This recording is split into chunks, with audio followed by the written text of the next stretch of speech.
William Byron goes to victory lane. Daytona 500! Here and now, Daytona must become a distant memory.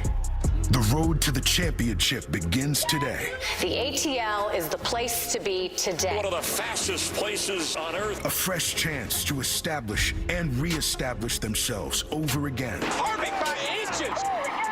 What could be more fitting? What could be more special? Every man for himself now. Whoa! And around they go. History is being made in a place like this. I know I can't afford to stop for one moment, that it's too soon. But progress isn't always easy. Still, progress is what we'll continue to push for, because progress is what leads to wins in a place like this. And there's no place on the NASCAR schedule like Atlanta. The mile-and-a-half track races like a super speedway with a pit road that's twice as big and twice as fun. And don't look now, because last week's winner, William Byron, has won 2 of the last 4 races at Atlanta. Another past winner? Well, only Georgia's own Chase Elliott. Could today be the day that the sport's most popular driver snaps that 35-race winless streak? And you see there's no rain in the forecast, so we got 400 miles in the ATL coming your way. As we say hello and welcome to race day here on Fox. So glad you guys are spending your Sunday afternoon with us. I'm Shannon Spake, America's crew chief Larry McReynolds, and of course the Daytona 500 champ Jamie McMurray. Now both of these gentlemen, they've won races at Atlanta. However, there's been changes to the track over the years. It's a lot different now than it was back then. Been a lot of changes since I won there in 1994. But yeah, we ran back-to-back super speedway races in 1998 because of a Daytona race being canceled. We did Daytona and Talladega back-to-back in the fall. But this is the first time we've ever started a season with back-to-back super speedway races. In this track with the banking, it's become the fastest mile-and-a-half track that we go to, and it'll produce some high speeds and a lot of lead changes at the front. Yeah, and we try to compare it to Daytona and Talladega because it's a drafting style track, but if you watch the Trucks or Xfinity race yesterday, it's a little bit different. It's an interesting line that all these guys run. It's a little more difficult to pass, and the word that I've heard every driver describe it is it's sketchy, Shannon. Sketchy. We don't like that going the We speed. like watching that. We don't like driving that. It's going to be fun. Let's take a look at some of the headline stories. It's time for the lead lap. All right, fresh off of his Daytona 500 win, coming from the back of the field, William Byron starts this race from row 6 today. Then, as Jamie just mentioned, we've already had a lot of racing out at Atlanta. Kyle Busch played spoiler, won the Truck Series race. Austin Hill, hey, this just in, he's really good on this type of track, 2 for 2 on the season. Michael McDowell, he earned the pole yesterday. Joey Logano qualified P2. However, some breaking news out of the track this morning. That's not where Joey's going to be starting this race. No, he's going to have to start at the rear of the field and do a pass-through penalty, which Jamie's going to break that down here just in a little bit. And what the violation was a safety violation. Is everything that driver has, the helmet, the gloves, the head sock, the uniform, everything has to be SFI rated. That's a safety rating. Well, the glove that Joey had on his left hand, it was not SFI rated. Everybody does this at super speedways in qualifying. They put that left hand up there to try to block some air. Evidently, NASCAR deemed that glove he had on yesterday, it's not something he would use today in the race, but it was not SFI rated. You can do what Joey did there. Everybody does it, but the glove was not SFI rated, and that was a safety violation. Joey going to the back of the field. Chase Elliott also found out this morning unapproved adjustments to that car. The challenge of starting in the back of the field at this track is what? So I don't think that, obviously going to the back, you don't want to go to the back. Chase Elliott was already kind of towards the rear of the field. Joey being on the front was a big deal. The bigger deal for Logano is that pass-through penalty because he's going to lose at least a lap. It's going to be really close to losing 2 laps, and when he pulls back out on the track, the pack is going to be coming, and they're going to be running faster to him. He's going to need some cautions to fall his way to get back on the lead lap today. All right, that's all the specifics that we got for you about all of the newsy nuggets. How about this week for the Daytona 500 winner? What a week it was for William Byron. Very, very busy, because after winning the sport's biggest race, and standing in that confetti shower, taking the checkered flag, he hopped on a plane, went to New York City, took a trip to the top of the Empire State Building. He also spent some time with our friends at Fox and Friends doing the media tour, bringing the trophy everywhere he went, as well as with Kelly and Mark. And then, of course, he came back home to celebrate with his Hendrick Motorsports team. More confetti there, Rudy Fugle. Of course, we saw him so emotional. I spent some time with William and Rick Hendrick. You're going to be able to see that coming up a little bit later on race day. But for you, you know what this is like. You won the Daytona 500 in 2010. This week, what is it like for William? It's a blur to start with, but it's also, I mean, it's just one of the most enjoyable weeks you can have because everywhere you're going, you're referencing what, winning the biggest race there is. For me, though, going to New York, what I remember was I wanted to get back home. It was fun to go do everything in New York, but I wanted to get back home so you could celebrate with your team. And I saw that William Byron, Team Hendrick, they had a huge dinner with everybody. You get to kind of celebrate, and it's so much fun to go back, Shannon, and get to listen to all the team guys tell you kind of what they were thinking maybe in the closing laps or the reaction that they had to the race. So really fun week for him. And the unfortunate part is you'd like to have a week off because it all starts over again today. How much sleep do you get? Like the night not much sleep. Yeah, it's because of the induction, everything that happens right after the race. Not much sleep, but you don't care. Yeah, great problem to have. And think about Rudy Fugle, his 10th career win as a Cup crew chief, and it comes in a Great American Race. But this was big for Hendrick Motorsports. Yeah, they had won 8 Daytona 500s, but it had been 10 years. They've been going down there putting cars on the front row, on the pole. But you have to go all the way back to 2014, the last time they won the Daytona 500 with Dale Earnhardt Jr. So I think that was big for Hendrick Motorsports. It certainly was. I spoke with Rick Hendrick about that. And let's not forget, he didn't just win the Daytona 500. He's coming off of a 6-win season. That led all drivers. So, I mean, he's on a roll right now. Yeah, absolutely. I mean, he was the favorite, I think, heading into Phoenix or into the playoffs last year. But what's been most impressive to me, Shannon, is the different types of tracks that he's been able to win at. If you look at this, obviously 4 wins at drafting-type tracks, Daytona, 2 at Atlanta, the track we're at today. Also 3 at mile-and-a-half tracks. He's won at Darlington. He's won at Phoenix, a 1-mile track. Martinsville, a half-mile track. He's even won on a road course. And the unique part about that, those are all different sizes, but they're also all different surfaces. You think about how slick Homestead or Darlington is versus somewhere we're like today that has a ton of grip. I love it. I love it because all the iRacers that are sitting at home, maybe watching the movie. I think I can do it. I can do it, man. I can do it. Put me in, Coach. 260 laps today. That's 400 miles at this very, very fast mile-and-a-half super speedway. We've got a ton more to cover over the next hour. Here's what's ahead on our show. We've got much more coming up around the turn here in Atlanta. It was pure delight at Daytona for William Byron and his boss, Rick Hendrick. They sit down with Shannon to reflect on the magical moment. Last year's winner here in Atlanta, Joey Logano, joins us to discuss the disappointment of Daytona and a possible celebration in the South again. A couple of Cup champions stop by and chat with us, and Clint Boyer has the tall task of, tailgating today. What will he find out there? Stick around as we also go to the grid as race day gets you ready for the green flag at Atlanta.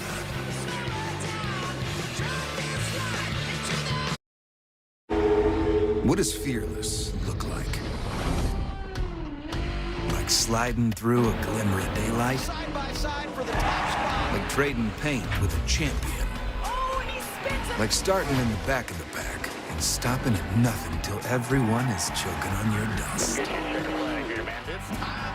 What does fearless look like?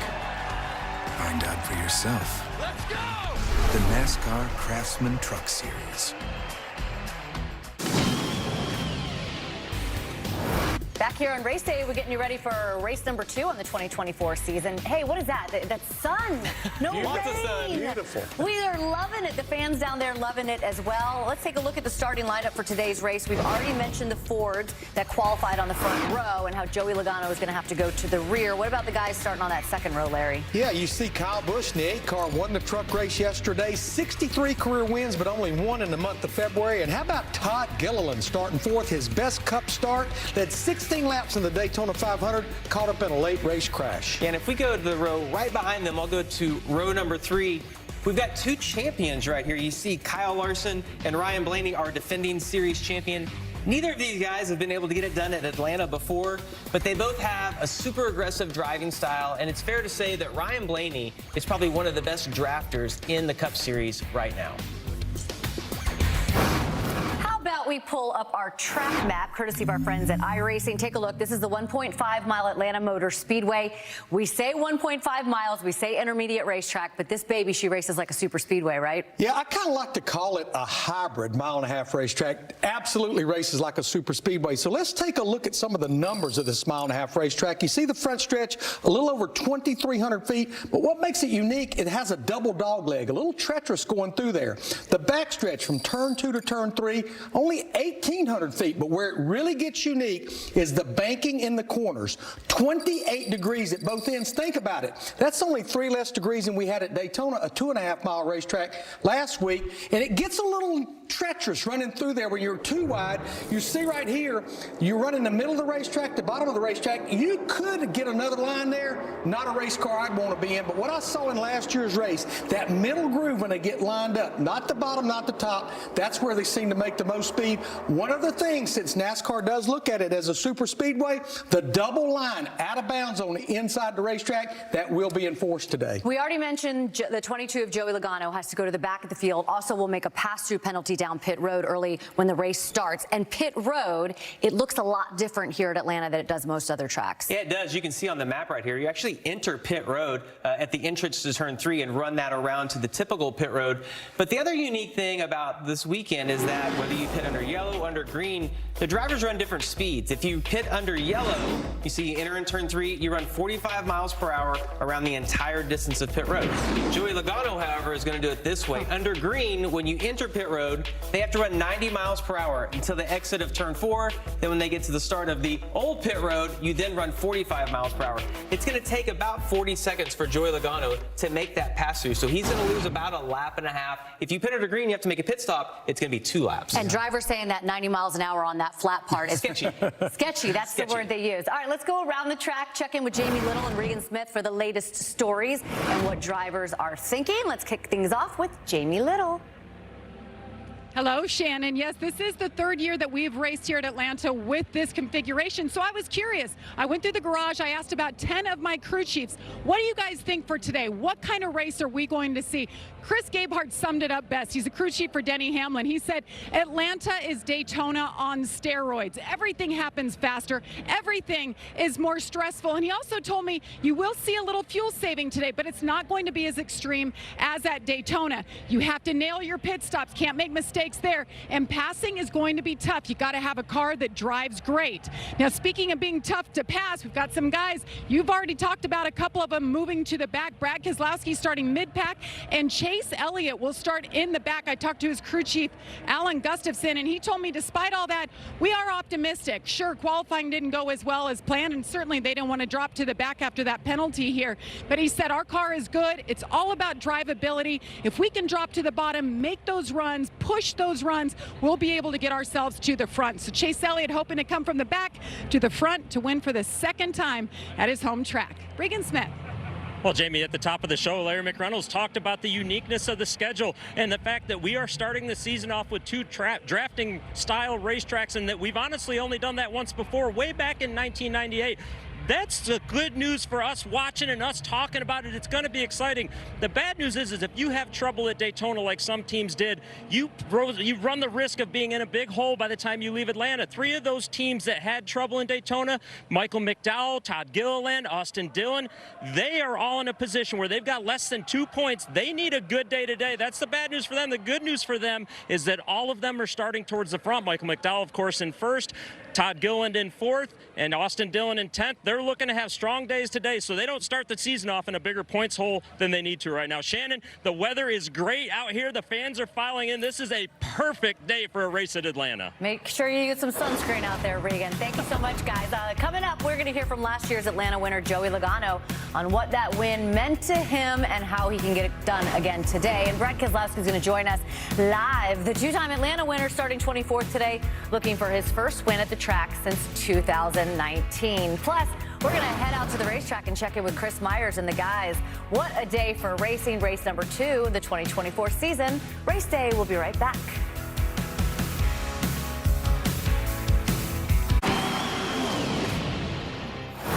Good afternoon, Atlanta. Look at that 22 car. He's hungry. Green flag is in the air. The car that has led 140 laps. Joey Logano dominates Atlanta. Hell yeah, good job. It's the 32nd career win for Joey Logano. I told you we were going to come win this thing today. It's really hard to believe that Joey Logano's last Cup Series win was last year when he earned his first win in Atlanta. Of course, that 22 was hoping to snap that winless streak last Monday in the Daytona 500. He led the most laps in that race before crashing out, and that put him, well, in a reflective mood. Welcome to my problem. I felt pretty solid going into it, and once the race started, everything was pretty dang good. This is my dilemma. Honestly, I think I was in the best position I could ever ask for. Joey Logano has been the strongest all day. I had everything the way I wanted it. I had the fastest car, I had my teammate with me. I was in position to do it. Felt really good about it. And then... You knew it was coming.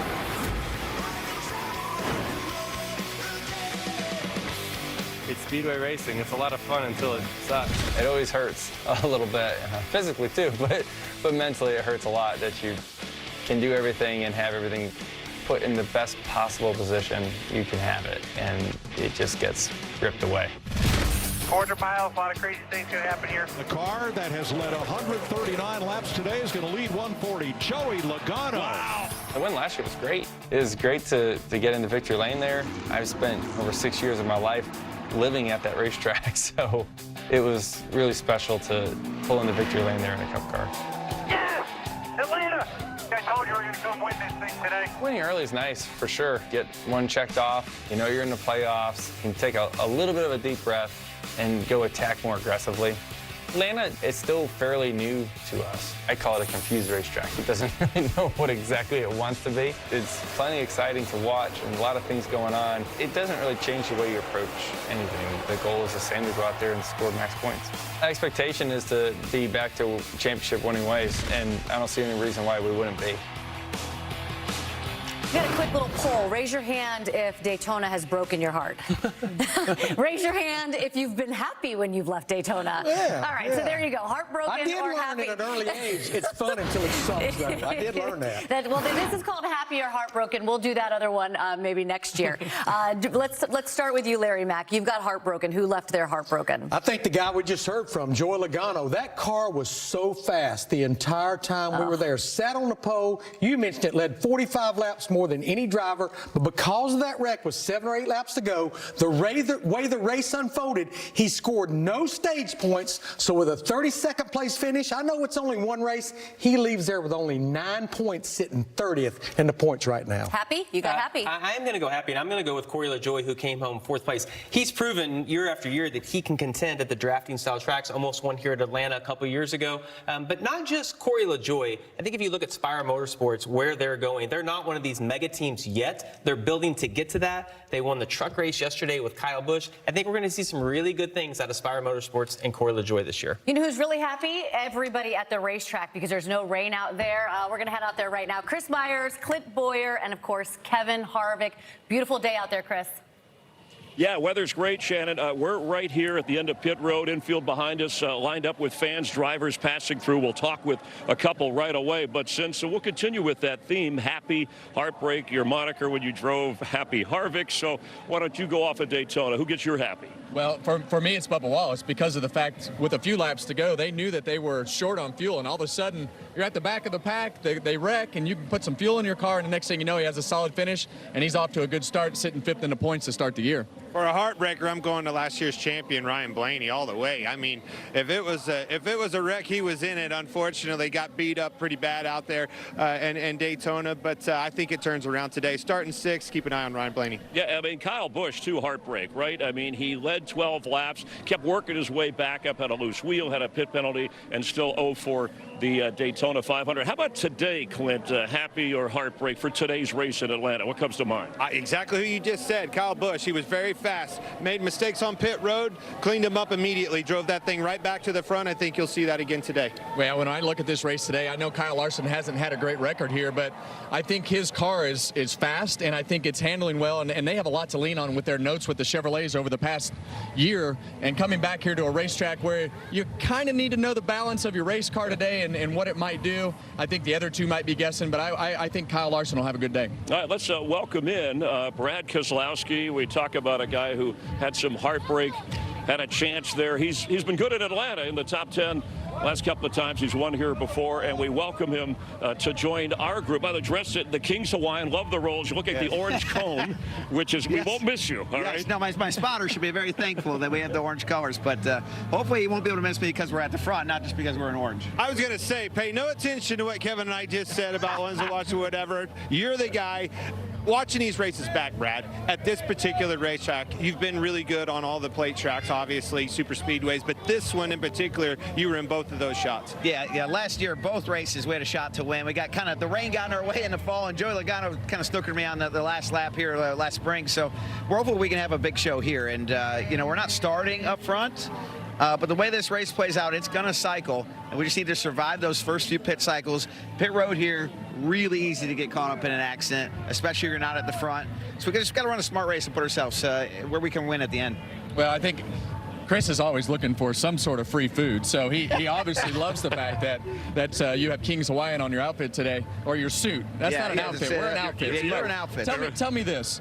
There's a balance between speed and handling. Where did you guys go? Where did you land on that? Yeah, Kevin, we're pretty trimmed to be able to handle today. We want to be able to, drive through the pack, because at some point you're going to get mixed up. And I felt like last fall, the cars that were trimmed just for speed, by the end of the race, when they got mixed up, they couldn't get back to the front. So we want to have a car that can claw out of track position loss. There's probably going to come a point today where you lose that track position. And when that happens, you got to have a car that's good enough to get back to the front. All right, good luck. Well, thanks for stopping by.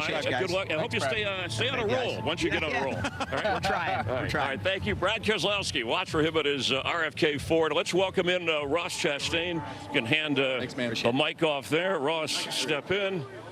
It is one Chevrolet Camaro. And Ross, you said after Daytona, man, you were that close, the Daytona 500. You said Tuesday, 10 a.m., put it behind me, forgot all about it. And has that been difficult since then to now focus on this race? No, Monday night was tough, though. Golly, I watched it. So the only time I didn't watch it was on the plane because we had no Wi-Fi. Other than that, yeah, Monday night, Tuesday morning, watched it, and then I had to put it down and delete the video and be done with it. So when I watch it, I look back at it and I think, man, you never lifted until you were all the way in the grass. And it was just one of those racing deals where everybody was going for it at the end. It seems like you're probably going to have to do that today to win this race. But you put on a display of blocking last week that I've bragged to these guys all week about. Tell us about those last few laps and just the intensity, because you can see it in the wheel when you watch your in-car. They were coming at him on both sides. The intensity of those blocks, yeah. Yeah, and I wear white gloves on purpose a lot of times because I want to be able to look back and see it. I want the fans to be able to see it. I want y'all to see it on TV. So, yes, I would bias towards covering the 22 was my plan A, and then my teammate, Daniel Suarez, got it there. And so he had the middle lane. William Byron had the bottom, so Chevrolet had all three lanes. So I was pretty happy to stay three wide, but Joey would push me so good. I always went back to him, and that was where I was going to, I was going to be that my last decision each time I had to choose. It was intense. Take me to the decision, what you just said, and the balance of handling versus speed at this racetrack. Oh, here I wanted handling. Daytona I wanted speed. I'll deal with it. I'll slide off the corner, whatever. But here, last year in qualifying, I couldn't hold it wide open. I went down in turn 3 and went up the track off the throttle, qualified in the back. This time, very compliant. A lot of just good feel in the wheel. No question that I could hold it wide open. So it was what I asked for out of Phil Surgeon and my Trackhouse boys and girls, and we'll see in the draft. I don't know. We're going to be going quite a bit faster. But, yeah, I asked all offseason for Atlanta, please give me grip. Please. All right, well, good luck. I know you got introductions. The sun is shining. And appreciate your time as always, Ross. Right, thank y'all. We'll continue live. We'll get more thoughts from Kevin and Clint as we continue. But coming up from Atlanta Motor Speedway, Chase Elliott, Mr. Georgia, will join us. Coming off a rough season, hoping to bounce back. Our Shannon Spake will sit down with the boss and his driver off another Daytona 500 win for the machine that is Hendrick Motorsports. They've won 3 of the last 4 races here in Atlanta. Alex Bowman, part of that race team, hoping to have success today.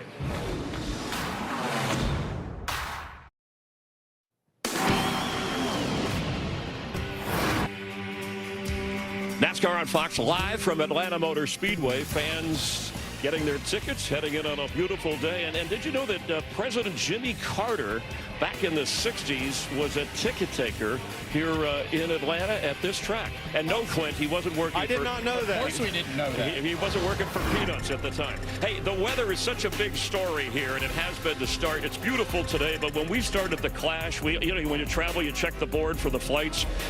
We had an early arrival. We moved the rate. Then we were delayed at Daytona, but finished on Monday with great weather. We're on time for today with beautiful weather. And next up, we'll go to Vegas. The forecast will be fun. And then Phoenix, it'll be, maybe shorter and a little heated. That's the way it looks. Our weather today in the 60s, no chance of rain. Beautiful day. Good crowd, yeah, good racing, and the fans are going to enjoy a good day. Clint has always been he's the everyman's driver, a man of the people, and so he is going to wander out each week at every track when he has an opportunity and hang out there with the fans to see who's the best tailgater. So let's toss it to him.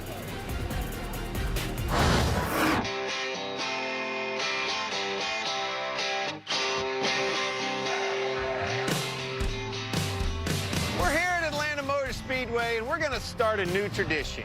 That's right, old Clint's going to comb the area, comb every racetrack and find the tailgates where it's at, who does it best, and we're going to crown a champion, and we're going to call him the Tailgate King.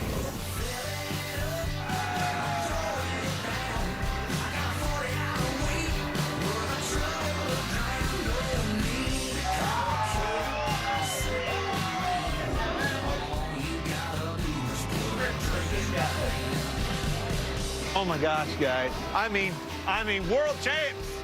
World champs. Cole, it's the best sound in America. To be a tailgate king, you guys are on the right path. You know what I mean.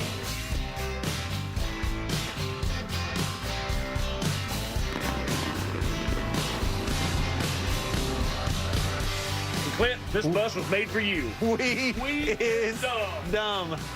My kind of people right here.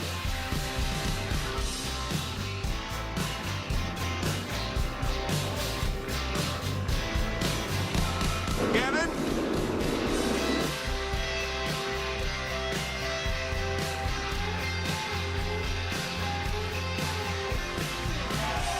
Who is running this outfit?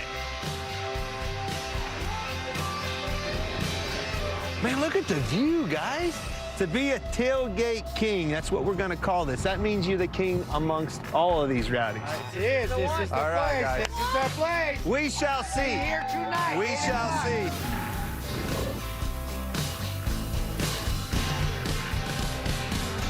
We all know, boys, the infield and NASCAR tracks are wild. They have a blast here. I want to be able to show you guys at home why you want to be at these NASCAR tracks. We're going to do this each and every week. By the way, I got me a new camping mayor hat. He's the Atlanta Motor Speedway. Infield mayor here. So much fun at these racetracks, and I'm going to show them, and you guys are going to help me vote who's the tailgate king each and every week. I'm We worried. Is Dumb is a good one. I'm worried that we might not get any work out of Clint on Sundays if we take this too far into the infield, because they get wild, really wild. Yeah, and you're easily distracted. Well, I like to partake in the fun. That's right. It's called fun, Kevin. I saw you. You need to look into it. I saw you trying to count those beer cans. I don't think you can count that high. Hey, those boys were nowhere to be found, by the way, either. So we did that piece during the day. It gets ramped up as the race goes on after that Xfinity race, buddy. It was out of control. I love the sign, no weenies, or whatever that was. That was a little shot at us, I think. But had a check engine light neon over there, too. I love that. Let's check in with our team of pit reporters. We'll start with Jamie Little. Jamie? Well, Chris, Tyler Reddick hopes to have as much fun as Clint Boyer did by going to victory lane today with his son, Bo. You finished 5th here a year ago. What do you think this time around? The racing going to be similar, and can you get to the front? I think it'll be somewhat similar for sure, but yeah, you know, in the spring here, we brought a really good Xfinity 10G car, and this weekend we got the Xfinity Mobile car. So, yeah, we were right in contention last year here in this race, and we let it slip away. So hopefully we can get some redemption for the Xfinity Mobile car and get it to victory lane this time. Best of luck. Thank you. Regan. Well, Jamie, Ty Gibbs rolls off 25th today. You're going to have a hornet's nest in front of you. How do you get through all that? Well, I got a great Camry. It's going to handle really well, and I got great teammates to meet up with there once I get to the front. So we're excited. I mean, we started here last year and ran in the top 10, I feel like, most of it. So it just kind of changed a lot. The atmosphere has changed a lot, so you just got to get to the front. Good luck today. Thanks, Ty. Jamie? Todd Gilliland, I feel like we're always mentioning your name at these style of racetracks. I know things didn't end the way you wanted them to at Daytona, but how are you feeling about your chances today?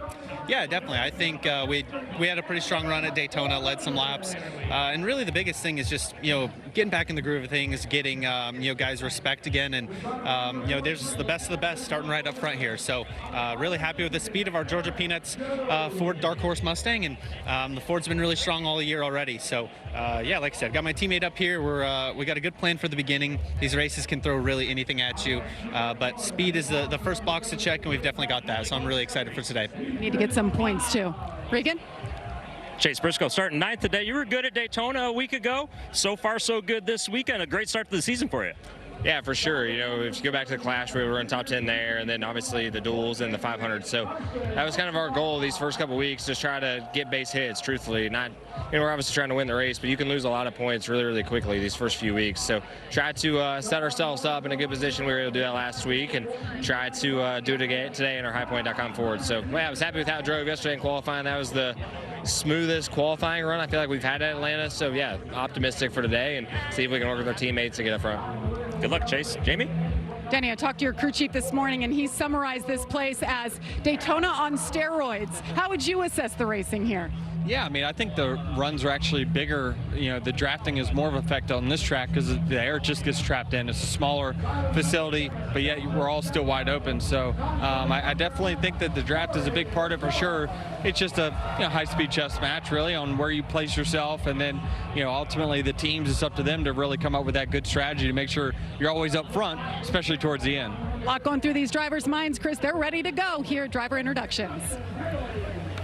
All right, thank you, Jamie and Regan. William Byron, fresh off the Daytona 500 win, the biggest win of his career. Remember, he led NASCAR in wins last year in the Cup Series. He's won 2 of the last 4 races that have been run here in Atlanta. And coming off that big win for Hendrick Motorsports in their 40th year, our Shannon Spake sat down with his boss and his hot driver.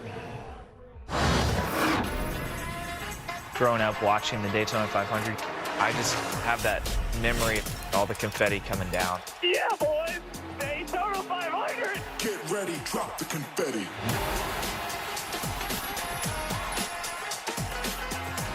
Where's the ring? I didn't bring the ring. Come on. Too cocky. You can be a little cocky when it comes to that one. 9 Daytona 500s. Congratulations. Thank you. Has it sunk in? Not really. I've done a lot of races in 40 years.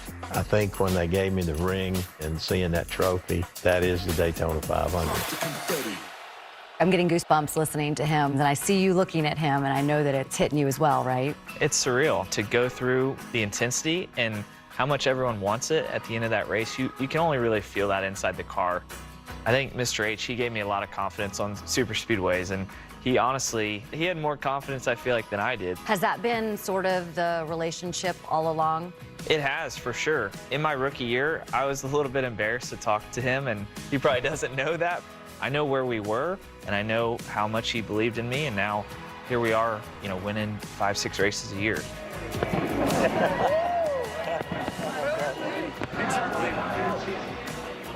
When you look at William, he's got God-given talent. What you don't realize, he's a perfectionist. He doesn't like to talk about that. But, again, you just look at Makes me uncomfortable. Why does it make you uncomfortable? I don't know. I think it's just because I am a perfectionist, and I think I'm really critical of myself. And also, I never really pictured being here. From the computer. From the computer. Yeah. I'm different. Was there a time early on that maybe you felt like, hey, I don't deserve this?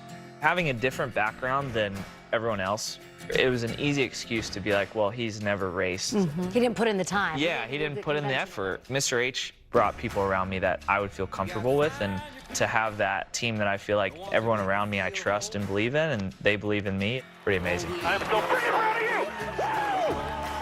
you. Were you different when you got out of the car on Monday than you were when you climbed in the car on Monday? It was just nice to feel like you had done something that, you know, everyone that it took to get to this point would be proud of. Love y'all. Love you. My true supporters right here. That's right. He's a little different than he was the year before. After Phoenix, I saw a different William. He was determined. He was more motivated going into this year. I mean, like not bringing the ring, right, and kind of doing all those things. Is that your way of kind of moving on to the next one? Well, I think in this sport it humbles you really quickly, and winning the most races doesn't entitle you to anything. And I told my team that. This race stands on its own, but we're going to get back to work. You gotta find your people, then you'll find yourself. One of the great dynasties in all of sports, Hendrick Motorsports, and that 24 familiar. Some of the drivers changed. They keep on winning and winning big. Back with the guys. We've moved further down the grid here live from Atlanta Motor Speedway. Why and how has a guy like Byron, we know he's a student of the sport, right? Liberty College, takes his classes here, but he's emerged against a really big group. You got Chase Elliott, who's been a champion, Kyle Larson. How has he come to the top, rose to the top of that? Well, I love the fact that William Byron has a great work ethic, and that's what I hear from everybody who's around him, is just how hard he works, how hard he studies. To be good in this particular race car, you have to know the details of what's going on. You have to be able to pick yourself apart. You have to be able to pick your car apart to be a part of the equation. And I think William does a great job at that. He studies at it and works hard at it. Well, I think there's another piece of that puzzle. Rudy Fugle. When Rudy came to the table and they pieced these two guys together, right? Rick Hendrick has a knack for that. He's a business guy. He puts the right people in the right situations, and that situation has been lethal to this competition on the racetrack. Yeah, and he's got some guys to work around and work with. I don't think he's overlooked. I mean, when he's got the 500. When Byron wins a championship, a cup championship, then he'll be in their company. And right now he's impossible to overlook, and he's done well here in Atlanta, although starting 11th today. Chase Elliott, we're standing in front of his car on the grid, the 9 Chevrolet. He's in the Hooters car today. We'll be chatting with him live when we continue as the sun is shining in Atlanta. Corey LaJoie. We'll also look at the odds for this race, long shots favorites, and he's been a guy who's run well here, maybe a long shot if you're interested in that. And on the pole, the front row, I should say, Michael McDowell with fellow Ford Logano.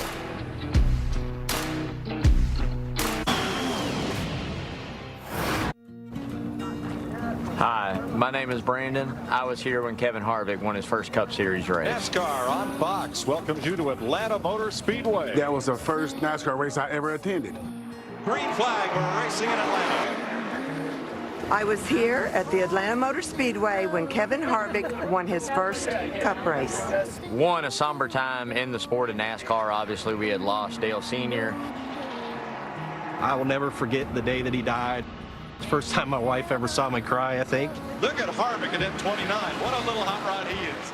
We all love the underdog stories and the new guy stories. Harvick is hustling up toward those two leaders, but does he have... I just remember seeing them come into turn 3 right in front of us. He can really get into turn 3. Harvick was up high and Gordon dove down low. Open that bottom up, because here comes Harvick. As they were making their way towards the finish line, I'm thinking to myself, come on, Dale, help him. Must be Dale Earnhardt, because this is his You know, at the time, you lost the man. You lost Dale Sr. Everybody was sitting on pins and needles.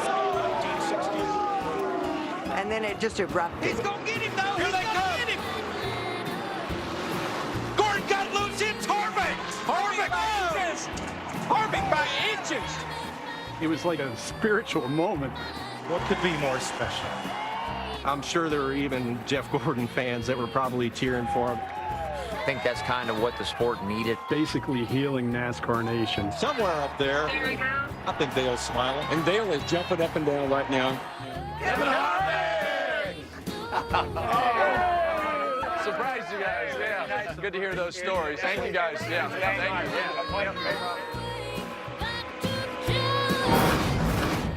you. Sports fans, yeah, they remember dates, but the moments stand out. And Kevin, I mean, watching that, I know you've seen it 100 times. It never gets old, either for you, for people in NASCAR, and for fans. I mean, 3 weeks after losing Earnhardt, your first career win and your third run at it, and then you got married a couple of days later. A lot has happened since then. That was a big week. Yeah, that was a big week, and to win your first race, it never goes. You can't do that twice. So to come back to Atlanta, every time we come back to Atlanta, obviously you see that race video and you see everything. But I think for me personally, you understand the moment and a lot better than what you did at that particular time, because you were really not in the moment. You were just going from race to race to race and test to test to test, and you realize how much it meant to the sport, how much it meant to RCR and everybody involved. So it was quite a moment, my first win, and that's still the only time I've ever heard the crowd over the car.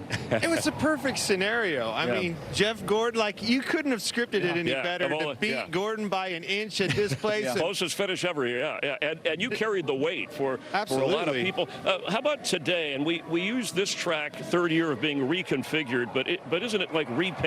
Would that be more accurate, and why? Well, it's repaved to the shape, but they did add a few degrees more banking, and I think the biggest thing that they did was they added this super speedway package to these cars, and when you did that, it put the cars closer together with the grip level and everything that they put in with the new asphalt. It added this really unique style of race that we don't see anywhere else, and I think today, with the sun out, the asphalt aging a little bit, handling and speed is definitely going to be a conversation we have all day. You get them both. Yeah. You get these restarts. You get the 2-3 wide moments that we love about a Talladega or a Daytona that we just saw last week for the Great American Race.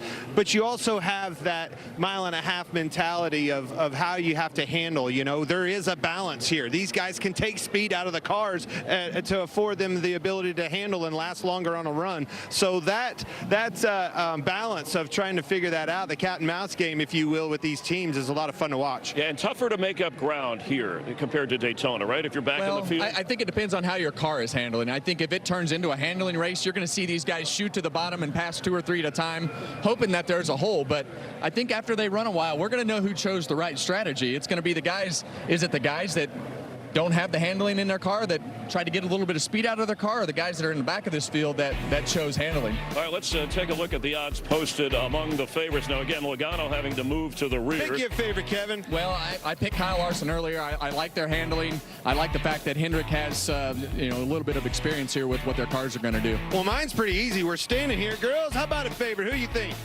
Chase Elliott. I mean, duh, guys. Chase Elliott, how about that? Plus 1,300. All right, we go to the long shots. By the way, William Byron was the favorite last year in this race. He failed to finish. Corey LaJoie, a long shot last year, finished 4th, just like he finished 4th at Daytona. Well, I'm going with Bubba Wallace for my long shot. I think they do a great job. He had a good finish at Daytona, and everything that they've done just kind of lends themselves to being good at these style of tracks. You're going to leave the pole sitter, Michael McDowell, off the list? I'm taking him all the way. Pole sitter, Michael McDowell, first pole ever. All right, and you mentioned Clinton. Chase Elliott was your choice to win today among the favorites. Talk about memories here. Guys, this doesn't get old. The Georgia guy, most popular driver, and part of Hendrick Motorsports at his Napa Chevrolet. For Hendrick winning in Atlanta. He's in the Hooters 9 today, and the orange, very appropriate, and joining us live here from the track. They had the ride around. Thanks for being with us. How you doing? Yeah, doing really good, man. Doesn't get any better. A nice, beautiful day in, we're not in North Georgia, but at least we're in the right state. Well, you're close to home. That's right. And I've told these guys from your preseason interview, just looks like you're relaxed and comfortable and ready to go. I know last season was just a confusing year probably. Just what's it like racing close to home and being ready to go like you look to be this year? Yeah, I am, honestly, and I'm excited about it, and just have really boiled off the things that don't matter and put a lot of emphasis on the things that do. And when you really sit back and think about what matters and what doesn't, there's a really small pool of things that do. And I think the longer you do this, you start to learn those lessons a little better. And last year was certainly a good opportunity for me to learn some of those things. So just excited for the season, excited for a great opportunity, driving in really fast cars, and I want to make the most of a good opportunity. Chase, take me to that really fast car. Obviously, starting back here, part of the plan a little bit. As this track ages, we're seeing decisions made of handling versus speed and with the balance within. Yep. Tell me about that decision for you today. We hope it plays out. Yeah, it's a card we got, right? And, you know, I think that, you know, certainly with our qualifying effort, I mean, I think it's pretty clear that we are trying to make our car drive well for the race. There's probably a little better balance, to be honest, but I think that this is what we feel is the right decision for today. Whether that works out or not, I don't know. We're committed, and we're going to go try and see. But I'm looking forward to it. And we have to go to the back. We had an issue we had to fix this morning too, which we're already in the back, so it really didn't matter anyway. So, but the bigger concern with qualifying bad, as you guys know, and all y'all talk about, is the pit selection, and that just kills you all day if you're not careful. So I think we got pretty fortunate with the way that worked out, but certainly want to try to move forward and hopefully have a car that we can be aggressive with and be on offense. These plate races are all about being on offense. Yeah, and you won from the back, way back, I think it was a road course, if we go back a few years ago, so obviously making up ground. How about what you take most from the Daytona 500 and you're going to bring here in this race, given the weather conditions and the way the cars are running?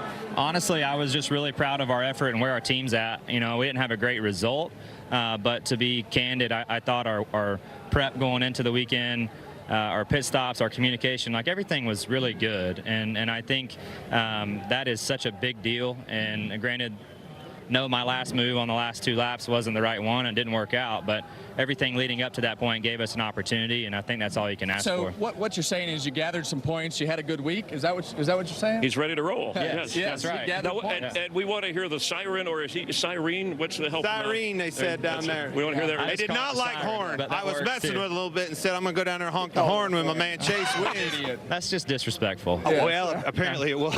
I was teasing. I'm not surprised. I'm not surprised. All right, well, thanks so much for coming by. Good luck. I got a Coca-Cola in hand, too. That's good stuff. Let's get it done today. Right. Thank you. I appreciate it. All right, Chase Elliott with us, and we're going to talk to you guys a little bit about some of the expectations after some of the strategy. What is the strategy here, and how does that change? Because we heard a lot of drivers talking about Daytona and the fuel mileage and having to race that way. They weren't real happy. It's a little bit different here. Well, the chatter is definitely different. As we've walked up and down this grid, you hear crew chiefs and drivers talk about handling, and that is real. Yeah. And I think these guys in the back are definitely leaning more towards handling than they are speed. And I think at some point that is definitely going to come into play. I love that point. You go to the front of this thing, Chris, you talk to them, we need speed. We're going to handle fine. It won't be an issue. You come back here and hear old Chase talk about handling. You watch these cars back here. They'll march right to the front. Look for long run speed out of these cars in the back. Yeah, and important, the second race of the season, points. You don't want to get too far back early. And we'll continue with you guys as you head up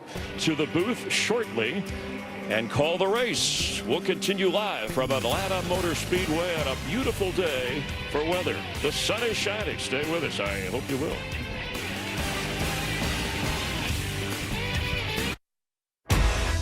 Here in the South, NASCAR's racing roots run deep. Atlanta, Georgia is certainly no exception to that. In fact, the sport may not be what it is today without the presence of Atlanta Motor Speedway. The track broke ground in 1958 and held its first NASCAR race in July of 1960. Atlanta International Speedway, as it was known back then, came roaring onto the racing scene in incredible fashion, becoming the 7th super speedway on the NASCAR circuit.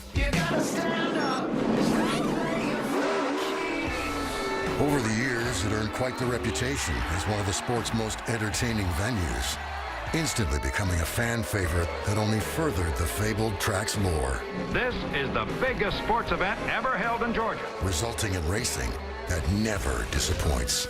As time moves on, there is no short list of memories that will fade away from the track's rich and iconic history. This is Atlanta.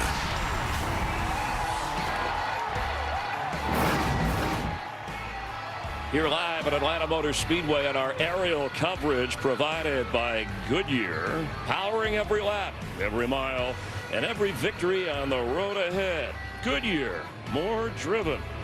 Sun is shining, ready to race 400 miles, hit speeds of 185 miles per hour, and he's always going fast. Our Michael Waltrip for the Grid Walk. And Michael, who you with? Where are you? I have found Chris Buescher, and I'm wondering, would you go in a submarine? Yeah, I would do that. I'm afraid of flying, but I'll get in a submarine. You'd go down. I heard you went to Jackson Hole, Wyoming. Are you a skier as well? I'm a faller. Yeah, I try and ski and then I fall, but we were a little smart. It was a little too close to season start, so we'll say that a little later. I got it. Did you see that conveyor belt where the kids were riding up? I looked like Buddy the Elf. I got on that to get to the top of the mountain where I went. So you were learning, okay. Burning question in the pre-race show: handling or speed? What do you got? We're going for handling. Speed's here with us, though. Have fun. Ryan Blaney, I'm going to say something. I just want to hear what it feels like to hear this. Hi, champ. Hey, Michael, how are you? I'm good. Champ? Two-time. How about that, Daytona? But you're the big deal. How's the off season been? And I want to get one more question real quick. Your dad, I raced against him. What was it like the first time you saw him when you got that championship? Yeah, you know, it was a fun winter. Obviously, everyone on this 12 group, able to celebrate together and, you know, really appreciate what we accomplished. And, yeah, having Dad there, my whole family, really. And, yeah, I think every kid wants to make their parents proud, right? And I grew up watching Dad race, wanted to do what he did, and was really lucky to do, you know, the sport of racing and have him every step along the way and teach me a lot. So it was cool to see his emotion. My dad's not a very emotional guy, but to see how happy he was and to have him there, you know, it was just super special. So I don't know if I'll ever be able to recreate that feeling, but we'll try really hard to do that. So we'll see. You're quite the drafter. How did you get your super speedway prowess? Did Dave tell you about that? Yeah, he taught me a little bit about it, you know, but honestly, you know, when I came into the Cup Series, you know, having Brad and Joey as teammates, they really taught me a lot. You know, Brad and Joey, great drivers on these drafting tracks, on every track, but I was able to kind of pick their brain on these drafting places and kind of see how they set everything up and their mindset, and sitting in the meetings like really helped me out as a young driver. So those two guys taught me a ton, and I've been able to kind of leech off of them a little bit of their knowledge and apply it, and hopefully we can apply it today and have a good run. Go get them, champ. Oh, sorry. I bumped into a cat. Here's Kyle Larson with his family. I tell you a little quick factoid. Kyle Larson races every weekend. Is that breaking news at home? How do you feel about your race today? Hi, buddy. Hi. Hi. Hi. Yeah, he races every day, actually. Not just every weekend? Twice a day. I raced twice yesterday, so. Hi, how you doing? What's your name? Audrey. Audrey, I knew that already. How you been? Good. Have you been racing any? No. Okay. Well, how do you feel about today? You got handling or speed? I don't know. All we've done is qualified, so I hope we have handling and speed. I think that's the goal. So we'll see. Try and keep it up front. All right. It's going to be fun to watch. I want to tell you a little factoid. The last time the first two spots were occupied by the same two drivers in the first two races, 1981. How about that? I'm going to go trackside for ceremonies. We're getting ready to get this party kicked off. It's going to be a great day in Georgia. The sun is shining, and I cannot wait to see the green flag. Ladies and gentlemen, at this time, we ask that you please rise as you are able and remove your hats as the Dawson County High School Junior ROTC Color Guard presents our nation's colors. Here to offer today's invocation, please welcome from Restoration Church in Bethlehem, Georgia, Pastor Ben Warwick.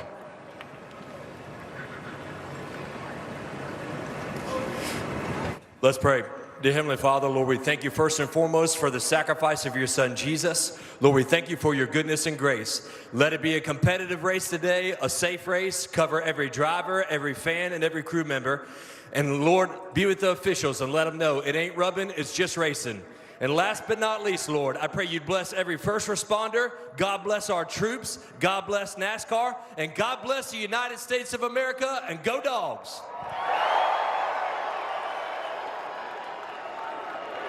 Here to perform our national anthem, please welcome two-time Georgia Country Female Artist of the Year, Mary Kate Farmer.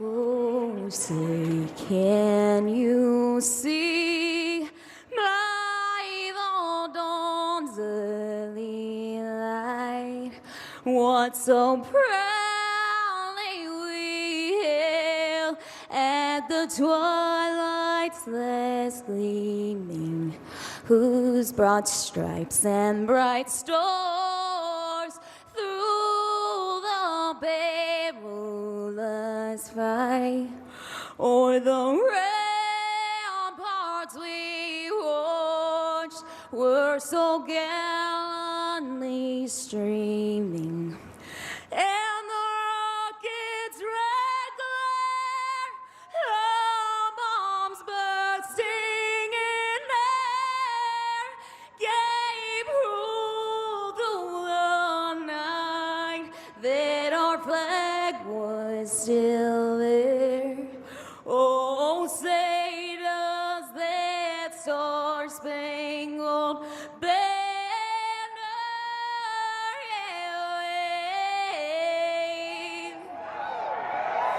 or the land of the free and the home of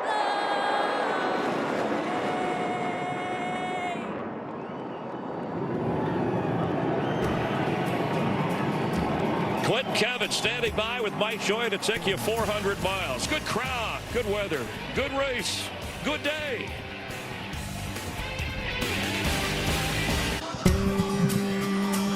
Six days removed from William Byron winning the Daytona 500. Micah McDowell moves over one slot, still on the front row. Joey Logano, second fastest this week after being on pole in Daytona. Ryan Blaney, series champ. They're all ready to tackle Atlanta in the Ambetter Health 400. We are a world away from Daytona, even though it's only been 6 days. This track is 1 mile shorter. The banking is 3 degrees flatter. The turns are just about as wide, but a completely different super speedway racing experience awaits 37 drivers. Pole speed almost 179 miles an hour on the reconfigured Atlanta Motor Speedway. Clint Boyer, what do we expect? Well, if you're down there, Kevin and I were just down on the starting grid and talked to these drivers firsthand. Somebody's wrong, Kevin. You just said it, Logano, McDowell, same two cars we saw last week at the Daytona 500 on the front row. Flip side of that, we talked to Chase Elliott, clear back in 28th place. Went for handling. First time you're at a racetrack where you can really rob Peter to pay Paul. We're taking speed out of our race cars to find handling, downforcing these things for a long run, Kevin. Well, regardless of whether it handles or doesn't handle, this is by far the most uncomfortable the drivers will feel in the car. There isn't anything about this racetrack that makes you feel comfortable. There's the bumps, they're in all the wrong spots. There's the handling of the car, there's the car pushing behind you.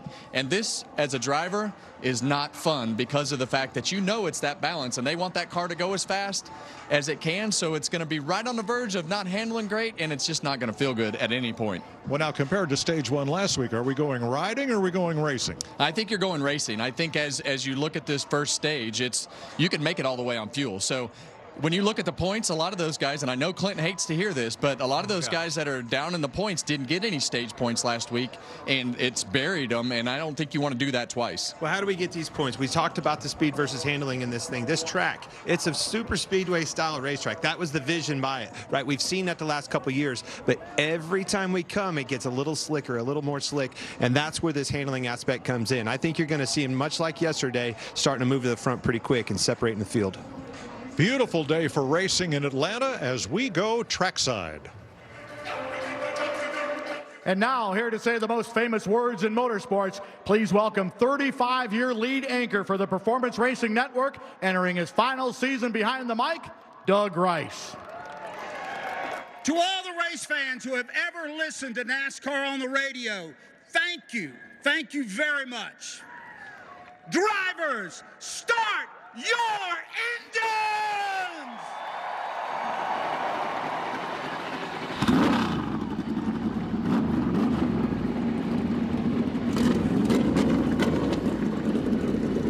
Doug Rice brings the heat. We've been kidding him all weekend that The Rock would be a tough act to follow, and he nailed it. Well done. I know I can't afford to stop for one more. Start this thing off right. And it's too soon to Here we go. I'll be ready. 2, 1, green flag. The crowd is on its feet. Lock it down, lock it down. On your tight, 2 inside. Things get heated here in Atlanta. Who's going to make the move? I smoke so long down, me want to top no more, just run down. Me and my money attached emotionally. I get the clutch, and if you get too close to me, I'm at the top while I'm posting. Jump in the hit it, feel like they're coaching me. Here they come to the line. Atlanta! I told you we were going to come win this thing today. Things get wild here. Welcome back to Atlanta. Let's have a look at the starting grid, sponsored by Ambetter Health. Same front row as Daytona, but a new pole sitter. Michael McDowell gets his first career pole in start 467. while Joey Logano dominated last year, led 140 laps and won. Let's dial Michael McDowell up. Hey, Michael McDowell, Kevin Harvick up in the Fox booth. Man, I know how much of a challenge this racetrack is for the drivers. Tell us about your car. You think you got the handling where it needs to be? Because you definitely have the speed, and congratulations. Thanks, Kevin. I don't know. I'll let you know in 10 laps how the handling is, but really proud of everybody on this Bend-A-Bone Ford Mustang.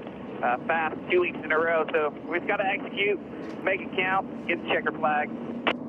All right, buddy. Well, good luck today. We know you'll give it all it has, so we'll be watching.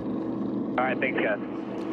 Now, outside pole sitter Joey Logano will have to drop to the rear because of a violation in qualifying. Look at Logano's left glove that he holds up to block the airflow through the open part of the window. Look at the webbing between the thumb and forefinger like a baseball glove. That is modifying an SFI-approved part. That is not permitted. Logano will drop to the rear and do a pass-through penalty. Row 2. Kyle Busch returned to the Truck Series and won yesterday, while Todd Gilliland has his best career start ever.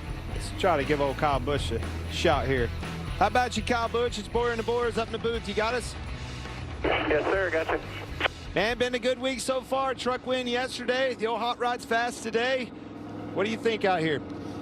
Yeah, this Cheddar's Camaro looks good up front, so we want to keep it here. We changed some things from what we did last year, and so far so good. So hopefully that helps this year for the race today. We can keep up with these guys and put ourselves in a good spot, take home a trophy. How about the balance, speed versus handling? We've been talking about this, heard drivers talking about it. Where do you think that's going to play out?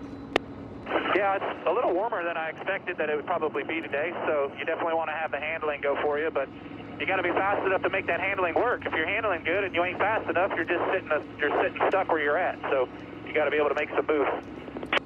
Well, you were certainly making moves last week. Good luck out there, buddy. All right, thank you. Row 3 will be Kyle Larson's Chevrolet and Ryan Blaney's Ford. Ryan, top 10 in the last 3 races here. Chris Buescher ties his best Atlanta start, has a new son at home, Rhett. Welcome. Austin Cindric, 3rd here in July of 22. Chase Briscoe finished 10th in the Daytona 500, and Austin Dillon looking for his 2nd top 20 finish on the new Atlanta. William Byron, the Daytona 500 winner, who's won 2 of the last 4 here. And Martin Truex, not too successful on drafting tracks, maybe today. Regan Smith. Well, Mike, William Byron was already a star in NASCAR prior to last week, but after winning the Daytona 500 last week, now the word star is lit up in bright lights all around him. And with that win in the Great American Race came a busy week ahead. He had to go to New York and do media. He came back to celebrate with the team at Hendrick Motorsports, and then he finally got to celebrate with his team, the 24 bunch, later on Thursday. With that busyness, William knows that there is potentially a Daytona 500 hangover that can come from this, but Rudy Fugo, his crew chief, told me they worked hard this week to make sure that that would not be the case. They want to come here and go 2 in a row at Atlanta. Starting 13th, the guy who has a lot of success on these style of racetracks, Denny Hamlin. And starting 14th, Josh Berry, who finished 18th here last spring. How about row 8? Number 10, Noah Gregson starting 15th. Vegas boy finished 9th in the 500. Eddie McGoodwin looking for some more. Harrison Burton on his outside at 21. Got beat up last week, needing a better run today. Row 9, Alex Bowman was a foot away from winning the 500 on Monday, and Bubba Wallace finished 5th in the 500. Tyler Reddick was 5th in this race last year, and Ryan Preece, that's row 10. Starting 21st is Ross Chastain, who's finished 2nd here twice, and Christopher Bell finished 3rd in this race last year. Daniel Suarez was the runner-up here last July, and Brad Keselowski was runner-up here last March. Ty Gibbs finished 9th here last year. Daniel Hemrick, this is his first Cup race on the new Atlanta. Row 14, Ricky Stenhouse, top 10 here last July, and Chase Elliott, who won here last July. Jamie Little. Well, Georgia's favorite son, Chase Elliott, has his work cut out for him. They had already qualified mid-pack. They had that penalty. They'll have to start in the rear. But I talked to Alan Gustafson, his crew chief. He said despite all that, he is optimistic. He said we didn't focus on qualifying. We focused on drivability of this race car. We feel like we're going to be able to drop to the bottom and make those runs. They're going to have to do that if he wants to drive to the front and win at his home track for the 2nd time. Mike? Thanks, Jamie. Now, Chase Elliott's team changed an engine sensor this morning. That is why his team, his car will go to the rear for the start here. So, boy, going to be some comers and goers right from the get-go. Yeah, and as you go through this whole field, it has a theory on what needs to be right, and I think we'll see that play out right in front of us. Larry, what you have? Yeah, this is a very fast 1.5-mile track with a lot of on-throttle time. Two key words we've already heard probably 15 times is handling and speed. Now, something that really plays a role in that is the rear spoiler. So let's go to our Toyota Camry cutaway car, and let's talk about that rear spoiler. Now, here at Atlanta, a super speedway, we run a 7-inch tall rear spoiler. Next week at Las Vegas, another 1.5-mile track, it will only be 4 inches tall. So let's take a look at the airflow with the two different spoilers. Look at the airflow over the car with a 7-inch rear spoiler. A lot of downforce, gripping the rear tires, but a lot of drag. Now, next week at Vegas with that 4-inch rear spoiler, not near as much pressure on the rear tires. A lot less downforce, a lot less drag. In fact, it's 30% less downforce. But Kevin and Clint, I'm hearing teams do a lot here in Atlanta to take air off that spoiler to try to help the straightaway speeds. Well, you see the difference in what that did with the air, but that's why they're able to draft the way they are. You can see how it pushes that air, that big spoiler pushes a big hole in the air, enabling that car behind them to really pull up to the car in front of you. But that's when you run into trouble. You get up there, you need the downforce. If air's over your top of you, you don't have the downforce on your car. And that's the balance that the crew chiefs and the teams have, is how can we get that big spoiler out of the air and be able to get as much speed out of our car as possible. But I'm telling you, you're going to want downforce today to make that baby drive good. Risk versus reward. Now, pit road entry here is different from last year. New procedure instituted last July. At turn 3 is the commit cone and the entrance to the start of pit road. And under green, 90 miles an hour from there to the yellow line at the beginning of pit road, where pit road speed is 45 miles an hour. Now, under caution, that whole distance from turn 3 down to turn 1 is 45 miles an hour. But under green, going around the apron on 3 and 4, you're at 90 plus the tolerance. That's getting to pit road. Now you get to pit road and all heck breaks loose here, Kevin. A lot of things going on, different strategies and everything else. Tight pit boxes make it hard for these cars to get in. Yeah, and those tight pit boxes make it tough because the cars become so hard to turn. They're really lazy to turn at slow speed, and we see everybody trying to get as much as they can, and there's just been a lot of contact. So with the small pit boxes and the cars not turning well, it could result in chaos. I'm going to go back to the pit road speed you talked about. Mike, you just told us 90 mile an hour coming in and then down to 45. That means gear changes, Kevin. Well, it does result in chaos. I'm going to go back to the pit road speed you talked about. Mike, you just told us 90 mile an hour coming in and then down to 45. That means gear changes, Kevin. Well, it does. And if you do have to pit under green, you got to have that spotter in your ears telling you, hey, you got to be in whatever gear you've selected, 4th gear, and be able to go around that corner and then downshift to 2nd gear coming down the straight section of pit road. So it's a little bit confusing. There's a lot going on at this particular racetrack with handling and pit road speeds. This is the most difficult, the most uncomfortable racetrack to drive on as a driver. That's why it's so entertaining. I love it. Today's race, 260 laps, 400 miles, and the stage lengths are 60, 100, and 100. So Joey Logano is the caboose in this 37-car train. We listened in. Hi, fellas. Got our work cut out for us today, but that's all right. We got the team to do it. We'll keep fighting hard throughout it. Take every opportunity we can to get back on the lead lap. Make sure we're there at the end to try to win this thing. We know we got a fast car, so we'll keep our head in it. Joey will carry the Hunt Brothers pizza cam today. Got different colored gloves on. Yeah. Red this time. Well, it really tells you how small the details of things that they're looking for. Kudos to his team. I love when guys are trying to push the limits and do everything that they can. You know, it's a balance, and it's not exactly what you want at the beginning of this race to start in the back, but it is what it is. Now he's going to have to do a pass-through penalty on the initial start of the race. What's that going to set him back? I would say with this long pit road, at least a lap. I would agree.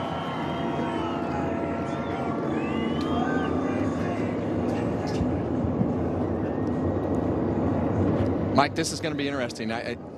We were on pit road, and you heard so many different theories about what they needed today. And with the track being a little grayer, it makes me think there's a little less grip, and that sun has been out all day. So Larry's estimating Joey Logano, when he does his pass-through, will go 1.5 to 1 3/4 laps down. The good thing for Logano is he'll be the only car laps down should there be an early caution, but he's not eligible for that free pass because of it. Green flag in Atlanta. Michael McDowell leads them to turn 1.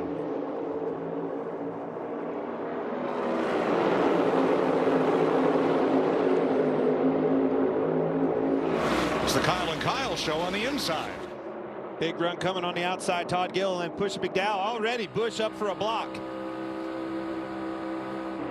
Michael McDowell swings to the bottom, but Kyle Busch moved up because he knows that that middle lane is going to be the preferred lane. As these things get strung out, you're going to want to be in the middle lane, so you better get off the bottom as quick as you can. Well, why is that? A little bit more banking. You get trapped on the bottom like you... Trouble! One car slides to the infield, Austin Dillon, and they pile up behind him. That's 2 weeks in a row early out for Austin Dillon. I don't know how much damage he has, but there's a bunch of them, folks.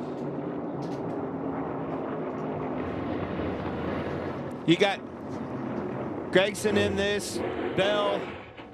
There's a right rear. I think Austin may get away with just that tire damage. Just let us know what we got to work on. Solid right front. Yeah, and Clint, as we go back and look at this, you're going to see them all stack up really, really bad in the middle of the straightaway, but there is a ton of cars that have damage. All the drivers that had trouble in qualifying are caught up in this. Always the risk, right? You know, you start at the back of these fields and you put yourself in harm's way, but man, that is not what a lot of these guys wanted to see early. This is a big wreck. Austin Dillon has not left the scene down there in turn number 1. Alex Bowman with a lot of damage, and Harrison Burton appears to be involved again. Noah Gregson, I say again, he was taken out in lap 6 of Monday night's race. Yeah, and you talk about Austin Dillon. He scored 1 point last week. Let's look what happened. It stacks up on this outside, folks. If you watch here, these cars right in through here all start stacking up as they catch them. Accordion effect. We've saw it at Daytona time and time again. Look at the accordion back here. What happened was Todd Gilliland trying to make a hole for Michael McDowell to get up in that preferred lane in the middle, stacked that whole lineup really hard. Those guys had nowhere to go, didn't see it, landed right in their lap. What a mess. Watch Todd Gilliland, the 38 car right here. He's going to check up to try to make a hole for Michael McDowell, and it checks up this whole line. And all of a sudden, that accordion just gets deep. Denny Hamlin just missed the 3. You see Harrison Burton around.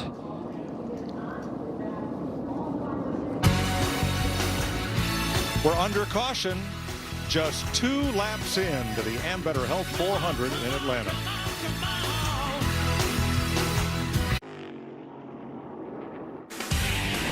NASCAR on Fox is sponsored by Progressive Insurance.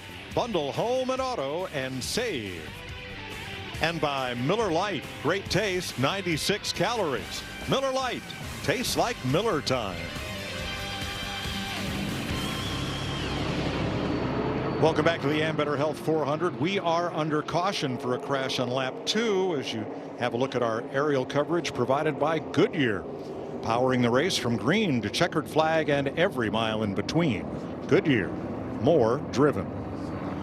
16 cars piled up in turn 1 after Austin Dillon got accordioned, turned, and ended up on the apron down in turn number 1. He has since driven away back to his pit, as many of these 16 cars are under repair. For as big a wreck as that was, we don't have maybe 1 car out of the race. Bowman, from what I can tell. Well, there is some significant damage on a few of these cars, Clint, and a lot of flat tires as we watch everybody come in.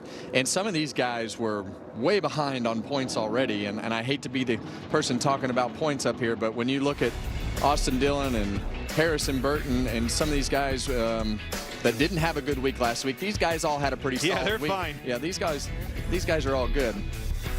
These guys got points and wrecked and took care of themselves because they had a good week. Now this one is the one you're talking about, and several of these guys were in that wreck again for the 2nd week in a row, and that's where you're talking getting buried. Yeah, and Tyler Reddick was the one that we noticed the most that's still sitting on pit lane and having trouble with his car from the damage from the wreck. So it just stacks up, and having 2 super speedway races in a row like this is the fear of starting in the back with a slow car, having a bad week at Daytona, and we haven't seen this before with 2 super speedways in a row. The magnitude of mess that you can be in after 2 races is going to haunt some of these guys. It takes till late summer to get caught up in this, if you ever do. 16 cars involved in this pileup. Turn 1, lap 2.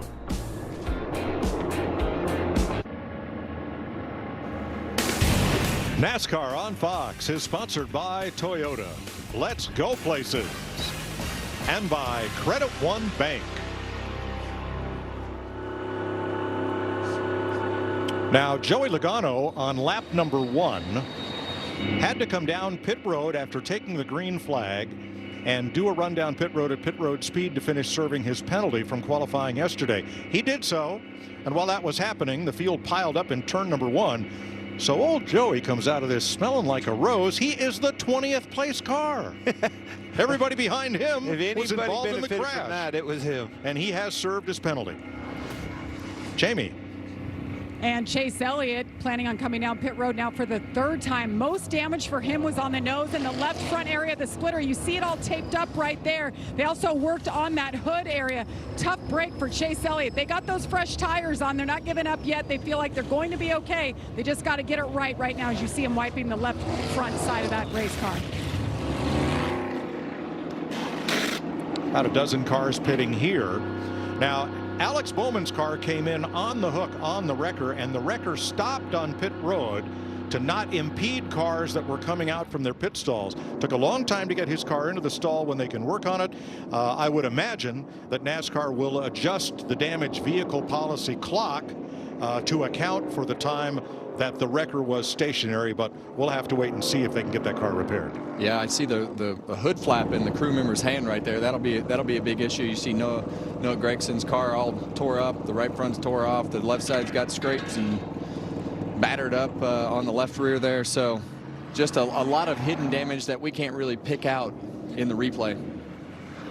Right off the bat, Kevin, obviously stacking up, that seemed almost too easy. That line really stacked up fast and caused a lot of trouble very fast. Well, we've got that quad oval here, so the cars are being turned a little bit down the straightaway, so they're already light on their feet right there. And as I talked in the beginning of the broadcast, this is the place where the cars are the lightest. You always feel like you're up on top of the racetrack, you're going over bumps, and everything just happens really, really fast here. So as a driver, you're not comfortable all day, and we see how easy it is to get those cars turned around.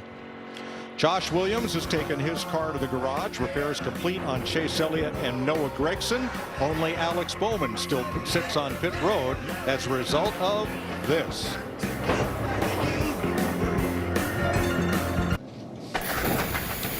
Iowa's Caitlin Clark is already the all-time NCAA women's scoring leader.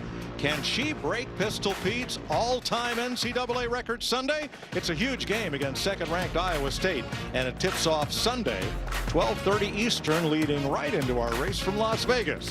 A full day of action on Fox next Sunday. She sure is fun to watch. And drain the 3, can't she? A lot of taunting going on in the grandstands up there. I love it.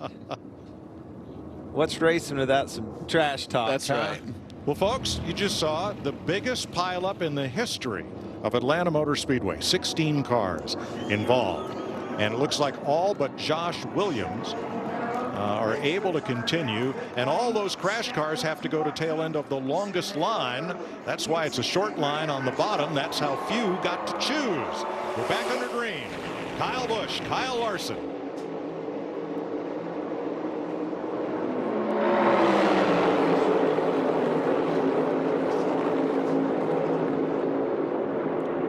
Well, here we go again, Mike.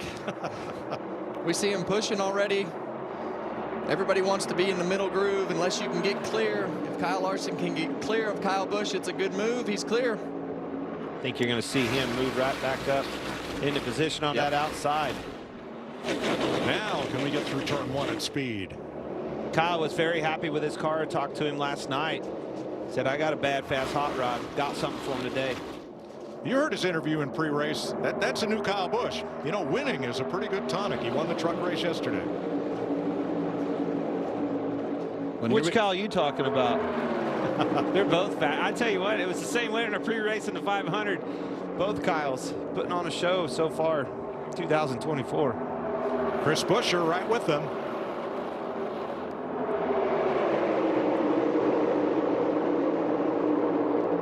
Well, now you see things start to settle in with the cars getting closer together and more evenly gapped. And you saw Kyle Busch work both of those lanes and decided to get up to the middle lane and do the blocking, trying to work both lanes from bottom to top until he just couldn't hold the outside off anymore. But typically, as we go at Atlanta, that bottom lane will have less cars in it, and that middle lane will form with the momentum, and it'll just start to get harder and harder every lap to make those passes on the bottom when they get spread out. Now the pack, 3 wide into the corner. Christopher Bell headed for the garage and out after damage from lap 2. Big move on Briscoe, going 3 wide. Can he make it stick? Going to need to get up soon. Here comes some help behind him with Buescher. I think the fight is on for this track position. You know, Kevin, I've heard all these drivers talk about speed versus handling, all that conversation. You know how they handle best? Out front. And this is a short stage, Clinton, and we see 60 laps in the stage. We've already run 15 laps, and a lot of those under caution. And I think these guys are going to do everything that they can to work their way towards the front. They all filled up with fuel, not all of them, but a lot of them filled up with fuel, and you'll have that second half of the field with a little bit fuller tank. But at some point, the handling is going to be more of an issue as we run, and as we see them 3 wide through the middle of 3 and 4. Everybody trying to fly up through the field, 4-track position. Perhaps none more than Chase Elliott. He's already in front of all the other cars that were involved in that crash, and he was 3 wide the backstretch making passes. Well, we were a little bit worried about that car. The left front of Chase Elliott's splitter looked like it was a little bit low, but he seems to be making his way towards the front. And that was according to plan, not obviously the crash, but the handling, having downforce in this car. I think you're right. We're already starting to see him spread out. As this track ages, it's getting slicker and slicker. And this handling is going to play a role. I cannot stress enough how difficult these cars are to drive at this particular racetrack, as we see Kyle Busch shoot down to the bottom and clear Kyle Larson. Easily clear. Yes. Wow, 3 wide again with Truex way up toward the wall. Footnote on Christopher Bell. They made repairs on pit road. He cleared the DVP clock. That is, he reached minimum speed on the racetrack. Now he can go to the garage, make mechanical repairs, and come back out. He's not necessarily out of the race. Why did it look so easy? I'm talking about that pass for the lead. It's because you're already seeing cars lifting. He was able to hold it wide open down there. Kyle Busch was, and passed Larson with ease. You're already seeing back through the field cars lifting big time, gaps getting. That opens up opportunities. If you have the downforce in your race car and you can hold a throttle wide open, you're going to head to the front. And the other thing is the energy from this pack is going to be a little bit less because of the fact that the second half of that field is tore up and probably knock some speed out of their cars, probably stop dragging a racetrack, and that's going to change the complexion of this race because of the energy and not as many cars in the pack. Looking back from race leader Kyle Busch, the Cheddar's onboard cam. Ryan Blaney, Kyle Larson, Michael McDowell, and Chase Briscoe's run up the inside. He's now got Ryan Blaney in front of him. So Blaney looking for the front. 18 laps complete. Let's take a look at what's on the menu. Sponsored by Cracker Barrel. Yeah, Mike, I have 3 little elements here. Now, if the race stays green, run as far as you can on fuel. Do not short pit. Go as far as that tank of fuel will allow you. Now, if you've not run a lot of laps and the caution comes out for that track position, consider changing just 2 tires or doing fuel only. And look at flipping the stages. If the caution comes out near the end of stage 1 or stage 2 and you're not in a position to score stage points, pit and then stay out at the stage break and you get that track position, Mike. Thanks, Larry. Kyle Busch has led all but 2 laps. Kyle Larson led those. Big crash at lap 2. Christopher Bell in the garage. Josh Williams out of the race.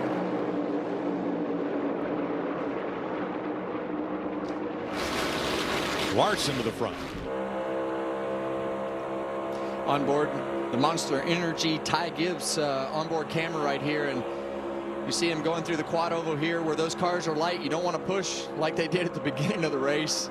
because the cars will spin out easy. You hear him lift off the gas, getting in the corner. A lot of times the front tires won't turn, so you got to lift before you actually get to the corner.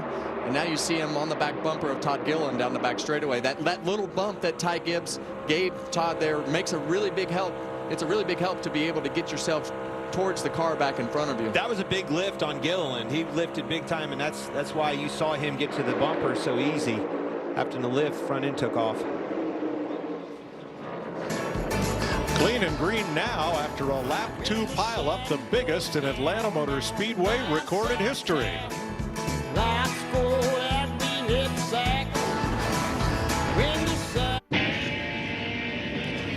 Welcome back to the Ambetter Health 400. Did I say clean and green? I spoke too soon. Lap 25, Chris Buescher, turn number 4.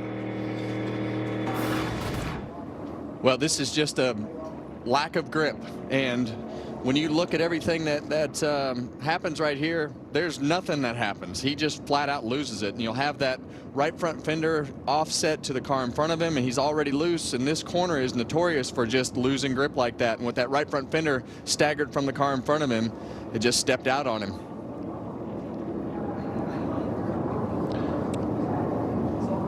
Got lucky. William Byron. So did William Byron, yeah. And hey, they're going to put 4 new Goodyears on that car right there and be just fine. It's probably an adjustment. I need a round of wedge, Kevin. Yeah, and you see him just up here in clean air, and that right front fender just amplifies everything that he has going on with this car. I'm telling you guys, this is going to be a long day for a lot of these guys because the handling is not good on any of these cars.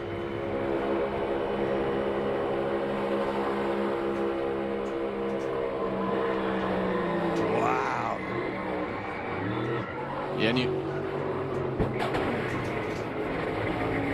he was ready for a wreck right there, taking a shot. Nobody hit him. Yeah, you see him take his hands off the wheel. He knew he was out of steering wheel. It was all the way to the right, and you heard him working the throttle to try to keep the car down the banking so it didn't shoot back up the racetrack. Now, this is William Byron. Talk about close calls. And William did a great job right there, just not overreacting to slow the car down just enough.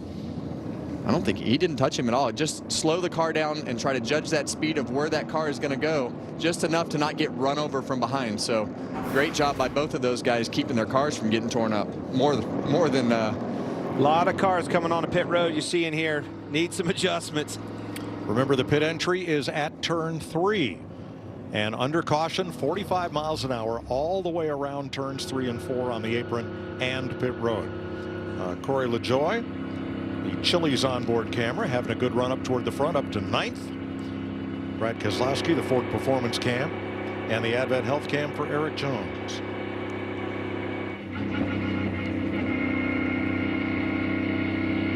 Joey Logano up to 16th before the caution flag. Regan. Mike, I'm not sure the start of this race could go more perfect for Joey Logano. Of course, after that penalty early on, the team said that we will be aggressive if we have to in terms of fuel and what we're going to do to try and leapfrog the field some. But think about that early caution. That allowed him to catch up in what they thought was a situation that would put them 2 laps down when it was all said and done. Free pass goes to Carson Hocevar. He was one of the cars caught up in that lap 2 accident, but he's as the first car 1 lap down. He'll be the 31st and final car on the lead lap when we restart. Ryan Blaney's done a great job of getting that bad luck at Daytona behind him. Not a fast race car leading this field. More work on the Chase Elliott ride. Yeah, when you crash like that, you got to start adjusting things, whether it's hitting the ground or whatever the scenario is that they're in. You got to start making adjustments to the car to cater to whatever situation that you're in. But I just can't stress enough. You see a lot of these cars sitting on pit road making adjustments to their cars, more repairs to their cars. The drivers are absolutely miserable right now. It'll be fun to watch. I'm here for it. I'm glad I'm up here because I'm liking that seat better now. Those 4 races that I drove here were the most uncomfortable that I've been in a race car in a long time. All right, let's go from miserable to happy. Spring football. That'll put a smile on your face. And it's about to hit a whole new level as the USFL and XFL come together to unleash the United Football League. March 30th on Fox. USFL champion Birmingham takes on XSFL champ Arlington. The UFL this spring on ABC, ESPN, FS1, and Fox. 29 laps complete under caution. Let's check with Regan. Well, Mike, you guys are talking about, Clint and Kevin are talking about in the booth up there, how the handling on these cars looks. The drivers are a little bit confused inside the cars, too, at times right now. Listen to Kyle Larson. Ride quality is just normal. Like, you feel the bump. I'm sure if somebody's tucking behind me, it'll bother me, but where we're at right now in the race, it's not a big deal. Well, I don't think anything's a big deal to Kyle Larson. He's a different breed. He really is. He can drive a loose car better than anybody in that field, but it's not going to be as comfortable when they start pushing and shoving on you. So it's not the most comfortable you're going to be in a car. Regan? Well, Kevin, there was a little more to that radio also. He was strictly talking about how weird the car was aero-wise. He couldn't really describe the aero and what it was causing. Of course, he was talking about the bumps after that aero discussion, but a lot of kind of guessing and question marks on his head there, it sounded like. Well, that's typical for this place because, as we just saw with Chris Buescher, when that car gets staggered to the right, it puts air on that right front fender, and then if you're loose, it'll just turn that car around. If you are shooting low like they were to pass each other at the beginning of the race, you know, you get those great runs from the guys lifting. So this is the weirdest racetrack from the driver's seat, and I don't think that's going to be the last confusing comments that we hear out of the drivers today. A lot of penalties. Chris Buescher, commitment line violation.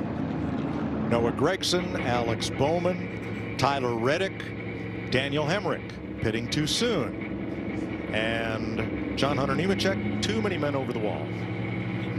You knew it was going to be this way. You're sitting here listening to all these drivers when we were down there on the starting grid before the race, Kevin, and you know it's the plan. Right, even within organizations, you had cars that were at the front with speed. You had cars at the back that were planning on, all right, those guys are going to be in trouble, and we're going to blow their doors off 15, 16, maybe 20 laps into these runs.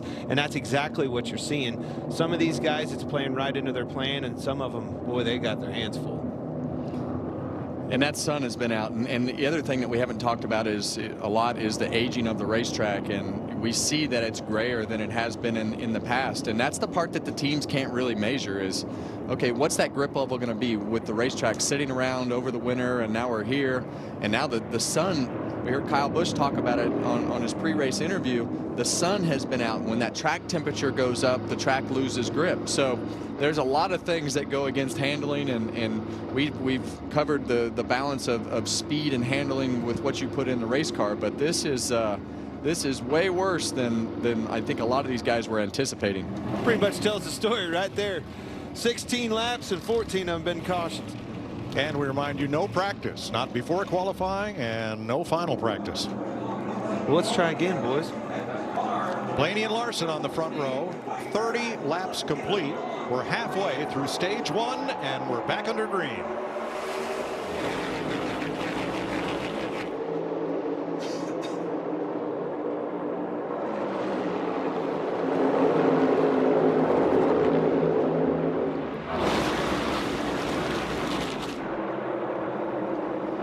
Well, here these maniacs go again. I am impressed with the speed that McDowell's car had and his ability to stay up there, right? You know that car has the drag out of it because it posted the big laps that it did. He's holding tough. Now, the first 13 cars did not pit under this caution flag. In fact, of the top 10, the only ones that have been on pit road at all were Chastain and Wallace back at the first caution. Well, this will be a good test for us to see how the guys in the back come with the tires and how the guys in the front can hang on with the old tires and the heat in the tires. We still have 28 laps based upon how everything has gone so far in this race. 28 laps is a long ways for us to go. Another thing, manufacturer conversation. We've seen these Mustangs out front. We've seen Busch and Larson out front with their Chevrolets. What we haven't seen much of is Toyotas. And don't look long, this Denny Hamlin in 11 is marching slowly but surely right to the front. Jamie Little. And how about Ryan Blaney running up front, had a great qualifying effort. And how about having a brand new spotter at 2 drafting tracks to kick off the season? He's got Tim Fedowa. We talked about that. That used to be Kevin Harvick's spotter, doing a great job navigating his driver up front right now. Ryan saying he just needs a little bit front end. He wants it to work a little bit better. We're hearing that from a lot of drivers at this point, Mike. Well, that's pretty typical at this racetrack, and that's why you'll hear a lot of these guys let off getting in the corner, trying to get that front end set to make that front end turn. But with this next-gen car, the front end is definitely the end of the race car that needs more grip. And it just, you know, it's hard to make the front do what you want it to do. So you got to let off that throttle, get the front end set, maybe tuck that left front fender out, the right front fender out. Questionable based on Chris Buescher's spin. So that's what I was going to say. You step over the line that much, and now all of a sudden those front tires are working way better, and the rear can't keep up with it. Well, Chris Buescher spins out. If you watch that 5 car of Kyle Larson, we noticed him down here in 3 and 4. He was up the racetrack, and he's testing the waters up there to be able to let that car sail up the racetrack. And we saw that in some of the in a couple races here last year. Martin Truex and some of those guys would run that 3rd lane. I think that'll become more used as the race goes on. Yeah, in particular on the long runs. When tires wear out, you don't want to shoot to the bottom, because if you don't clear them and get up in front of them, you're in trouble. You can get to the right rear corner, much like Logano did when he won this race a year ago. Like, that's how you've got to get out and get the job done, make the pass for the win. Now, of the cars that stopped on this caution, William Byron is the furthest forward. He's in 11th place. Now back to 12th. Byron, Logano, and LaJoie are the cars moving forward on fresh tires from this last caution.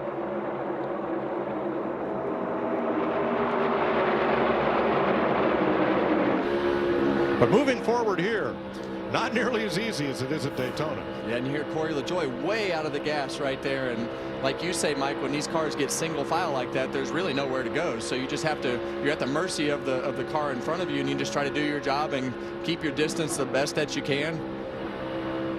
Hearing how much he's lifting, Corey LaJoie riding along, pedaling that thing a lot, trying to stay out front of the rear bumper. And as we go to turn 3, you're going to hear him lift again. You're going to see the throttle percentage come down, because it's a really flat entry, and you got to keep the nose of that car. You got to get some air on it to let it turn down the racetrack. So that's what they're lifting for right now, is to try to get the front to turn.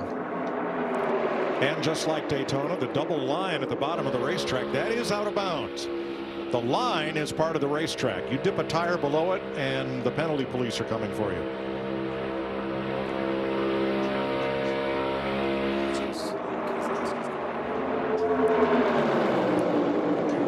.40 laps complete. Stage 1 is 60 laps, so 20 to go in stage 1.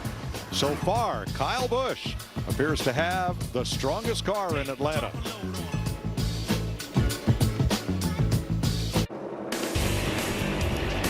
Welcome back to the Ambetter Health 400 in Atlanta. 45 laps complete. New leader, Michael McDowell. Drove to the front past Ryan Blaney and Kyle Larson. Pole sitter out front and leads his 3rd lap of the day. All right, we had some radio from the crash back at lap 2, that huge pileup. We'll hear from Austin Dillon and his team, and from Martin Truex.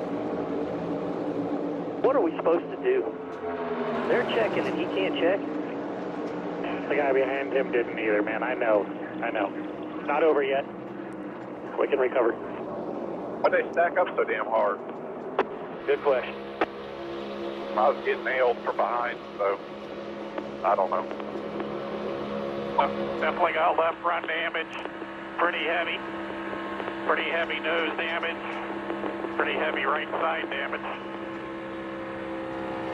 Some of the aftermath of the 16 cars that piled up on lap number 2, which began when Austin Dillon went sliding across the track, and everybody behind him piled up. Only car out of the race is Josh Williams. Christopher Bell is back on track, though 32 laps down after mechanical repairs. Here's a look at it in the lower right. Yeah, I'm still of the opinion that Todd Gilliland was just trying to make sure he didn't fill that hole too fast to let Michael McDowell up, and they were already checking up, like you said, Clinton, and both of those checkups just led to that. So it happened fast. It happened fast. And these guys up front, they have been going at it. While we were at break, Ryan Blaney kind of slid up the racetrack. It looked like he was in a slide for life, but the non-handling of the cars is making for a lot of passes and pretty entertaining to watch up front. Welcome to the show, Martin Truex Jr. You heard his frustration, but he is back. He has recovered and has found the front. 4th place. This is where you're going to start seeing these cars. See, he can hold that throttle wide open. These guys are starting to have to lift in the corners. Yes. These guys that elected to go for the handling, right? Downforce, drag. This is where they're able to hold it wide open, start prevailing and picking them off. Toyota Cam down on the low front bumper of Truex's car. As you saw him change lanes there. Going to the front, he and Denny Hamlin are the 2 Toyotas in the top 10, and Bubba Wallace now.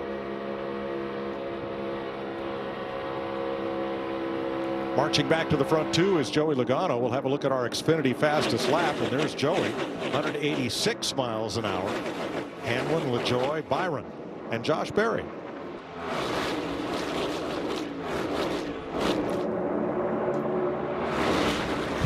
Here we go, that 3rd lane through 1 and 2. Ross Chastain all the way at the top. We're 3 wide down the back straightaway.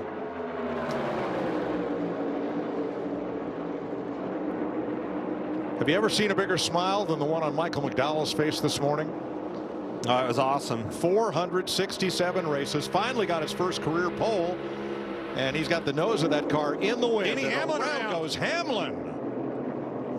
Sliding down toward the apron in turn number 1, and caution is out. Hamlin was in 6th place.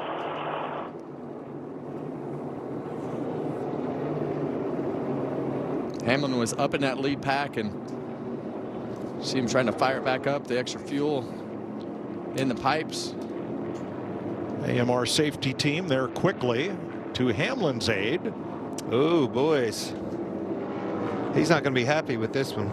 And he'll get away just before the safety car comes out. Well, what happened here? Well, you can see him and Kyle Busch on the bottom. Kyle comes up, gets into his left rear corner, and turns him around. Yeah, and that would look like the classic case of 2 got one going up, one coming down. These cars are just, I mean, that was pretty heavy contact, but they're light going through the front straightaway like that through the quad oval. From the 8.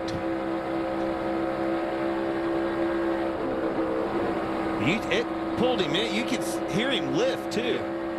You told me this, Kevin. You said sometimes if you lose your nose and you'll actually lift and the thing will pull you up into it. He definitely lifted big time before they hit. Yeah, he did everything he could do right there.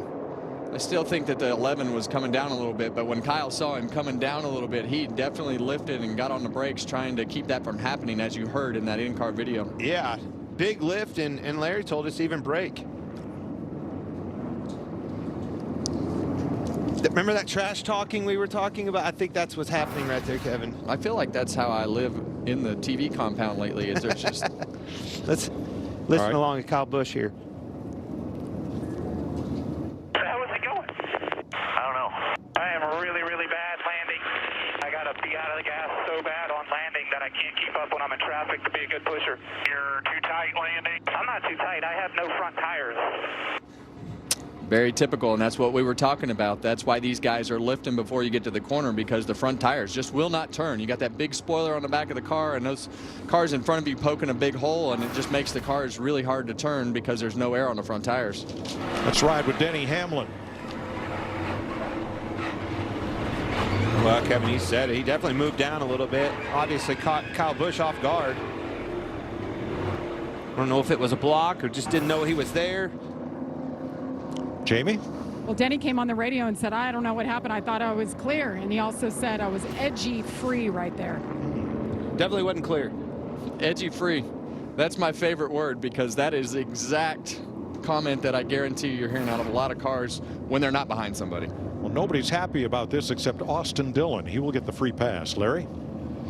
Yeah, this may be where we see one of our Cracker Barrel on the menu race strategy. If you're back in the pack and you don't feel like you can score stage points, flip the stage right here. Come to pit road, get your tires, get your fuel, and then you'll stay out at the stage break, which we're seeing right now. A lot of them coming to pit road that was back in the pack. Well, to his point, Mike and Clint, that's what you want to do. But the guys that stayed out, they are going for those stage points because they're in position to be able to score points and protect themselves in case something happens at the end. So the top 9 stay out on the racetrack. We're under the 3rd caution of the day in Atlanta.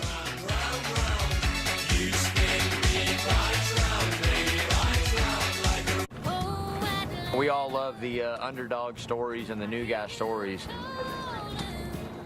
Everybody was sitting on pins and needles, and then it just erupted. Gordon got loose. It's Harvick. Harvick by inches. It was like a spiritual moment. What could be more special? I think that's kind of what the sport needed. Basically healing NASCAR Nation. Surprise you guys, yeah. How are you? Nice to see you guys. How you doing? See, you're not the only one that can go in the infield.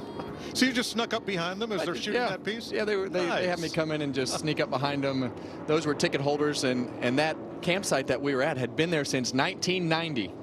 Very cool. Father, son. Still here. Yeah. Father-son duel. Same spot. That's what the sport's found on, man. There's so many of those great stories in the infield of, you know, the grandpa took the son, and now the grandson's there, and they're all doing it together. Love those. And you know, if that was a long time ago, Kevin. So it was a long time ago. It's probably a grandpa scenario. And I loved coming to Atlanta and got my first win here. Had a lot of success here, and I can tell you that this is not your grandpa's Atlanta. I know that's what you want to call me. Hey, 1,300 laps led. That's the impressive stat. 3 wins. Awesome, but you probably should have won 13. You had 13 of them won, and scenarios just didn't play out. I remember, you know, pits once and caution, untimely cautions would bite you. Good runs, though. Awesome track for you. All right, penalties. All pitting too soon. Bowman, Preece, Nemechek, Reddick, and Hamlin will all start at the back. Of the top 10, only William Byron has been in the pits since lap 7. From Joey Logano on back, everybody stopped on this caution flag, and there'll be 2 to go in the stage. Elbows up, Kevin. Oh my gosh. 2 laps to go. Stage points on the line. Look at uh-oh, maybe another lap here. Is he going to be able to get it? Yeah, lights are on the pace car. They waved it off. One more lap. All right. You already see Logano. Can you believe, starting at the back, the wrecks, 2 wrecks we've had, the big one, he survived all of it. Now he's in a place where he can get stage points in this first stage. Unbelievable. Well, he had a little bit of fortune go his way, and everything has worked out, but it's going to get dicey here at the end of this stage. You think? It's 1 lap, and these guys are going to have to push and shove and do everything that they need to do to try to win the stage and get the most points that they can. And most of those guys in the front are on old tires. That's just it. They actually, Kyle Busch, 5th place right there. They wanted him to pit. He stayed out trying to go for these stage points. Adding another lap to this might play right in his playbook where he can do it. Let's listen along. Just total 1. He stayed out. Was I not clear? I said if you can restart on the front row, you can do it. But if not, bring it to me. I know. I heard you. That's why I said pit. 5 reds. Well, that was the crew chief and the spotter. That extra lap helps this scenario. He'll be able to hold on for a lap here. It's Kyle Busch. Make some good moves here, get some stage points, make up for it. They will race 1 lap. Yikes. Exactly. That's all. I don't even know what else to say. No, you're right. It's going to be physical, and they're going to push and shove and do everything they can to get themselves as close as they can to the front. But when this is over, those first 10 guys or so are going to get cycled to the back because of pit strategy. And those 10 are on worn tires, new tires behind them. Let's drop the green for 1 lap to the end of stage 1. Blaney outside of McDowell.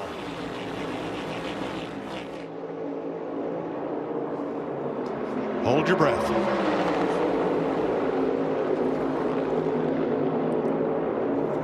Big gap on that outside.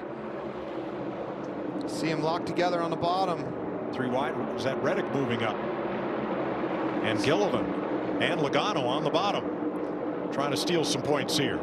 Michael McDowell started from pole. Here he comes to the end of stage 1. He gets the green and white checkered flag. Green and white, go till I tell you. Blaney, Chastain, Larson, and Busch, the top 5. Wow, that wasn't so hard, was it? Wasn't as bad as I thought it was going to be. All right. 3rd career stage win for Michael McDowell.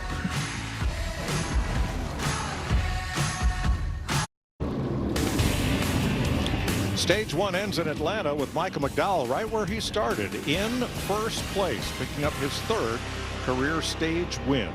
Let's go down to pit road. Jamie Little. Well, Mike, every week we always talk about how instrumental the pit crews are in this sport, but we don't tell you who they are or show their faces. Well, this year we're going to change that. We're going to introduce you to some of these pit crews. So first up, the Daytona 500 championship team and the fastest overall pit crew in 2023, this William Byron's pit crew. Jeff Cordero, front tire changer, the New London Waterford Speedball 2019 Cup Series champion with Kyle Busch. Orrin Osowski, rear tire changer, Saint-Hyacinthe, Quebec, Canada, one of the true left-handed tire changers on pit road. Ryan Patton, tire carrier, the Ohio State University 2-time Cup champion with Jimmy Johnson. Spencer Bishop, Jackman, former tight end for the Wake Forest Demon Deacons. Landon Walker, fueler, former Clemson offensive tackle, 2024 Daytona 500 champion. I love this. Where are you from? New London Waterford Speedbowl. That's in Connecticut. Nice little 3rd mile track. You know what I loved? Yep. Athletes. Those Yes. dudes are studs. All of them. Well, we definitely know the athletes are on pit road.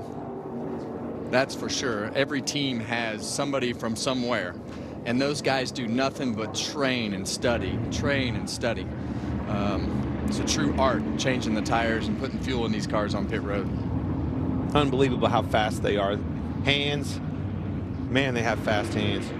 Tight end out there. How about that? That was cool. So, Larry, we expect the top 10 on pit road because most of them have not yet made a pit stop today. But what of the rest, those that stopped at lap 55? Yeah, I mean, if you're all the way at the back, come on in, top it off with fuel. But yeah, we only ran 1 lap, and no matter what, you're going to have to stop in this next stage because it is 100 laps. And remember, the fuel window is about 68 to 72 laps. This is really going to flip the script for these guys. You've seen all these guys have the affordability of the clean air. McDowell winning that stage. Larson's been up there. Kyle Busch has been up there. Be mired back in traffic now, Kevin. Joey Logano is going to be 2nd when this baby fires off to go green. Right behind, or right next to Todd Gilliland. So here they come, 45 miles an hour under caution around turns 3 and 4. That area 90 mile an hour speed limit on the apron under green. It's a long ways around there, around the corner. One speed line right in the middle of the corner, and then you come down pit road to go straight here to enter these really small boxes. And that's where we'll crank it up.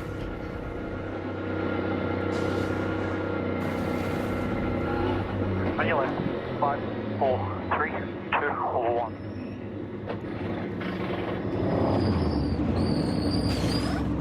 That's good. We can pin it there. I'm coming around to the right. So you ready? The 21 is not coming in. You'll have install. Waiting on fuel. Go, go, go, go, go, go, go, go. Wait.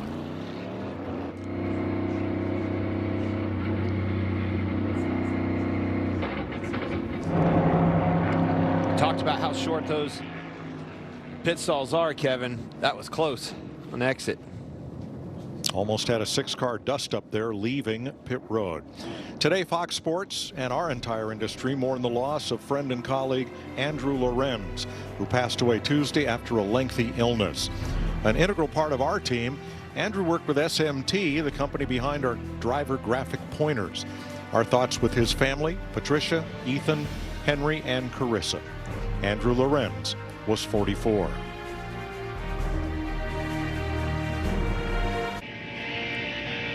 Under caution at the end of stage 1 in Atlanta, where our aerial coverage is provided by Goodyear, powering every lap, every mile, and every victory on the road ahead. Goodyear, more driven. A lot of congestion on pit road. Watch when Ryan Blaney fires out of his pit and suddenly gets into heavy traffic here. Yeah, you see Noah Gragson coming down pit road, turning into his pit box with all the damage, and you're going to see Ryan Blaney come out. It might have been Ryan Priest, but he had to stop and check up, and then there's another car on the inside, and all these guys pulling out of the pit box are looking in their mirror, in their digital mirror, and listening to the crew chief at the same time to make sure they know where all those cars are. But it was close, Clint. Yeah, when they call you clear out of the box, they always tell you clear all the way up, clear one lane, clear two lanes. That was pretty close to a four-wide scenario.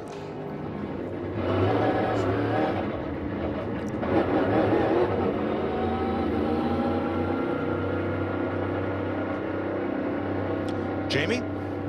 A lot of adjustments this week at this racetrack at Atlanta. So let's recap a couple of them for you. Ross Chastain in the 1. He just told the team, I'm wide open in 3 and 4. I don't know what else to do. I don't know how I can move the air. So they gave him an adjustment just to try to help the handling, a wedge adjustment and 4 tires for him. Meanwhile, Martin Truex Jr., you talked about it, Mike, one of the many cars involved in that lap 2 incident, had a lot of right side damage, but he was able to fight his way up to 6th at the end of that stage. They worked on the car. He said, overall, it's pretty good, just needs a little more grip. Regan? Larson fighting a race car that's a little bit too aero tight for him right now. Said he feels like he needs front downforce. Of course, they can't fix that right now. Cliff Daniels said, I'll do whatever I can with other adjustments to help you out there. The 34 of Michael McDowell, very good with his car. A little loose up top, no adjustments. He likes it. And a long pit stop for the 8 of Kyle Busch. They went under the left front of the race car. They wanted to work on the left front shock. Felt like the nose was floating too much. He couldn't get consistency. Take the time now to go ahead and fix it for later in the race. So the first of the cars that just pitted is Ross Chastain in 16th place, then Michael McDowell 17th. Everybody in front of them, the first 15 cars all pitted at lap 55. We had more cautions in stage 1 than we had in the whole Daytona 500 Monday. I've got some bad news for you, drivers. We're not fixing your push in the corner, so suck it up. It's not going to get better. Stage 2, under green. Boy, you described that scenario so much better from up here. I've heard your radio before. Todd Gilliland inside of Joey Logano.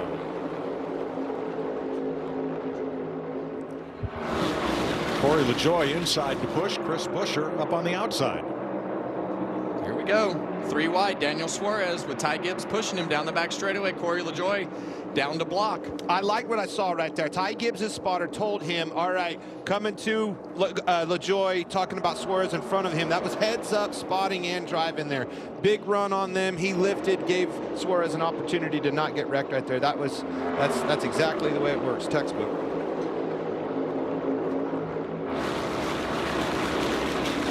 Can't see through those cars. When you're pushing somebody, you need to know what's in front of him. Well, and to your point, Clint, the spotter will be telling you what's happening in front of the car that you're pushing. As we go on board with Corey LaJoie, we hear him lifting to get the nose set and get down the racetrack and get full throttle. How about Josh Berry in 5th? And Zane Smith in 4th. Drivers that flipped the stage and pitted before stage end now having a chance to shine here. Yeah, you see Harrison's on the side of Josh Berry's car there. Those guys obviously flipped the strategy and put themselves in position to be able to run at the front of this pack, and that's where you want to be. It's less dangerous up there, but we know anything can happen. But as the run goes here, that handling will become harder and harder to come by, and you want to be as far forward as possible. I like what you said right there. Talking like, think about Kyle Busch in his scenario, really losing the nose. That was out front, Kevin. Right. It's going to be way worse back there. Well, and that was my point a little bit, you know, to be able to say when I said suck it up, drivers, because the further forward you're going to be, the better that's going to be because it's less turbulent. So you want to stay as far forward as possible because that problem is not going away in the corners with that push. They sure try. You never give up. Certainly, Randall Burnett made that lengthy stop because he thought he could do something to fix it.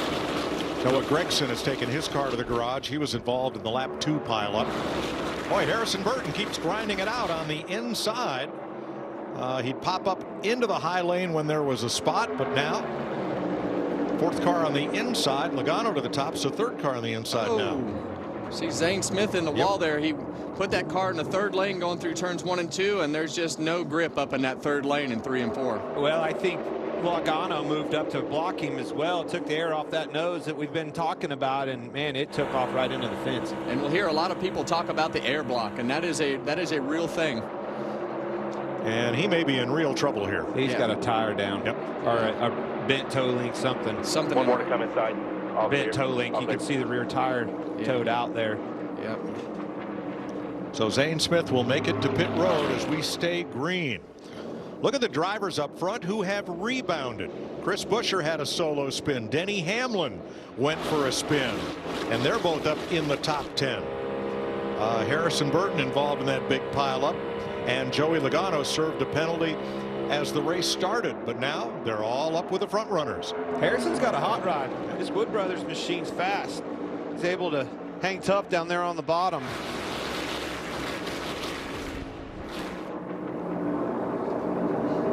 And the hometown hero Chase Elliott up into the top 5. He had to start in the back after they changed an engine sensor this morning, an unapproved adjustment. And he also got caught up in the first melee of the day. They have worked on that car. You can see how low the splitter is on the left front. They've been under the hood on that thing, under the right front.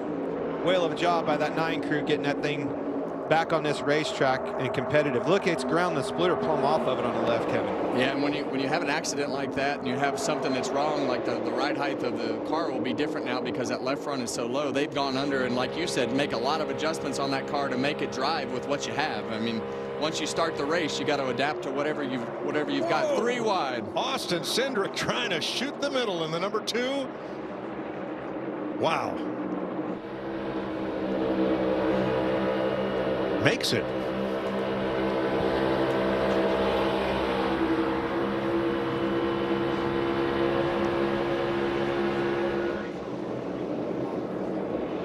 Michael McDowell on the inside. Came out second among the cars that have pitted, and he's already up to 7th. He is on the move. This car has the speed and has the downforce, making moves left and right, passing them all over the place. And I think we need to give these guys credit. This happened a lot last year with Michael McDowell and his team running well. They qualified on the pole here. They ran well at Daytona, qualified on the front row there. And this didn't just start in these 2 races. This started last year with these guys really putting their cars up front and racing up front and winning races, and they're doing great with everything that they've got going on so far this season. Well, it's hard to do both. They have the speed and the handling.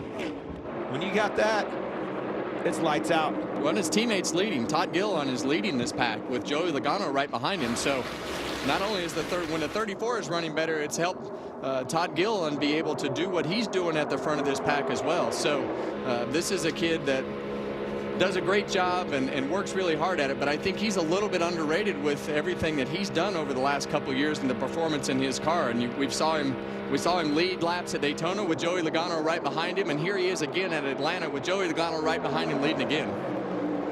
Kevin, front row, talked about, we saw the announcement of them getting a better Ford service from the Ford camp. That's got to play a big role in this, right? Both cars are lights out fast. Well, and they have an alliance with Penske, and you see a Penske car right behind that front row car, and you see Michael McDowell making ground and making moves on the bottom of the racetrack, and he's got the handling and the speed, like you say, to be aggressive, and that's what you want as a driver, to be able to be aggressive and work your way forward.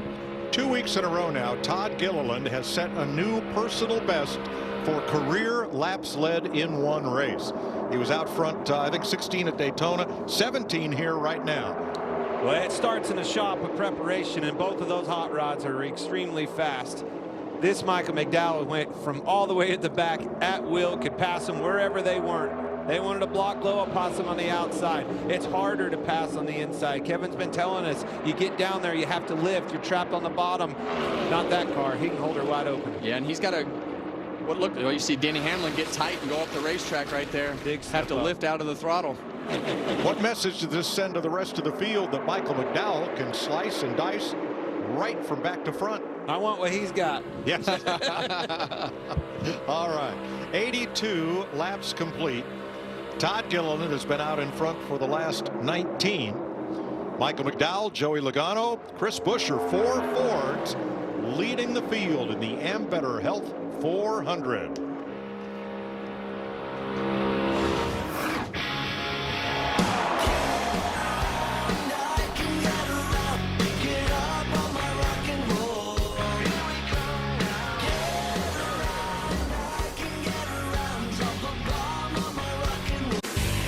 NASCAR on Fox is sponsored by Ford. Built Ford proud. 89 laps complete, 6 Fords at the front of the field. Gilliland, Logano, Buescher, Burton, McDowell, and Blaney. Denny Hamlin, the first Toyota, about 7th. William Byron, the first Chevrolet, in 9th. And up top is our Fox race tracker showing the caution periods and the green flag periods as this race unfolds. Todd Gilliland out front, leading more laps today than in his Cup career. Starting to see some noses floating off the corners, Kevin. I was watching Chris Buescher there off of 4. Thing really took off on him. Yeah, and sometimes it's that air block. He might have saw the guy on the outside coming too, but these cars are not going to handle well tucked up right behind each other getting into the corner, especially into turn 3, because it's flat over there. There's a bump over there, and it just has everything go against making the car turn left.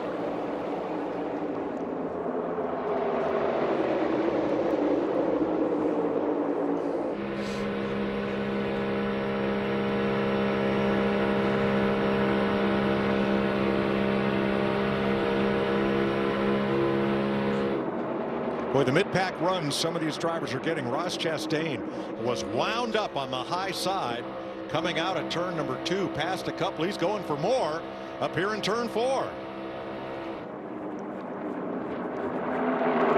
And we talked to Ross Chastain before the race, and he talked about how he was so uncomfortable last year about spun out qualifying. As you see him go to the top side again and not have to lift off the throttle, he's obviously told us that we had he put a lot of handling into his car based on how uncomfortable he was last year. And now you start to see him be able to utilize that in that 3rd lane. Yeah, the number one thing he told us pre-race was, I wanted all the handling I could get. Told my crew chief, forget the speed. We need handling if you want me to win this race.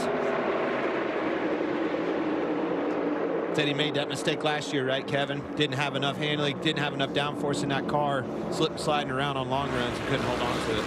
And you see Denny Hamlin more and more go up to that 3rd lane as more and more of those guys are seeing, hey, that's a choice that I have, that I don't have to let off the throttle so much by staying behind the guy in front of me. And the cars that are handling good are going to be the ones that can go up highest and be able to hold the throttle down. Starting to see Harrison Burton struggling on the 21 car on that outside line, stacking them up pretty good, getting into the corners. Tells me he's lifting, getting in. Watch them come right to his bumper. Ooh. He almost stacked him up and got in trouble. That's a product of Harrison having to lift, getting into the corner. That was close. Big shot by Chase Elliott to the back of Kyle Larson there.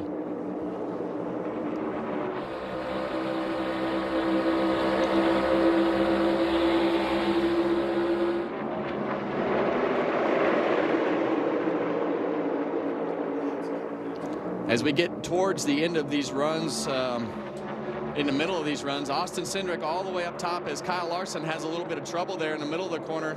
Austin Cindric takes his run and doesn't quite complete the pass down the back straightaway, but as this run goes, the handling of the cars just gets worse and worse and worse every lap, and the checkups start to be bigger and bigger, and it starts to cycle through with different cars. Keselowski, we're riding along with him here in this 6 car, finally getting the speed figured out, and his scenario just keeps getting better. Driving to the front, up 8 spots since the caution, and boy, he has finally found the front, clean air, liking what he sees. Had a good chance to win this race here last year. It was his teammate Chris Buescher. BuildSubmarines.com, Cam. You hear that big lift. If you can get to the outside of him, that's all it takes. Look, that McDowell car, we keep telling you how strong that thing is. As soon as you heard Buescher lift, look at McDowell, wide open.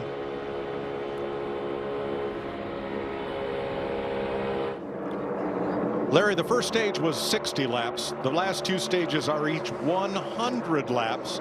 What kind of different strategies does that give you as a crew chief? Yeah, again, pretty much everybody's equal right now, even those 15 that stayed out, because we only ran one green flag lap. You'll have to pit at least once in stage 2 in that final stage. Mike, we went back racing at lap 68. Somewhere around lap 130, 135 is when you'll make your pit stop. As I said earlier, you want to run as far as possible. You do not want to make a short pit, green flag pit stop with how long this pit road is. Jamie? And an update on the teammates Chris Buescher and Brad Keselowski running together up there in the top 4. Chris Buescher, he had that spin earlier. Much better handling now after that pit stop. Meanwhile, Brad Keselowski, it has been 100 races since he last went to victory lane. They felt like this was a good one to get it done. Finally, I talked to his crew chief, Matt McCall, and he's like, man, we just want to run consistently, but I'll tell you, it's really hard to work this hard in this sport when you don't have a victory and a trophy to show for it. Nobody's worked harder in the garage than Brad Keselowski in the last few years. Came in, turned that company around, put his name on it. Is making the difference, not only behind the wheel, but behind the desk on Monday morning. And 100 races, that's 2.5 seasons. He's going to put this car in victory lane this year. Says he's not counting the races. I am. It's going to happen. He's counting running well every week. It just, you can't keep that car out of victory lane. Not running the way it has last year. Well, he's done a great job with the company, and like you say, it's just a matter of time before they put it all together. 3 wide again here.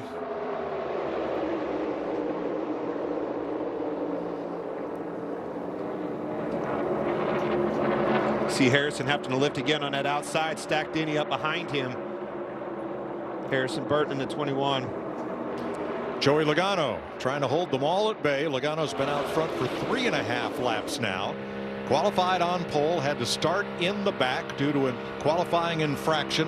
Has made his way to the front and talks about this season so far. It definitely bothers me. I look at it and I go, yes, we led the most laps. We led all the wrong laps. We got 9 points on the whole weekend. That stings. Honestly, one of the best cars I've ever had there. One that I can drive to the front at any moment. Is so good. Handled great. Did everything I wanted to do. That's what made it hurt a little bit more.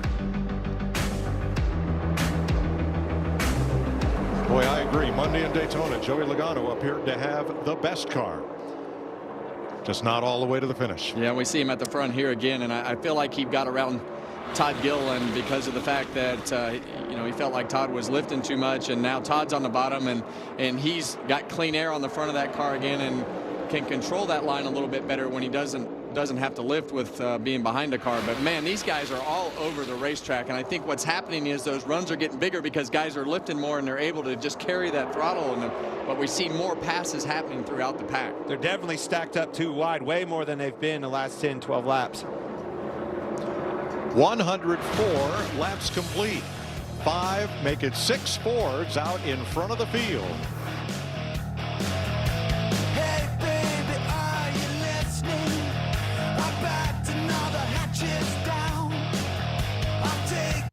Welcome to Martinsville. Martinsville isn't your average everyday racetrack. Far from it. It's truly one of a kind. The speed, the shape, the history, the hospitality, heck, even the hot dogs. A one-of-a-kind weekend at the short track of NASCAR with trucks on Friday, Xfinity on Saturday, and Cup Series on Sunday. It's one event too amazing to miss. NASCAR weekend at Martinsville Speedway. Get your tickets now at martinsvillespeedway.com. 110 laps complete in the Ambetter Health 400. 6 different leaders, 20 lead changes so far, and 30 cars of the 37 starters still on the lead lap. We've had a lot of 3-wide racing mid-pack as handling deteriorates and other drivers try to fight their way to the front. That's your progressive race summary. Joey Logano in front of Todd Gilliland. Brian Blaney, Chris Buescher, now Ross Chastain's Chevy is in 5th with Kyle Larson and Denny Hamlin's Toyota.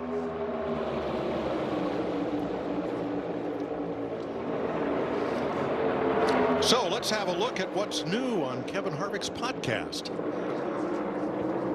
the week before, my wife and I, Delana, got married in Las Vegas. That was on the documentary. Yeah. Did you know they got married in Vegas? I didn't know. I didn't either. Actually didn't know you guys got married in Vegas. Because people always joke, like, let's get married in Vegas. They actually did it. It was a neutral site.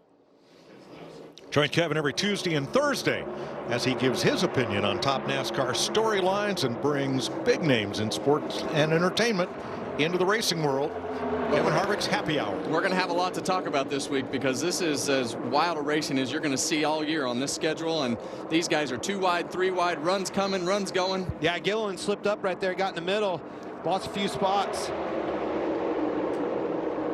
Chris Buescher on the outside for the lead. Lot going on here, Kevin, behind the wheel. A lot of moves. Whoa, Cindric way up on the outside. He likes that old Harry Gant groove right up on the wall. Things really get big runs off the bumper of a car. Some help behind you, having to get under the brakes, lifting for the handling. These guys, they are busy. You see Ross Chastain shoot by in the middle lane there. We keep talking about the handling of his car, but as this good block right there. We saw how good he could block last week. He shut the door on Ryan Blaney there going into turn 1 and right back up to almost the 3rd lane. Now Michael McDowell dropping back a bit. Regan. Well, Mike, a few laps ago, Michael McDowell, of course, running up front. All of a sudden, like a light switch, started falling back. The report from the driver after about 2 laps of losing positions was it just got tight all of a sudden. That car had been a little bit loose most of the day, so that's something new for them right now. He was last on pit road at lap 64, along with the 10 other 9 cars that stopped at the stage break. This is exactly opposite of what I would think we would be seeing on a long run. Here we are deep into this run, and these guys are on top of one another, 2, 3 wide. I thought it would be all spread out. That's why. Look at Brad Keselowski's feet right there. You're going to see him working. You saw him working the throttle. You got his foot on the brake. They're going to go down the straightaway here, and now he's on the bottom. So we'll see how good his car's handling as to how much he lifts into turn 1 by himself in clean air. I don't think that foot moved. It didn't. But the point of that comment was he's pushing the air, and he's got the air on the front of his car. Now that one car moves down, it's going to be, see, he has to lift, and that's the difference between having the clean air on the front of the car, and as soon as Ross Chastain dropped down in front of him, the front of the car didn't turn as much, and the only way to make it turn is to let out of the throttle. Yeah, that was spot on right there. Didn't have a car in front of him wide open through 1 and 2. As soon as that car moved in and got that wake in front of him, he had to lift big time. Right back to wide open there now that he's got the clean air again on the front of the car, and he'll probably just have a little lift into turn 3. Nope. No lift because of the fact that he's got clean air. Contact. Yeah, this is a hornet's nest right here. Cindric, they've been on both sides of him for about a lap and a half. Well, Austin's been pretty aggressive with that 3rd groove, and now he's in the middle and probably not where he wants to be and having to do exactly what we showed with Brad. Once you're in that hornet's nest, it's just a matter of the timing of the lifts and where you have to lift as to where you wind up as far as on the racetrack and as far as what lane you're in. And you lose the momentum. Right. You get stuck in the middle right there. You don't have the help behind you, and you're trying to get up or down. Just get back in that wake so you can get that momentum rolling again. Well, you lose that momentum and you wind up in places that you don't want to be. Martin Truex making some gains on the bottom of the racetrack while many of the drivers fight for the top lane. This is fantastic racing we're seeing today at Atlanta. So much fun to watch these guys battle. There's a lot going on inside these race cars. The runs they're getting, the blocks, the handling issue of this is so fun to watch. So later this summer, the second stop in Atlanta will be the first race in the NASCAR playoffs. So building the notebook here for playoff racing later on this summer. Joey Logano, Ryan Blaney, Ross Chastain, 1, 2, 3.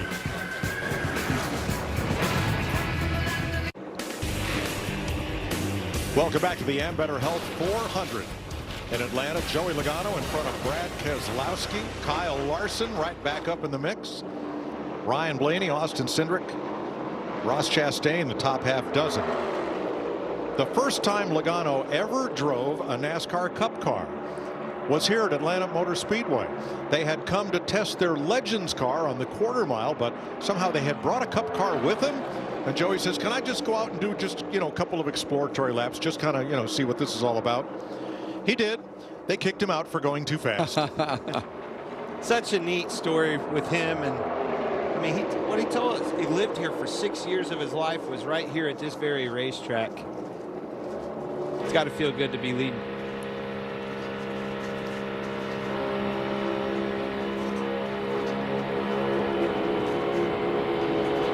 I think Logano he had a hand out the window. Green flag pit stop. All right, guys, so a lot going on for the drivers here. Now the pit road speed is 90 miles an hour around that corner. So you got to downshift twice coming to the straight part. That's going to kick off the pit cycle as we go through this segment of the race. So 45 miles an hour here on the actual pit road.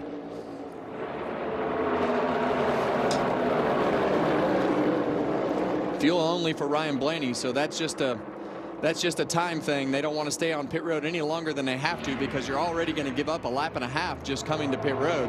So you want to do everything you can to just get right back off of pit road. Same for Logano, and they'll come out together. Not quite as critical as it is at Daytona, but still. Now their teammate Austin Cindric, he is hunting the lead off turn number 2. Shoots by Brad Keselowski into second. Now Cindric against Larson. And Larson drops to the bottom to hold the lead.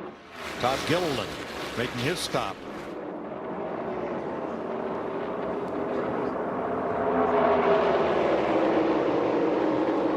A really tight side drive for Keselowski and Chastain off of 4. I think they maybe brushed a little bit there. Chastain's been watching him for the last few laps, starting to lose the nose bad. Looks like Cindric to pit road here. Very hard to come on the pit road that fast and then down. There's markers to aid you, visuals, Kevin, but that straight on shot like that, that's very tricky to gauge your depth perception. 30 to go in stage 2, which has been all green flags so far.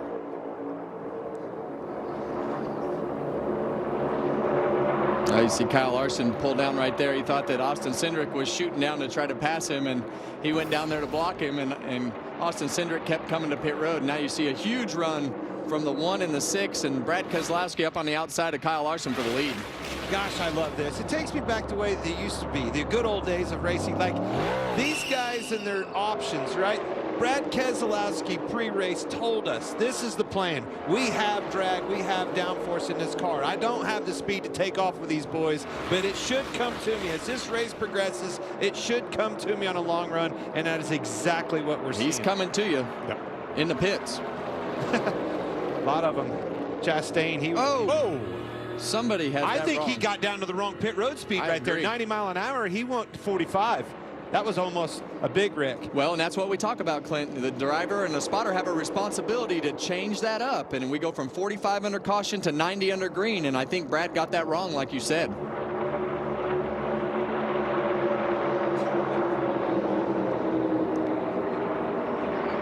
And more peel off for pit road this time, as these appear to all be fuel only stops. Denny Hamlin, I think he did the same thing, Clint.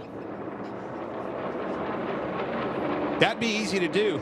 Different pit speeds for caution scenarios, green flag scenarios. Now also, we talked about the radius of that apron.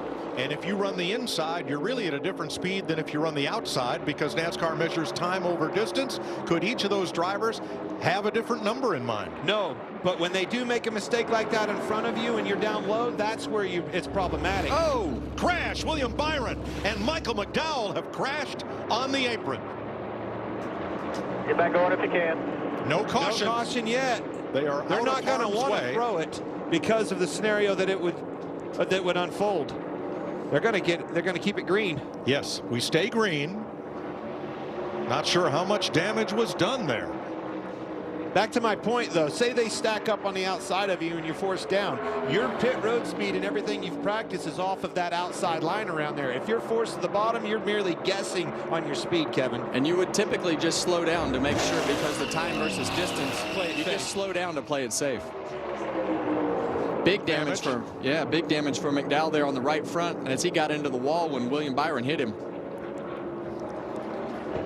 Ross Chastain and Josh Berry speeding on pit road. They will do a pass-through penalty, and that is going to be very costly given that pit road starts at turn 3 and doesn't end till turn 1. Well, we saw Ross Chastain shoot by Denny Hamlin, so obviously Denny was doing right and Ross was going too fast. Bubba Wallace is the race leader. He and Ryan Preece have not stopped since the stage break.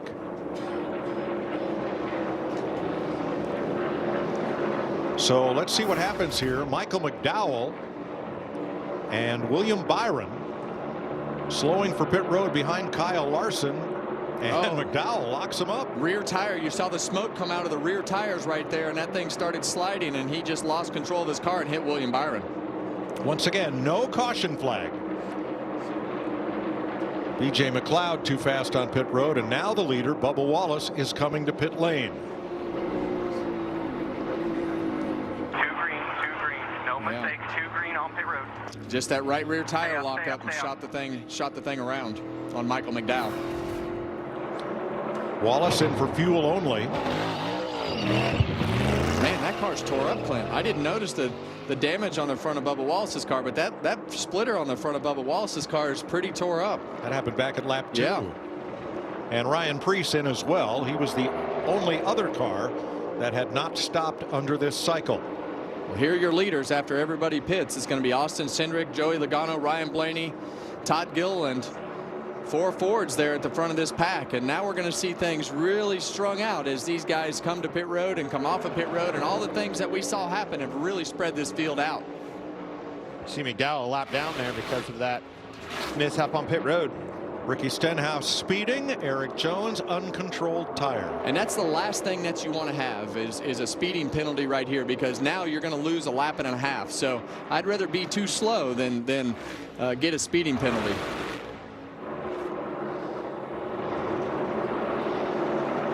"20 laps to go in stage 2. Austin Cindric out in front of the Ambetter Health 500. We're going to take you, Fox, side by side. Everywhere but the seat. The seat is leather. Alan, we get it. You love your bike. We do too. That's why we're America's #1 motorcycle insurer. But do you have to wedge it into everything? What? I don't do that. This reminds me of my bike. The Wolf was about the size of my new motorcycle. Have you seen it, by the way? Happy birthday, Grandma! Really? Look how the brushstrokes follow the line of the gas tank. Hey! Brought my +1. Jamie. Chili's 3 for me. A dream gap and entree. Baby back, I want my baby back, baby back, baby back, I want my baby back. Bro, this is about the 3 for me. Put the 99. All the parts you need at the prices you want. Guaranteed to fit every time. So you can keep your ride or die alive. Oh, it's cold outside. Time to protect your vehicle from winter's wrath. Of course, the hot sun can be tough on vehicles too. You need WeatherTech. Laser measured floor liners and cargo liner will shield the carpeting from sand and snow. For your interior, there's seat protector and sunshade, plus mud flaps and bump step for the exterior. While the new impact liner with shock absorbing rings safeguards your truck bed from costly damage. Order American made products at WT.com. Surf's up.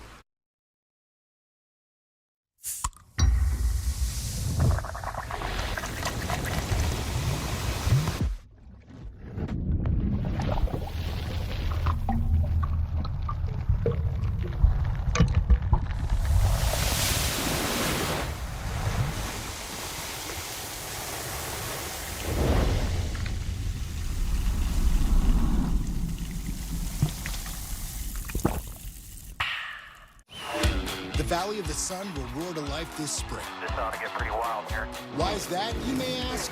Because NASCAR is coming to Phoenix, and it's going to be a weekend of good vibes the whole family won't forget.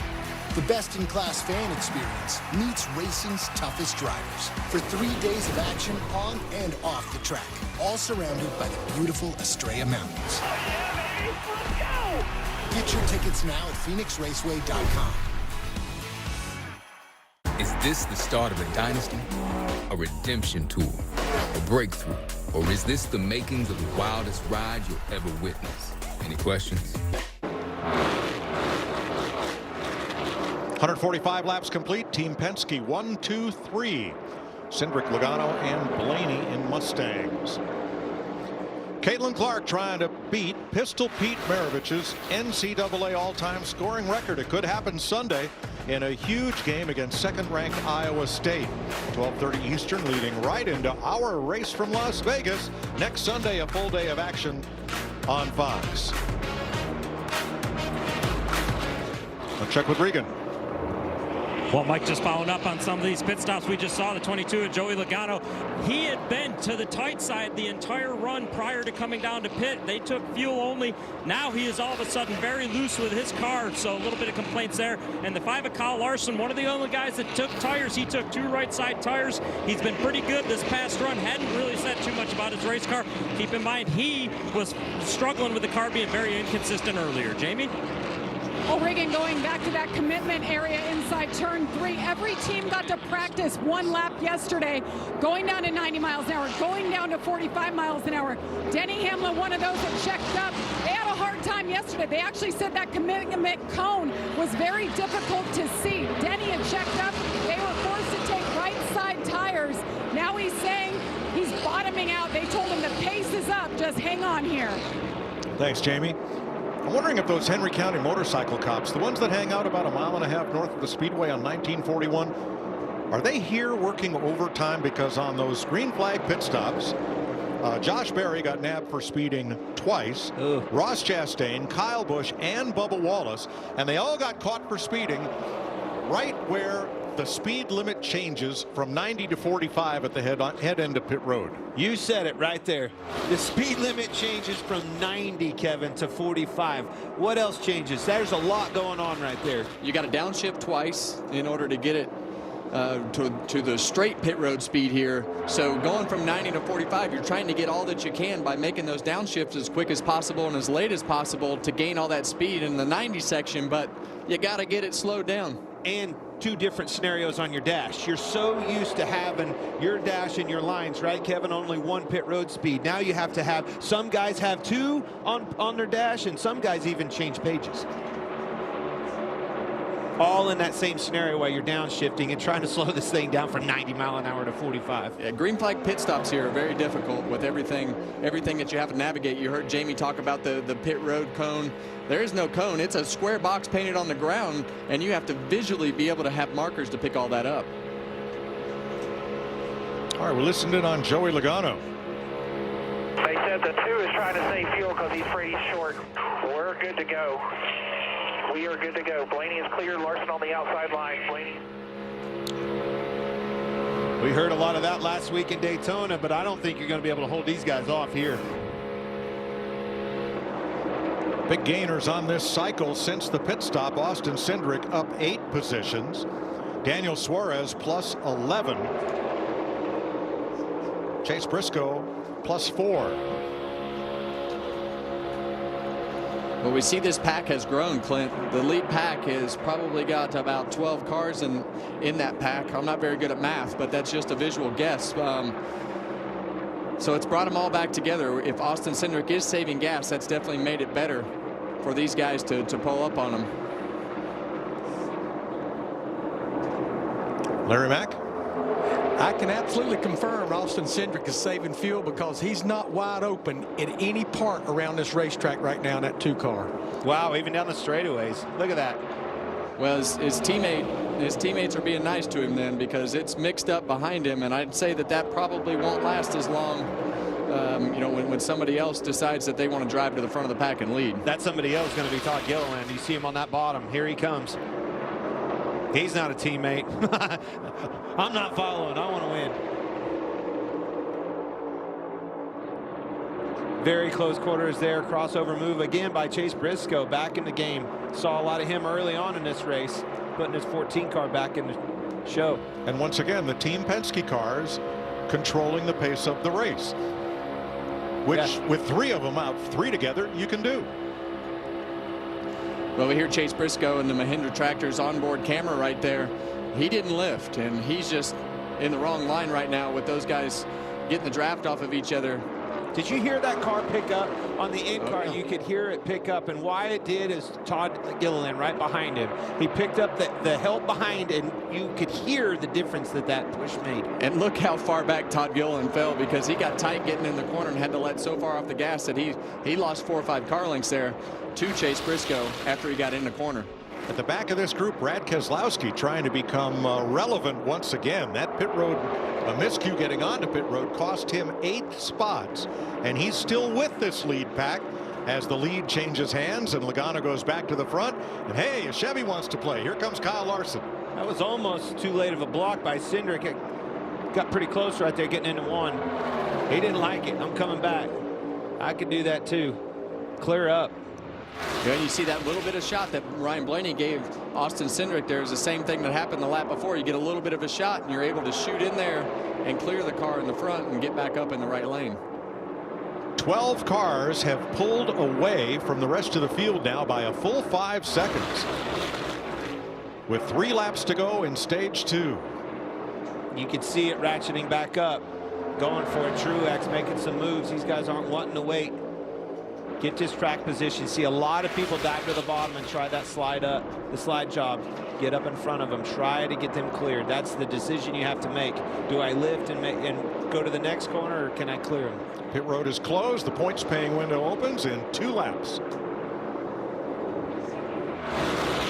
And look at it really ratchet up. And then you see Austin Cindric change lanes. There he goes from the bottom to the top as Joey Logano. Oh, big block. Now he got pushed below the yellow line. Briscoe did, yes. The double line. Yep. I'm still in Daytona time, boys. Yeah, Briscoe and Truex got together there. If you get pushed below the yellow line, the driver that does that may incur a penalty. It's optional. NASCAR can review it. If you drive below the double line to improve your position, you will get a penalty. He certainly got rammed. Oh! Reckon. No, Logano. Busher, Hamlin pile up on the last lap of stage 2. Yeah, and that was just a late block from what I saw right there. Austin Cindric will win the stage. How many times today have we said, didn't see that coming? Did not see that one coming. No. Kevin, I think you nailed it. Yes. Yeah, and you see Joey Logano stuck on the rub blocks right there. You see the wheels spinning, so they're going to have to get the tow truck to bring him to pit road, and he's going to lose a couple laps doing that. He was on the bottom. He was on the bottom of Busher. All right, we'll come back and review. Cindric has won the stage from Kyle Larson. There you see them out in front as Busher got into the wall, and then Logano swept up, and boom.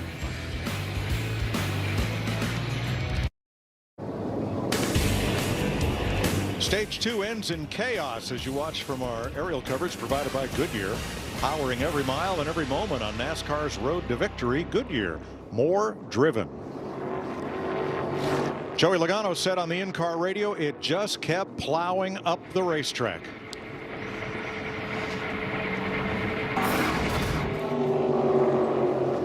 Yeah, and as we see Joey Logano on the bottom here, you're going to see him come up the racetrack, and as these cars get close, both of them are going to get tight. You see the flames come out of the pipe of Joey Logano's car, and those cars are almost stuck together. They aren't stuck together, but from an aero standpoint, they are stuck together and just want to go straight. Well, the air off the 22 changing direction there is why the 17 got tight, right? He goes up. It was pretty obvious to me that he was trying to fill that gap, slow the block, slow the run by Busher. And as soon as he moved, not only did he get tight, Busher did as well. Yeah, and you see him sliding down the back straightaway here. The 11 car of Denny Hamlin had a lot of contact, but you're going to see Joey Logano come up, and when he gets behind this 12 car right here, that's when the thing takes off. You can hear him lifting before the contact. And that's what we've been talking about all day, is when these cars get behind one another, they just lose all that front downforce and the front tires take off. And as soon as he got up the racetrack like he wanted to, he got behind that 12 car, and watch this thing. He's going to have the wheel cranked to the left and just straight. Hands never even checked up. It was just turn left, and the aero just got so bad right there on the front of his car that it just wouldn't turn. Denny Hamlin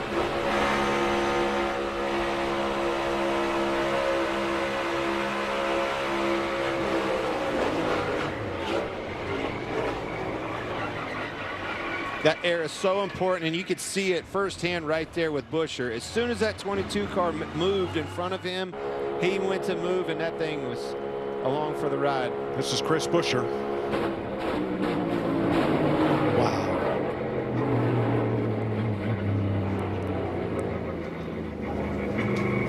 And from on board the BuildSubmarines.com cam.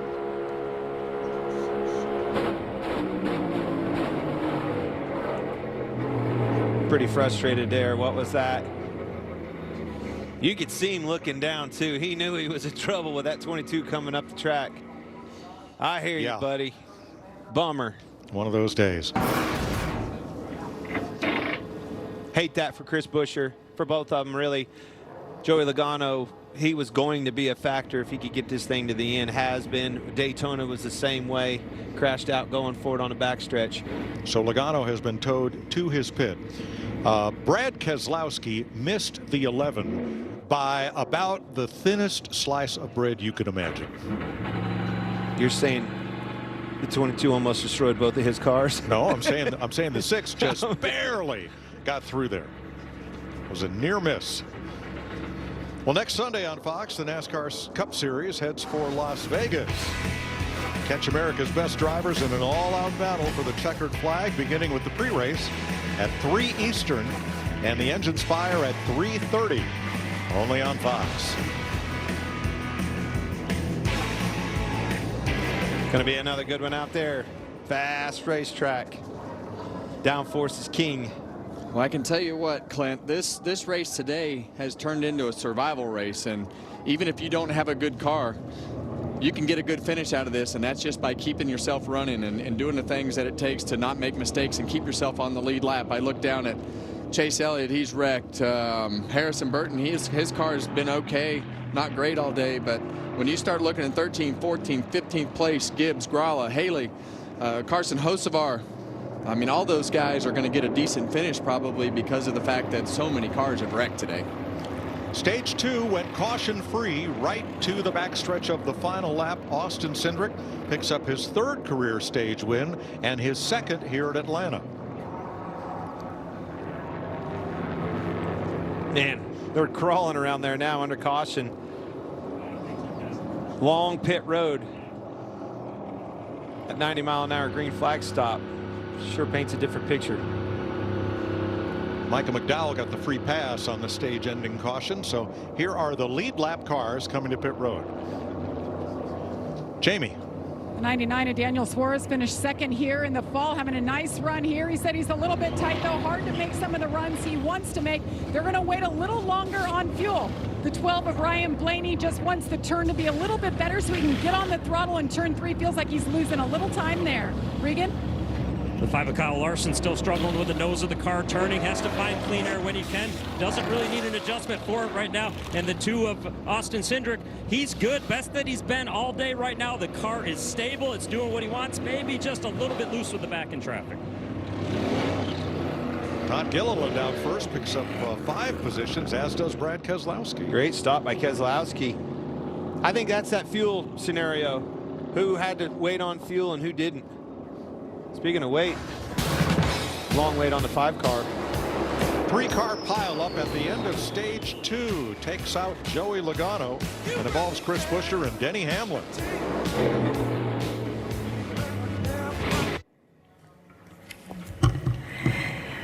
Back here in the race day studios, Shannon and Jamie getting ready for the start of stage 3. 28 lead changes so far in this wild race in Atlanta. Maybe a little crazier for Joey Logano, who started, or qualified, I should say, on the front row. Had to drop to the back of the field because of that glove in qualifying. And Jamie, coming down pit road for that pass-through might have been the best thing for him. Oh, it couldn't have worked out any better if you were a Joey Logano fan. As he's coming down pit road, you see we have this massive 16-car pileup, the biggest wreck ever at Atlanta. Shannon collected a lot of great cars, guys that are still damaged.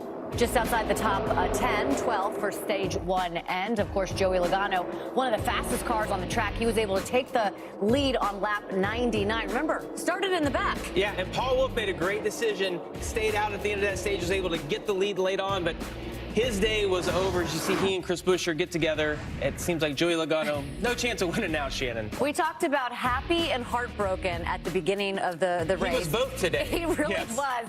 Heartbroken right now for Joey Logano. Had one of the fastest cars. Is still on pit road working on that race car. Mike, we'll throw it back to you for stage 3. Thanks, Shannon. How about we take a look at today's Credit One Bank ones to watch? Clint, who you got your eye on? This number 6 car. It's been 99 races since Brad Keselowski has put that baby in victory lane. I like a King's Hawaiian roll. Who doesn't? I think you're going to see that baby in victory lane. I like Todd Gilliland. He's been up front the whole race. He ran up front at Daytona, and I think it might be a day that he contends for his first win. You going to put some peanuts on that roll? Maybe. And you know where you're going to get them? You're going to go to Hooters because that's Chase Elliott. And let's just fill this up. Chase Elliott didn't qualify well. They changed an engine sensor, so he had to start in the back. He got involved in the wreck at lap 6. Then working on it, getting back to the front. Now he's in the top 3. Can George's favorite son pull this off? Don't you know Chris Myers does all the jokes around here? Darn. Hey, hats off to those guys. That car is beat up pretty bad, and they've been working hard on that thing. They've been under the hood, Kevin. They've patched the left front up. A lot has happened for that car to be running as well as. A lot is an understatement. Yeah. We have torn up a lot of race cars. We've had a lot of things go wrong. We've had speeding penalties. We've had chaos. So just keeping it clean today might be the recipe for a win. And we've got nearly 100 laps to go. Let's check with Regan. Well, Mike, a little bit more chaos down here on pit road. The 5 car of Kyle Larson had to come back in for a second pit stop. On the initial stop when they came in to try and change 4 tires, they could not get the left rear tire off. They finally decided to send him, went back around, came back in just a moment ago. They were able to get that left rear tire off finally, but you see there, the nut was almost welded onto it. They couldn't get it off and had to restop again. So the cars involved in the accident all pitted early, as you would do before pit road is open to get more work done. Penalties there. Michael McDowell pitting outside the box. There's just I don't even know what's in the air today. We don't have the sun's still out. This is the biggest difference. We've seen this racing. They really started to get spread out on those longer runs, and all of a sudden, halfway through that last run, you look over your shoulder like, what's going on here? They're all grouped back up. They were lifting and things like that. But the cloud cover, this track cooling off, gaining grip is enabling these guys to put on an even bigger show. So Todd Gilliland is your leader. We listened in on his radio. Track position's important for me here. You know what I mean? We're in a game of fuel right here. We got to pick our poison, but track position, clean air, we control the race. We'll see how this shakes out right here. Ryan Bergeni, the crew chief. Britt Anderson, the spotter. For Todd Gilliland. Yeah, and we see Denny Hamlin right there. He's going to line up P3. He was in the wreck, Kevin. We saw him in the wreck, and I think that shows you how durable these cars are. I mean, we saw the hood pop up and everything that's happening, but look at Chase Elliott's car. I mean, that thing has Bear Bond all over it.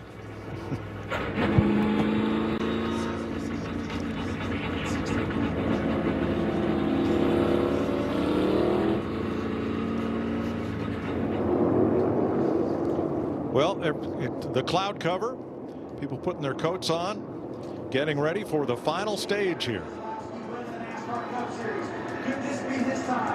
We're going to listen to Britt Anderson, Todd Gilliland's spotter on this restart. This is the most laps Front Row Motorsports has ever led in a race, 60 and counting as we go back to green. Off in front of 6. I can't believe we're looking at Chase Elliott running up front of this car. That car has a lot of damage to the left front. It is completely drug off, dragging on the racetrack, and he somehow, some way keeps putting it in position. Denny Hamlin in front of them, unbelievable. They were the last caution, Kevin. That car was completely sideways. He was the caution. Yeah, we saw him have heavy contact with the side of Joey Logano and Chris Buescher as they wrecked, but he's up there racing for the lead.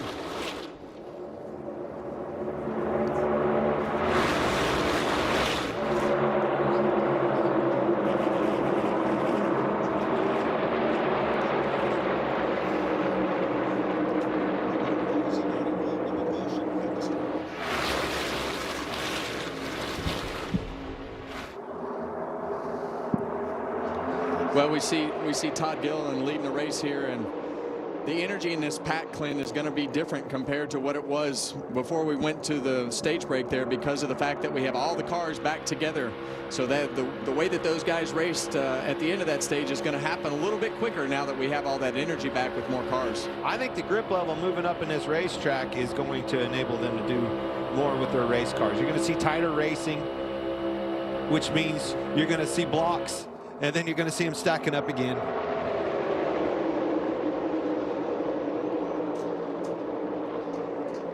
Not having to lift as much. Well, not having to lift as much. We saw everybody put, for the most part, 4 tires on their car, and this is going to be back to resetting the handling on their cars and being able to go really hard at the beginning of these runs. Now you're riding with Martin Truex. He's been a catfish today, a bottom feeder. He's not come off that double line on the bottom, I don't think, for 2 laps the whole day. But he's been making it work. Well, he's made a lot of hay down there. Yep. To your point, yes. All the passes he's made, he's been back to the front, back to the front. Oh, wow. Oh, trouble. There it was, too. It was on the outside of Kyle Busch. You saw him fly down in there to the inside. Kaz Grala. Yellow's out. Caution is out. First caution of stage 3 comes at lap 174. The Massachusetts native was 9th at the time of caution. Tires up. Yeah, you could see Kyle shoot to that bottom, putting Kaz in the middle. I think he made a correction there, and yep.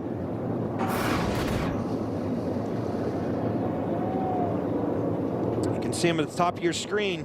Kyle gets in on the bottom, actually doors him a little bit up into the outside. I think that's Suarez, and around it went. Well, guess who's the beneficiary of all that?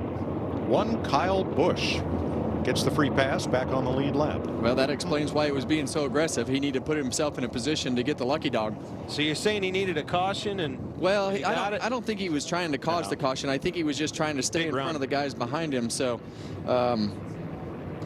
it just got tight there. I mean, in space-wise, he didn't get in a bad spot. Yeah, it just put Kaz in a bad spot, and Kyle was trying to do everything he can do to keep going forward. And I honestly think Kaz gave him room, which put him in a bad spot. He was clear down at that moment. They gave him room trying to help, and ended up hurting himself.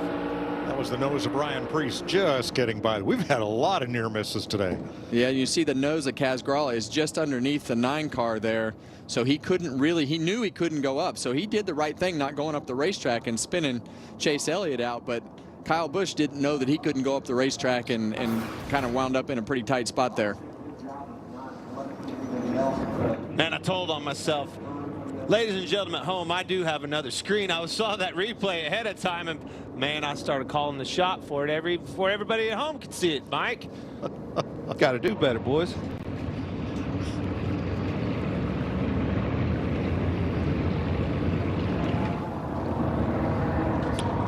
So Larry, 84 laps to go. What would you like to do here?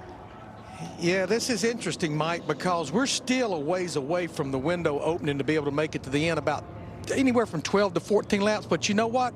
With 23 drivers on the lead lap, if I'm near the back, I'm coming and getting fuel. That way I've got to take less fuel under the green flag pit stop that comes up a little later. Well, yeah, if you get stuck in that green flag pit stop scenario like we saw earlier, we saw Joey Logano and a lot of those Fords get kind of out by themselves because they had clean pit stops and they were able to do the things that they needed to do. We see Ryan Blaney dive down on the pit road. Blaney, Cindric, and others coming this time. You like that strategy? I think at this particular point I do, because of the fact that it keeps the car full of fuel, and you're just trying to time it so that you have a quicker stop at the end of this race. So if it goes green, you want to have the quickest stop possible in order to lose as little time as possible to get back up on the racetrack.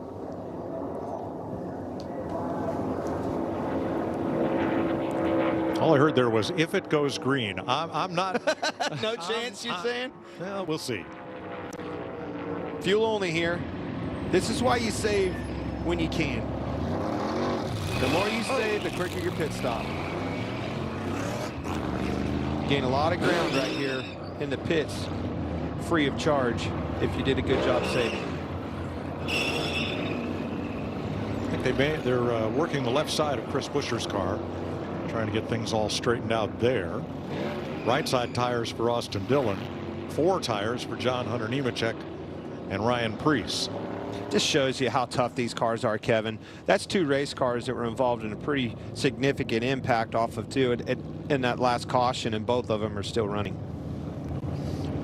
So Todd Gilliland, 3rd generation racer, is the leader in Atlanta, 83 to go.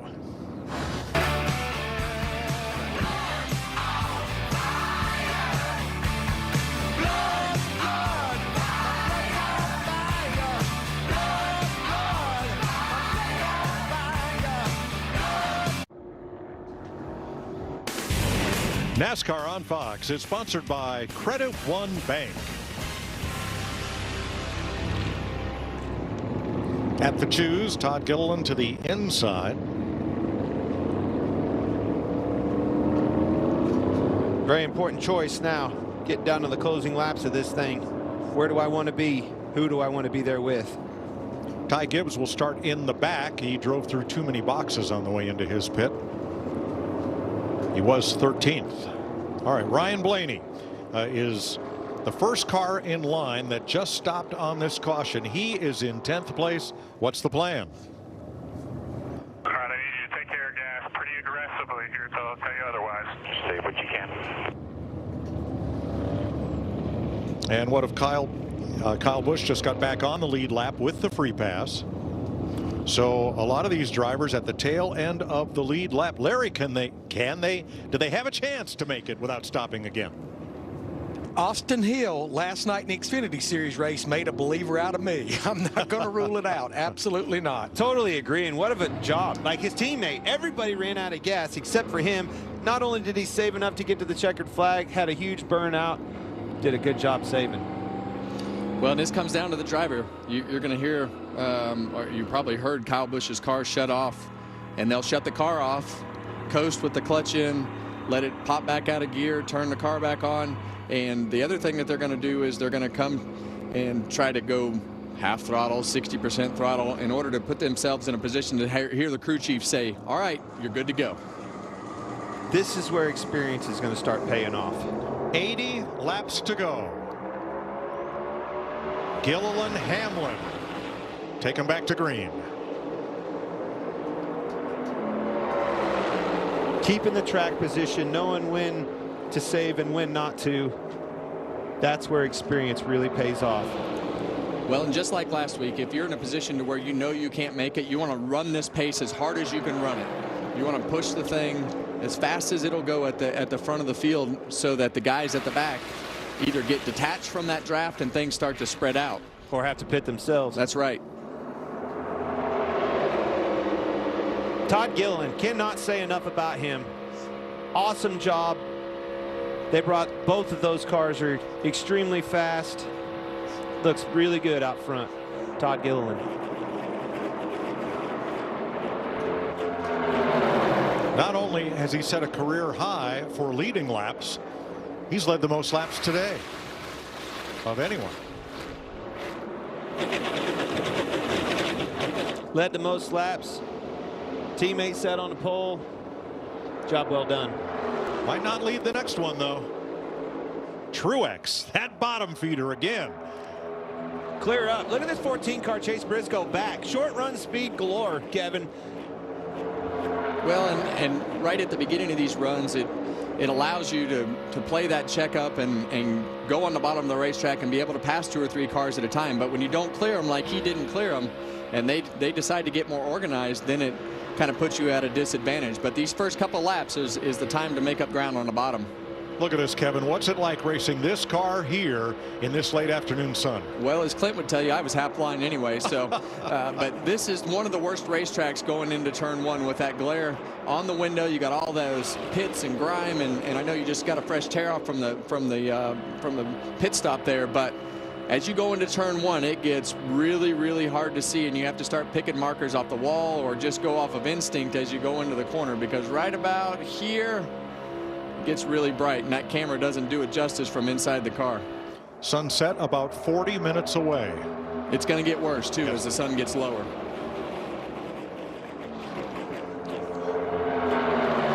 Martin Truex now caught on the top side as Gilliland comes back for the lead. Good job. Back up. Clear up. Good job, Todd Gilliland.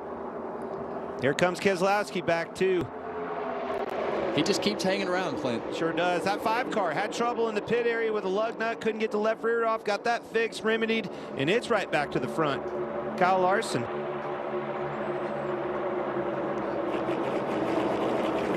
The 14 Chase Briscoe. Again, that short run speed, it really takes off good. Seems like he gets in trouble, falls off a little faster than most. Keeping that track position, holding steady and strong on that's going to help that scenario. Crossover move Cindric, the inside of Suarez. Yeah, and that's going to hurt that whole inside line. The slide jobs, clear again, Truex on Gilliland. All one big pack now, with 23 of those being lead lap cars. Martin Truex Jr. out front at lap 186. We'll take you Fox side by side. The Bush Guide, cold and smooth survival skills. Hello? Should you become stranded, be ready to signal rescuers. Bush.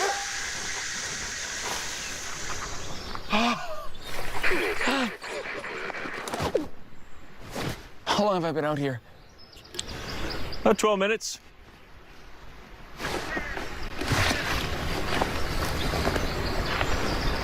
Head for the mountains.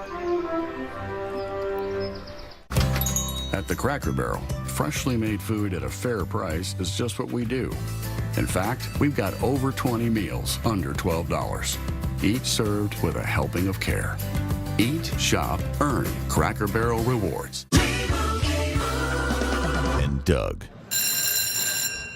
Customize and save with Liberty Bibbity. Liberty Bouchima. Liberty Blibbitu. Mark that one. That was nice. I think you're supposed to stand over there. Oh, am I? Thank you. So a couple more, but we'll go quick. Libru Smeebu. Libru Breeboo. Limu Beeboo.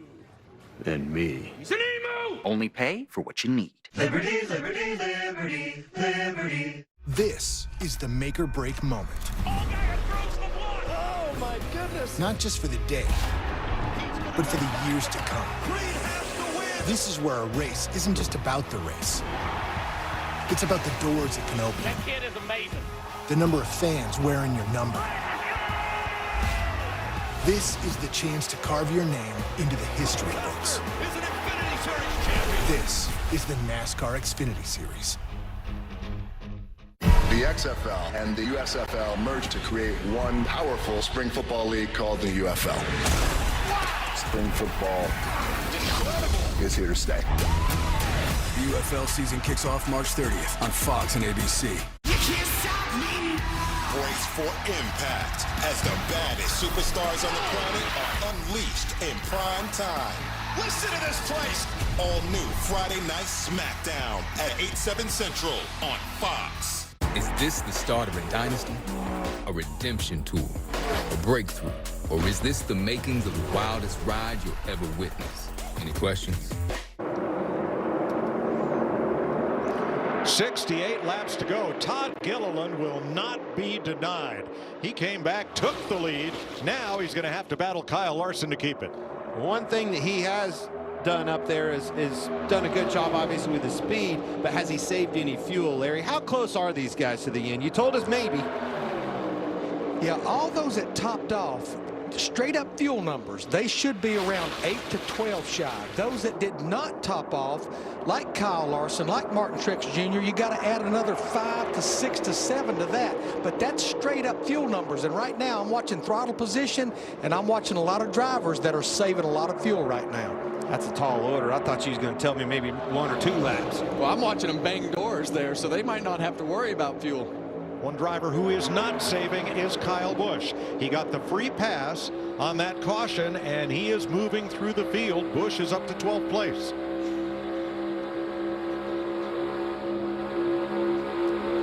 Well, they pitted earlier for what they thought was an ill-handling car, and it didn't really get better. They just got buried deeper in the field, so they've got themselves back to the front. Jamie, what do you have on the 11? Yeah, what a day for Denny Hamlin. Remember, he spun all by himself on lap 53, came back from that. The end of stage 2, he was involved in that incident with Joey Logano. The car is so good, though, coming into this race. Chris Gabehart told me they learned some things balance-wise with this brand new race car at Daytona. They brought it here and implemented it. Don't count out the 11 yet, Regan. Well, Jamie, the guys just mentioned Kyle Busch and him working his way back through the field. Keep an eye on him. When he gets a little bit further up, he will go into fuel-saving mode at some point there. Crew Chief Randall Burnett told him, get me as many spots as you can, get with the main pack, and then we will start trying to save at that point on. Well, he is there, Regan. He's tacked on to the lead group, and those positions just keep changing at will.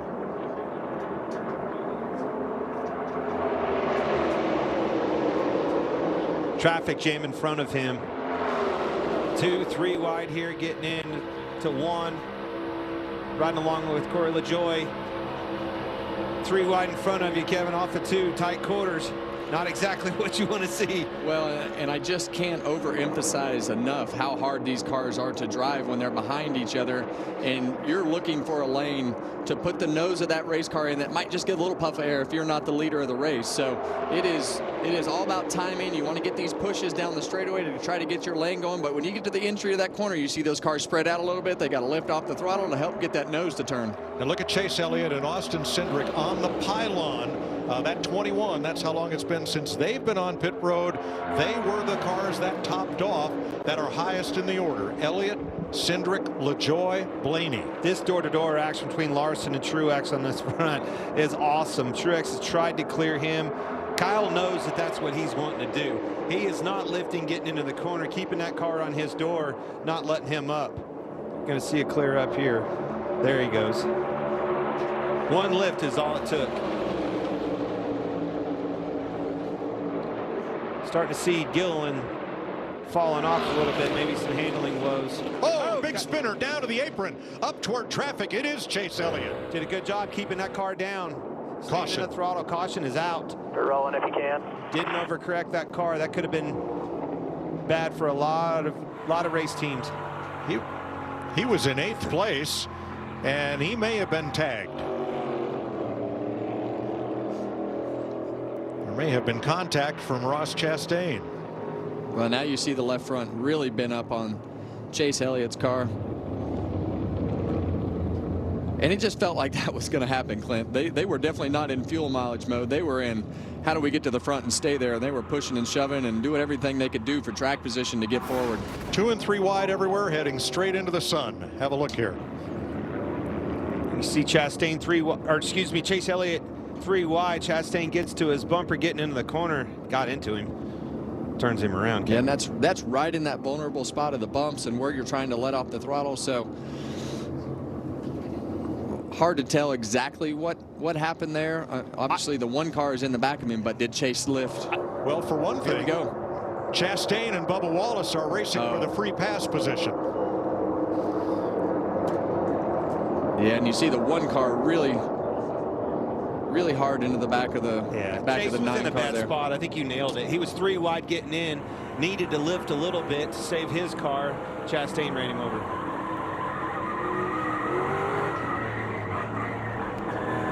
All right, Larry, what do we do now? Do we pit or do we stay out and go for it? We needed some help. Well, I think you're going to have a mixed bag here, Clint. There is no doubt. There's going to be drivers that feel like they can save enough under this caution, and who knows? I think Mike said it. We're probably still not done with cautions. 100%.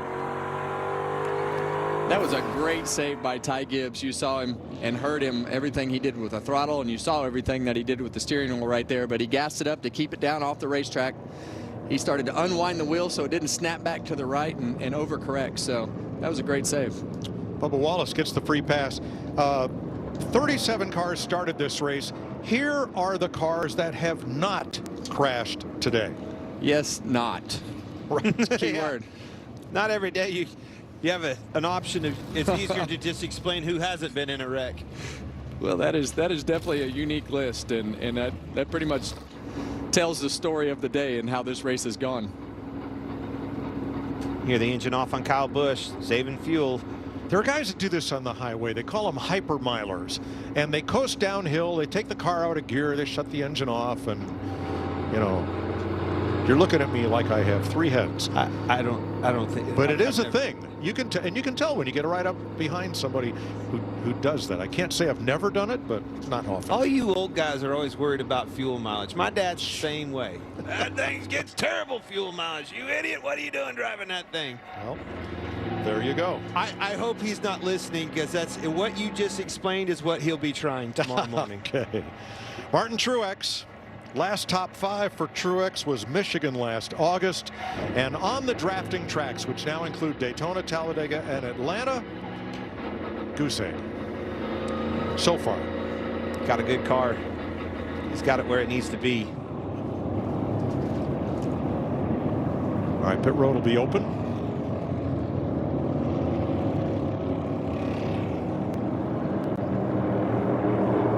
And it looks like everybody who did not stop at lap 177 is in now, along with some of those who did.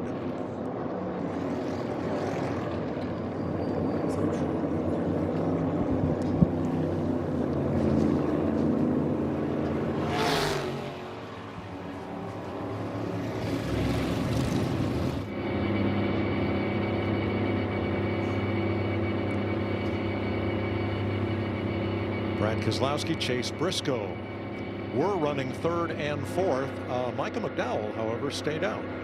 Jamie. A lot of crew chiefs telling their drivers we're right in our fuel window. Saw some tires on the wall for Denny Hamlin, but it sounds like it's going to be fuel only, about 3.5 seconds for the 6. You see it there. The 19 said his car is better this run. 3 seconds of fuel, Regan.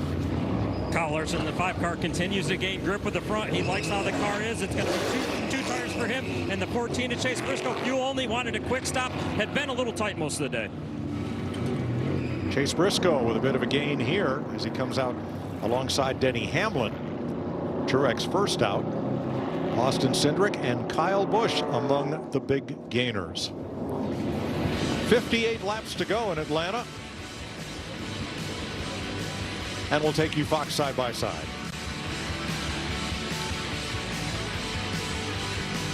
Here's one thing we can all agree on. Having more choices beats having less choices. That's why we make a range of Ford F-150 pickups for any job. Whether that job is getting heavy things where they need to go, powering things on the go, or going from 0 to 60 in under 4 seconds. Tough this smart can only be called F-150. Inez, let me ask you, you're using Head and Shoulders, right? Only when I see flakes. Then I switch back to my regular shampoo. You should use it every wash. Otherwise, the flakes will come back. He's right, you know. Is that Tiny Troy? The ingredients in Head and Shoulders keep the microbes that cause flakes that big. Microbes, really? They're always on your scalp. Little rascals.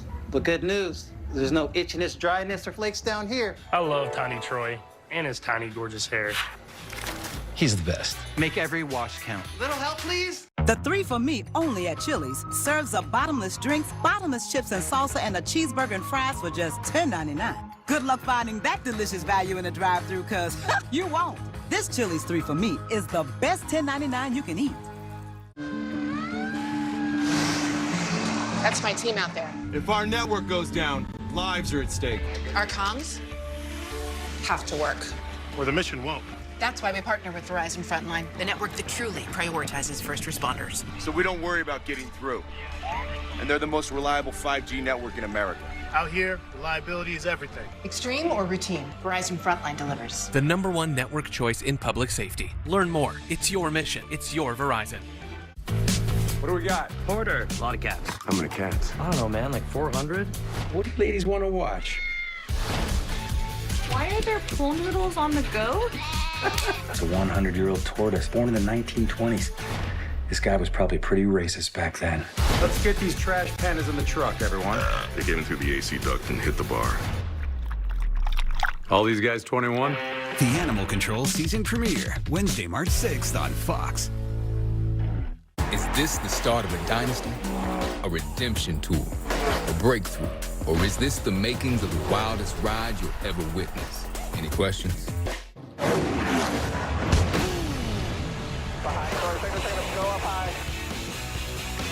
Second.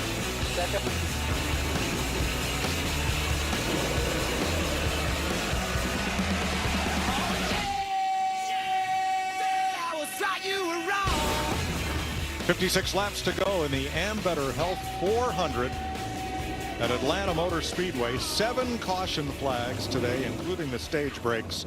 All but 11 of the 37 starters involved in one crash or more today. Aerial coverage provided by Goodyear, powering the race from green to checkered flag and every mile in between. Goodyear, more driven.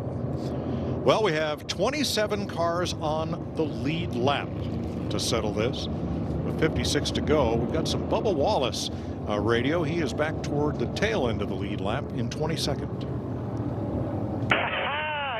I think that's why the middle kept opening up. I think everybody was kind of, hedging one way or the other. Yeah, about 2 car lengths before that shadow starts right there. You're just blind. Talking about that glare getting into turn 1. I'll tell you what, guys. This one race has gave us a year's worth of highlights. Watching these things happen, it's unbelievable what's happened today at Atlanta Motor Speedway. And a tough day for a lot of drivers, including Tyler Reddick. That's the Xfinity Mobile onboard cam. And Reddick has spent most of the race 15 or more laps down. Out of the race, Christopher Bell in the garage with crash damage. Zane Smith, Noah Gregson, Josh Williams. Green flag, 55 to go.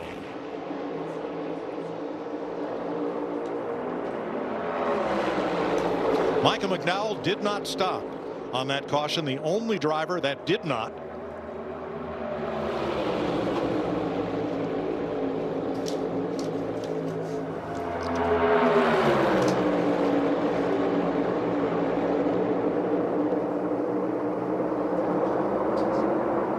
He was wanting clear up so bad right there. Almost cleared Michael McDowell in front of Truex. Maybe one more push from Hamlin. Maybe he can get the job done here.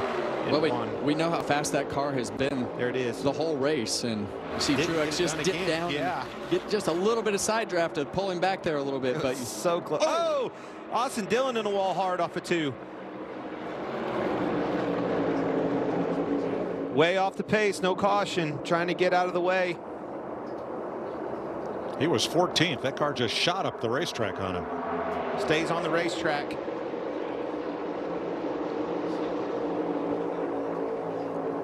Kind of lost in the shuffle is Todd Gilliland. He came out 9th from pit road, and with McDowell not stopping, puts Gilliland back in 10th after leading more laps than anyone today.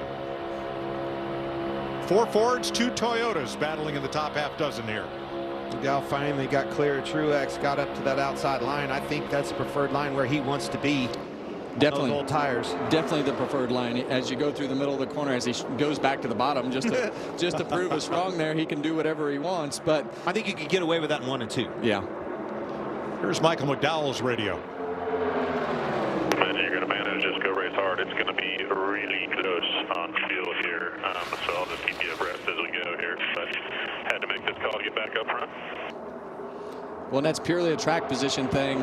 And they thought that they were pretty close on fuel if they did that. And we see Austin Cindric get the 11 car loose and wiggle him up the racetrack, put him 3 wide. And here comes Kyle Busch 3 wide on the bottom to follow him. 2 rows of 3 wide. Truex got it back on the outside of McDowell for the lead. What a stack up here. You'd think there were 2 to go, not 50 to go. Denny. He got really tight. Yes, he did. Had to move up the racetrack. Brad Keselowski gave him a room. Let's try 4 wide. 4 wide. Yes. Lead getting into 1. Look out. Cindric clear. Woohoo! Still 4 wide. Kyle Busch on the bottom coming with him. What a move. What a move by Kyle Busch. Still 4 wide.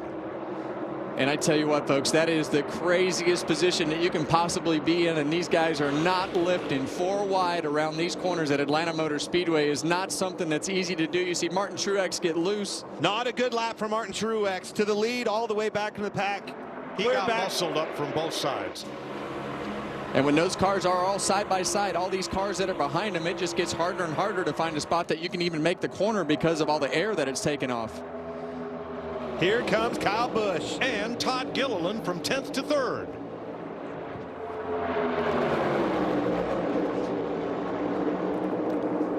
Justin Haley down there on the bottom of the racetrack in the 51 car, pushing Todd Gilliland to the front. We talk about Justin all the time on these super speedway racetracks and what a great job that he does. So here he is showing up at the front at the end of this race.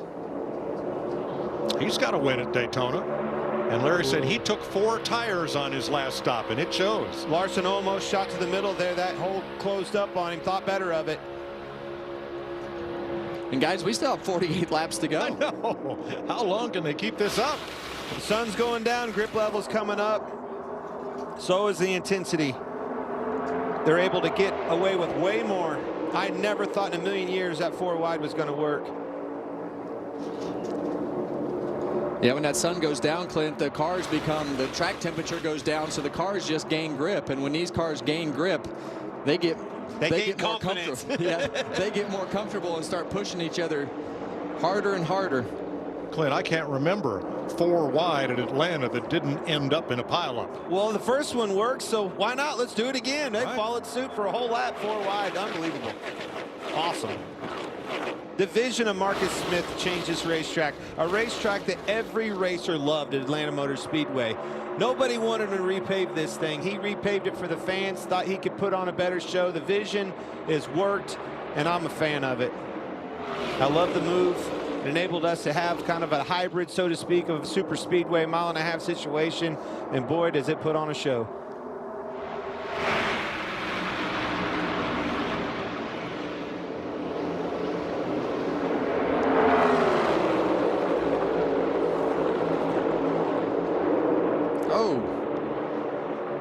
We see the 12 car Ryan Blaney into the left rear of the 51 car Justin Haley there, so that was close to a wreck. We're working on that list. That's the short cars that weren't involved in a wreck, trying to make it shorter yet. Denny Hamlin to the outside for the lead on Austin Cindric. He's got the push. Kyle Busch behind him going into turn 1.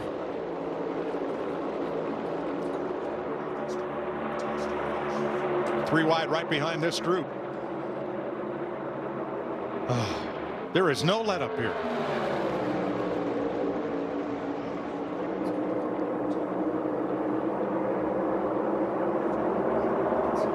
As we start running more and more laps, even though the sun has gone down and the track's getting cooler, I mean, the handling is still going to come into effect, and you're going to see the Brad Keselowskis, as we see Chase Briscoe shoot down to the bottom of the racetrack to take the lead, try to take the lead from Denny Hamlin. Oh, he pushed him up. Not clear. Woo, that was a close one. Not clear and not the leader. Not now. All right, we're going to take our last scheduled side-by-side break as they come to 42 to go. Denny Hamlin out in front.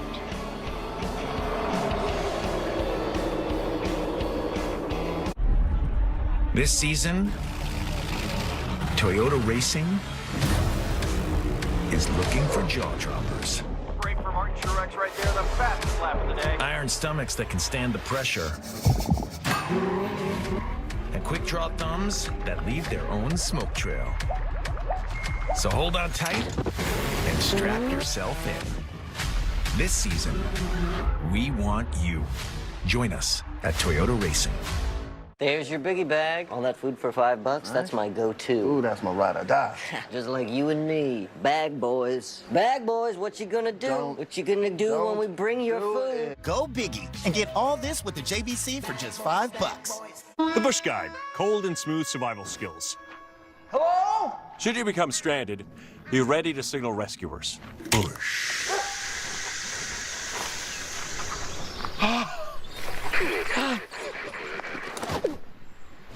How long have I been out here? About 12 minutes.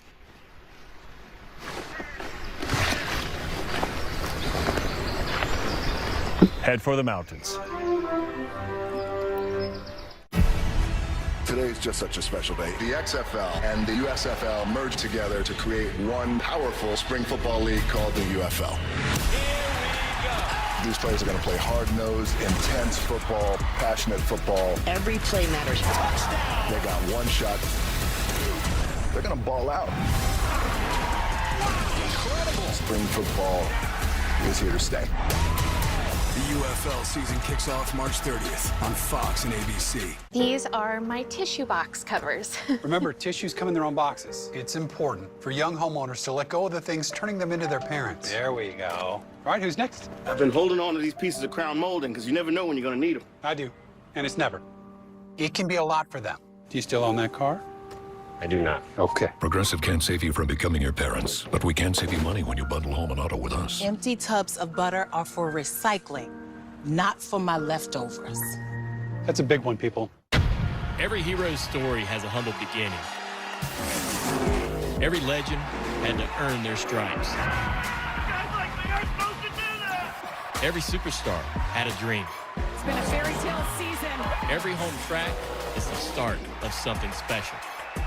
That's just good old short track racing. Oh, little retaliation. Holy cow. Learn more about NASCAR regional tracks near you at NASCAR.com/regional. Virginia is for lovers of a return to racing under the bright lights. NASCAR weekend at Richmond Raceway. Get your tickets now at richmondraceway.com.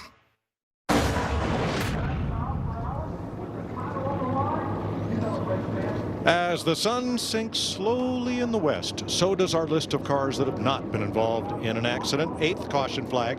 You saw it all on our side-by-side coverage. Lap 220, the 5, 6, and 7. Larson, Keselowski, and Corey LaJoie. Here are the cars that have not been in a crash today. This has just been a wild race, and it's just it's everything that we talked about. So let's take a look and see what happened here at the last caution. You're going to see the 6 right there of Brad Keselowski. He's going to go in the corner here, and he's going to get loose. And the 5 and 7 just had nowhere to go and couldn't check up fast enough and wound up just getting involved as well. See him go in right there, go up the racetrack, get a little bit loose. The car gets away. 7 and 5 pile in. 5, 6, and 7.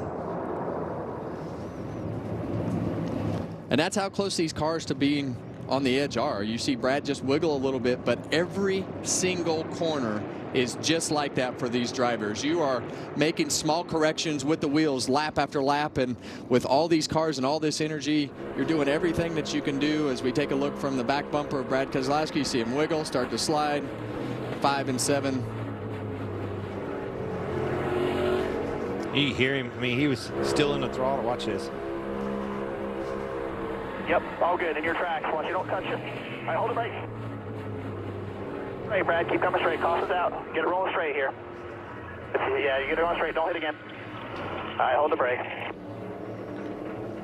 Brad spotter TJ Majors on the radio there. Here's Corey LaJoie's view.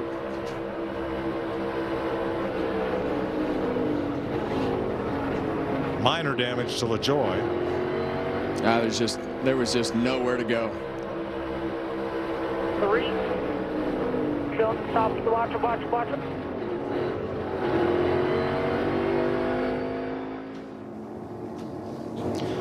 This is the 5th race on the new configuration of Atlanta, and Kyle Larson has been involved in a crash in every single one of them. Not of his own doing necessarily. Landed right in his lap. No. Had it where he needed to be, right? I mean, it's all you can ask as a driver. And that's all you can do. You just got to know as we go on board here with Kyle. Brad steps out. He's just wrong place, wrong time. And that's just bad luck. And you want to race at the front of these fields as much as you can, and you just got to play the percentages. I used to always tell myself it was a 50% game. You had 50% chance of wrecking. Obviously, that's not working for Kyle, but I guess if you add in all the other super speedway races, maybe it works out for him. Now, Michael McDowell, who did not pit on the last caution, has made a pit stop under this one. There's McDowell, who will be a guest on Race Hub this coming Thursday on FS1. And Austin Cindric up in the top 3. Here's his radio. These guys have already realized, but I can fall a lot closer than most of them, so it makes me valuable and dangerous. I like it. Car's good. Copy. He can push, feels comfortable doing it, has the grip behind cars in the wake. And he's got a fast car. That is rare.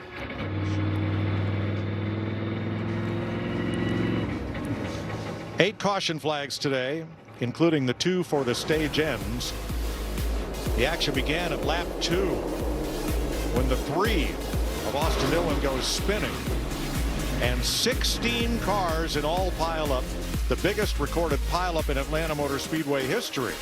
Chris Buescher goes for a single car spin. Denny Hamlin off the front bumper of Kyle Busch.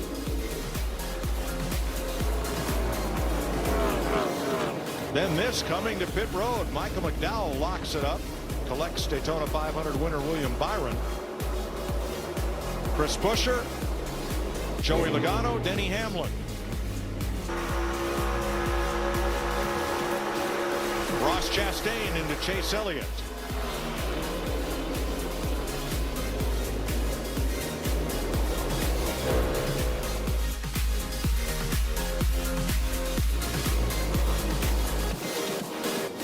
Kaz Grala went for a spin, and then this involving the 5, 6, and 7.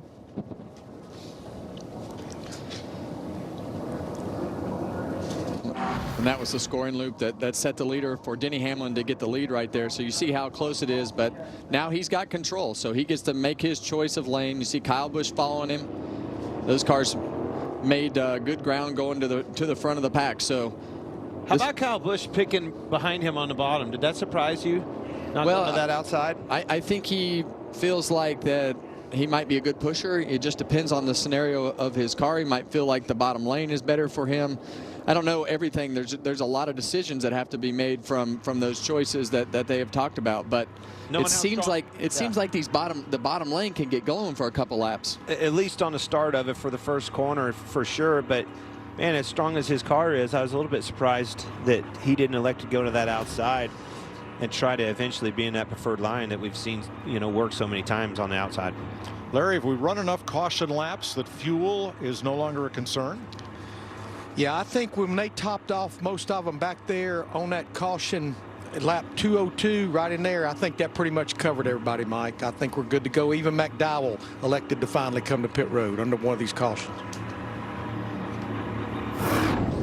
So when we restart, 25 cars on the lead lap. William Byron, the first and only car 1 lap down right now.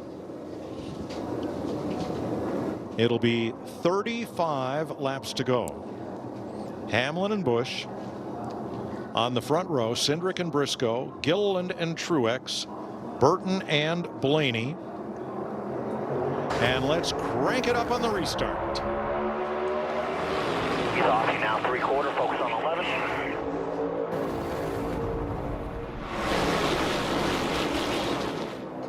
Still full top door, quarter. Bumper top clear, half off.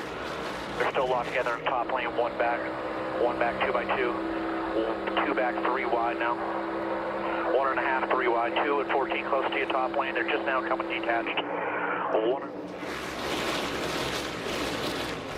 Back now, 2 by 2. 12 close to you on the bottom lane with no help. The help's in the top lane right now. Still 2 to you. They're 3 wide, 1.5 off your corner entry.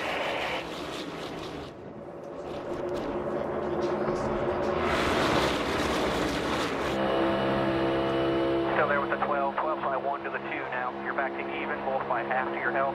They're tight outside now, no hole. Only quarter to the 38. Still even 12. He's by half to the 2. Still out there tight. Still out there tight. 12's closest 2, but he's got no help. 1 back, 2 by 2. 12's going to push from the 2 now, corner entry. Still by 1. Still by 1. Ribbon wrap. Still inside. Still inside. Still inside. 1 out front. Still inside. Still 1. Within 1.5 of him. He's been fighting for no time.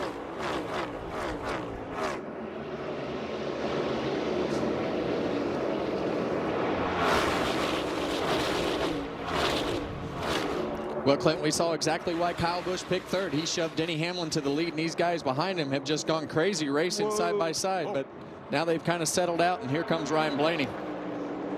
Gilliland way loose off of 2. Probably a push loose, snap loose scenario. And now you're going to have to deal with pushes that you haven't dealt with all day, because guys are going to start hitting you harder. They're going to be more aggressive than they've been all day, trying to get their car and your car, whatever the positioning is, towards the front. So this is going to get more and more aggressive as we get towards the end of this race. They're not only going to hit you, they're not going to lift when they get off. They're going to ram you at this point. No more letting the guy in. Blaney and Gilliland in the 38. His grandfather Butch was the NASCAR West champion, Winston West champ in 1997. Today is Butch Gilliland's 66th birthday. Well, I've raced against David and Butch Gilliland, so I've raced against Todd Gilliland as well. So I've raced against 3 generations of the Gilliland family. So go ahead, Clint. You just hand me softballs. Here we go. Hey, look at this. Stalled out. Bush got stalled out on the inside of Hamlin, and here comes Blaney with a huge run on the outside. Can he clear him for the lead? Off the bumper of his teammate Cindric. These Fords, boys, very strong. That Gilliland car, whether he's in the front or pushing, is a factor, has been all day long. Here he's going to do the crossover, get down to help Kyle Busch. Does he go by him? Does he use the momentum, or does he push him? Pushes him back to the lead.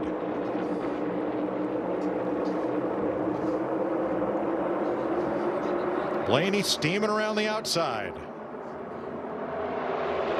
Well, we talked a lot before the race, and 3 wide with Chase Briscoe on the bottom. He has a tough time holding it down too. You see him shoot up the racetrack. That was a heads-up move by Todd Gilliland. You had me messed up with David, but he gave him room, lifted, and look at the distance. Whoa! Lost on Cindric just had his nose chopped off by the 14 of Briscoe, who stopped that run right in his tracks.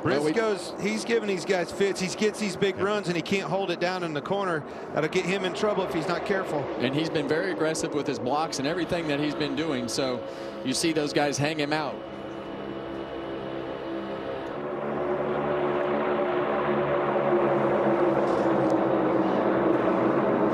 We see Ryan Blaney on the outside. We see Austin Cindric behind him, his teammate. We heard Austin Cindric tell his crew that he is dangerous because of the fact that he can push and he has a fast enough car to go by you. So he feels like he can be on offense at all times in the 2 car.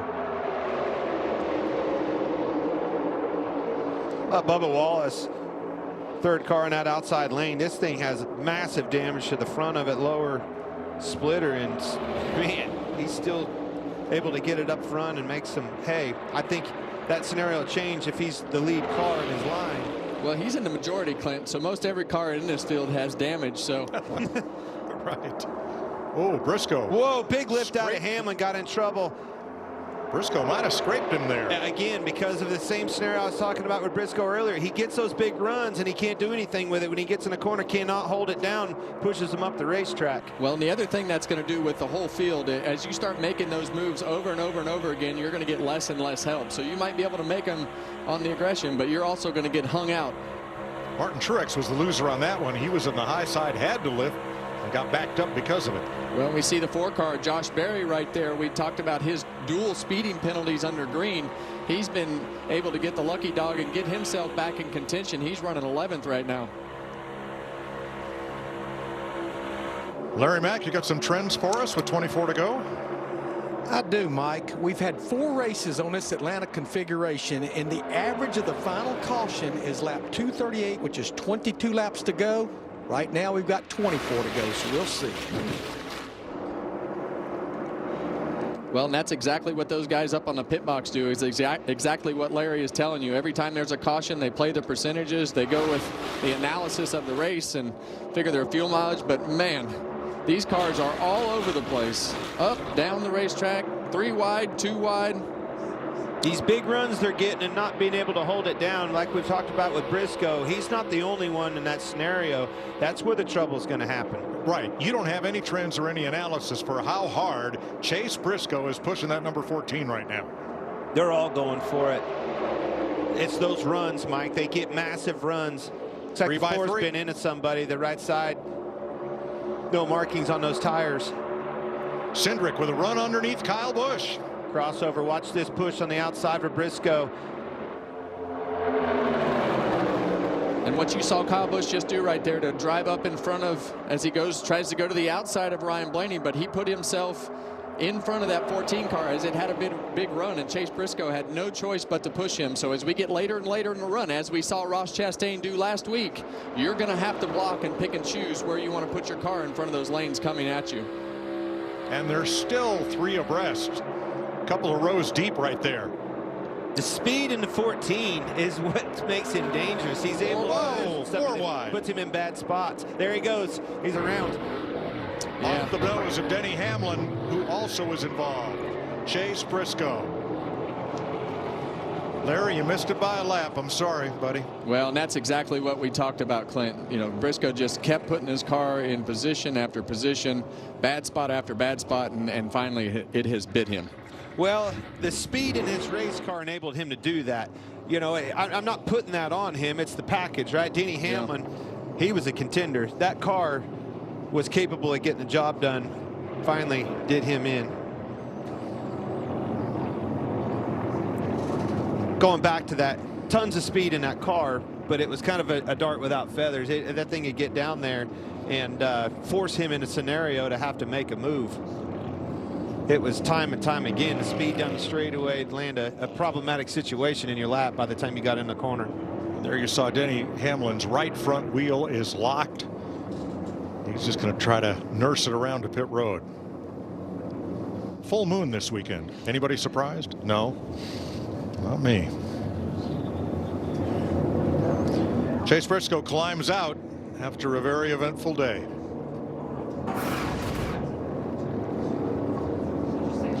Well, you see Chase Briscoe right here.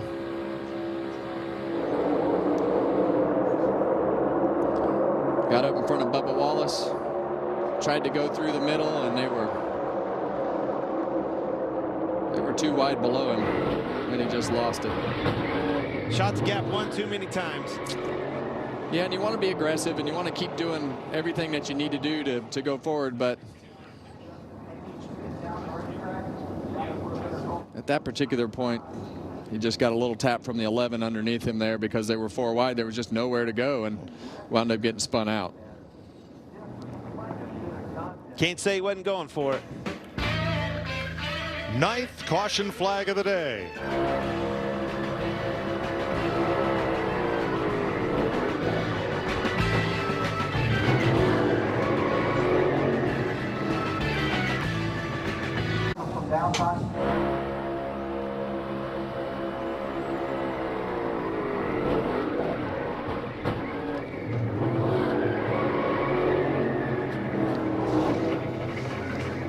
Chase Briscoe's race comes to an end right there. From Martin Truex.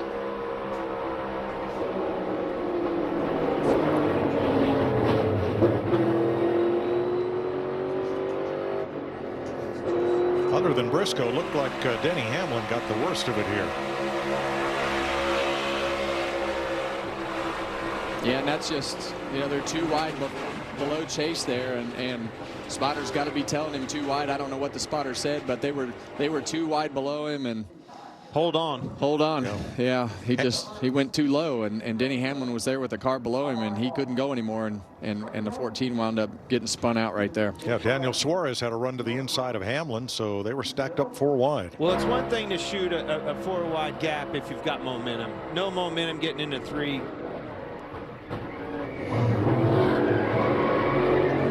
Yeah, and you see him let go of the steering wheel with this rag and pinion steering on the front of these cars. It just whips the wheel back and forth. So a lot of guys choose to just let go of the wheel and not get their wrist hurt.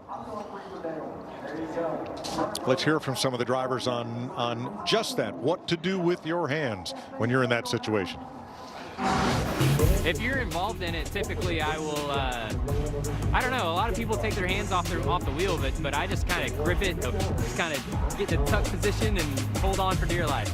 You don't want to get your hand caught in the wheel. That's a done deal for a while. If you break your wrist, break your hands. If I'm in an impact, I'm letting go of the wheel. You try to do yourself a service by getting your hands out of the wheel, because that thing is going to move and it does not care what's in the way. It will break stuff. Yeah, and you see Chase just choose to do that. And for me, I was a hang on for dear life type of guy. I thought I could drive it all the way to the end of it. That changed a little bit in these cars because it does rip the wheel out of your hand so hard. So for me, it was exactly what you said. I just need something to hold on to. We're in a wreck. Man, just being along for the ride without holding on to anything is kind of scary.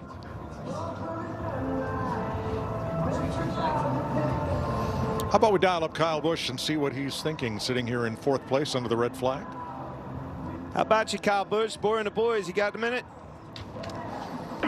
Well, yeah, actually. Well, good. Holding pretty wheel out there, Cowboy. So far, so good.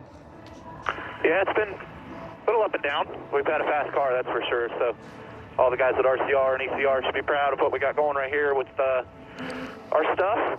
Made a mistake on pit road there. It sped, got us behind, but we've recovered nicely. So all in all, Cheddar's Camaro looks best out front, but the rest of these guys have a problem letting me lead laps. So we'll see if we can lead the last one. Well, talk to me about that a little bit. We've seen a lot of carnage. We've seen a lot of runs. We've seen moves go wrong, blocks, all of the above. What lane do you like to be in, and moreover, what company are you trying to get with? Well, I'm running out of friends. I didn't have any to begin with, but the ones that I kind of had are diminishing. So I don't know. You know, I feel like I just got to maintain or choose my best situation, not necessarily who by any means. So, you know, just trying to play that chess match the best I can and make the right moves and plan and predict. It's so hard with the anomaly of everything happening, and the race changes each time these characters crash and knock some of the players out. Well, you've already brought home one trophy this weekend. Let's do it again today. Good luck out there the rest of the way. You're doing a great job. Yeah, man, thanks. I've had my fair share of brooms. I'm sure the Atlanta Motor Speedway's got another one somewhere. That's the Kyle Busch I'm looking for. The broom referring to a clean sweep of the weekend. He would be 2 for 2. He won the truck race yesterday. William Byron's going to get the free pass under this 9th caution flag of the day. Jamie? Well, defending series champion Ryan Blaney has led 21 laps. He's the current leader right now. Jonathan Hassler is crew chief. Jonathan, do you feel like at this point you guys have enough friends around you, and is the car strong enough to keep it where it is right now? Yeah, I think so. We got the 2 right there. He's been good, you know, working with us, and I think Ryan, regardless of who's back there, has done a good job kind of managing each of the lanes and putting himself in a good position. I think he's one of the best, you know, speedway racers in the garage, so I think we'll be in a good spot. Best of luck. Thank you. Regan. Austin Cindric's been up towards the front the good majority of the day today. Brian Wilson, the guy on the radio, helping him to do that. Brian, you got your driver in a great position with a teammate up there. What do you tell him as we get this restart shortly? Yeah, I think our spotter kind of summed it up the best. He said, you know, this is a similar position to what we were in last week, and it really doesn't matter unless we finish it off. So, you know, last week was a great week for us, but unfortunately we got a wrecked race car. So trying to finish this one off, and I think the guys have really done their homework to be able to do that. Thanks, Brian. There is Austin Cindric in 2nd place, awaiting the command to restart engines and come around as they clean up with 19 laps to go. Now, for most of this track's history, since it was built in 1960, they've run 500-mile NASCAR races here. The spring race recently shortened to 400 miles, and yet we are 2 lead changes away from an all-time track record for Atlanta for lead changes. Todd Gilliland's been out front for 58 laps today. Austin Cindric for 32. Kyle Busch for 28. Michael McDowell, the pole sitter, for 27. Same for Joey Logano. Ryan Blaney for 21 and Kyle Larson for 17. Blaney, the leader right now. Who you got on the dial-a-tone here? Well, we're going to try to dial up Martin Truex here. Hey, Martin, Kevin Harvick up in the Fox booth. Tell us about this day, man. It looks like it has been wild from up here. We see carnage everywhere. Where's your head at right now for the end of this thing? Oh, try that next channel. Boyer is in charge of the radio up here. Let's try again. Martin, Kevin Harvick up in the Fox booth. Tell us about your day, man. It has been wild. What's the plan here for these last 19 laps? Yeah, hey buddy, it's been pretty crazy, unbelievable. Like just how aggressive everybody's being. But yeah, you know, strategy-wise, just we're good on gas, and we got the tires we're going to end the race on, and just you know, trying to figure out how to be in the right position there. So my car seems like the bottom. Hopefully we can you know, pick up a few spots here, get back right there near the front, and then stay there. Hopefully they wreck behind us, not in front of us. That's the key, I think, from here on out. We've been telling all the fans at home just how hard these cars are to drive. Tell us how it feels from the driver's seat. I know when I drove last year, it was just up on top of the racetrack and sliding around, and very strange getting in the corners with the aero. Is that how it is still?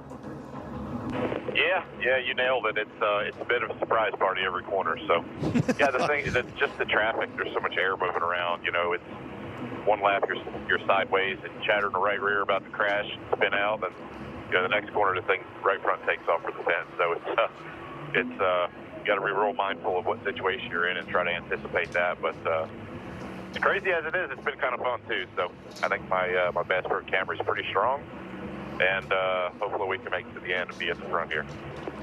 All right, buddy. Thanks for talking to us. Keep her straight. Yeah, I'll try. 9 caution flags and 1 red flag so far. Sunset about 10 minutes ago here in the greater Atlanta area. Pretty pictures. Not so pretty what's happened down at the racetrack, and wherever the dumpster is, the cheap metal goes. Well, it's going to need more than a dumpster. It's been a mess, but the racing's been great. I'm not sure how we balance that. You've had 7 cars, just 7, that have not been involved in one of the crashes today. It's rare that we have a list that is shorter of the cars not damaged than the ones that are damaged, but it has been a wild race, and I think going into this, we knew it was going to be wild because of the temperature, because of how the cars drive here, the pushing, the shoving, but we didn't even make it to the first corner before we had some carnage. First lap. Well, you heard Martin Truex Jr. right there. He said it, right? He put it on the drivers. It's amazing to him how aggressive all these drivers are. Just saw it with Chase Briscoe. You hate to put it on him, but that probably could have been avoided. It was coming. I saw it for 10 laps. He was trying, and he finally got it done. But does a driver say, well, hey, that worked okay the last time I tried it. Hey, 4 wide. We can go around 4 wide here. I'll try it again, and I'll try it again, and try it again, until you can't. Well, sometimes that momentum and a fast car just puts you in the kind of take the bait type of mode to be able to shoot this hole and shoot that hole, but it has definitely become a survival race, and I think as we get to the end of this race, we still do have a couple of fast cars up in the front for sure, and I think as we go later and later, the pushes, like we talked earlier, they're going to get harder and harder, and might not be the last yellow. It's the package. I like what you just said right there. The options on the table. It's up to you whether you take that option or not, right? It's put people in trouble time and time again. We've seen that, but holy cow. What, I mean, it's the highlight reel's longer than the race. It's unbelievable. You're almost speechless? Is that what you're saying? Almost? Close. You got more. Okay. Let's check in with Shannon and Jamie. Well, we got the highlight reel for you guys. He sure did. He knew that we were coming. We were actually trying to write down all of the drivers that were involved in wrecks.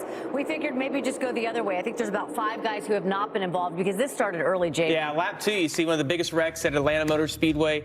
16 cars involved in that, eliminated a lot of good cars before they even got to start.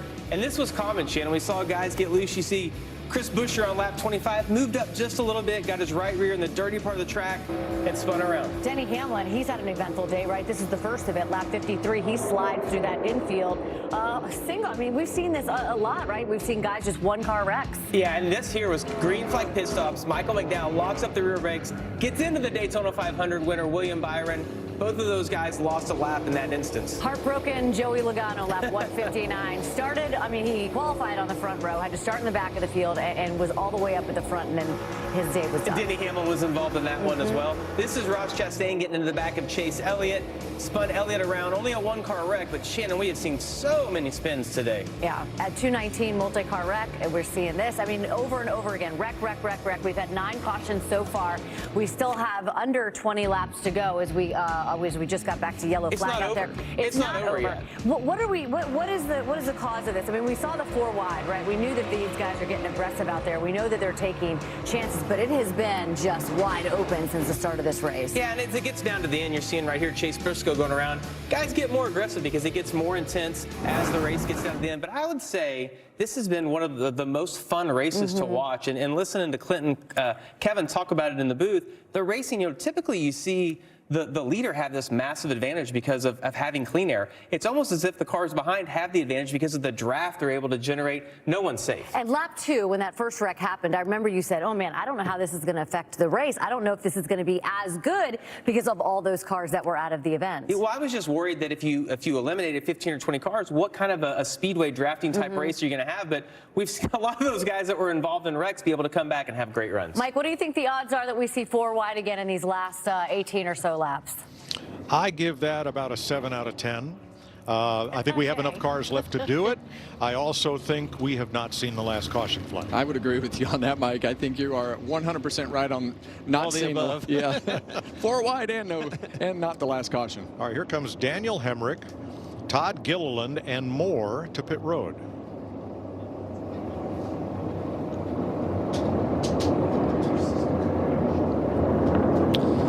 We see Todd Gilliland with some damage to the right side of his car.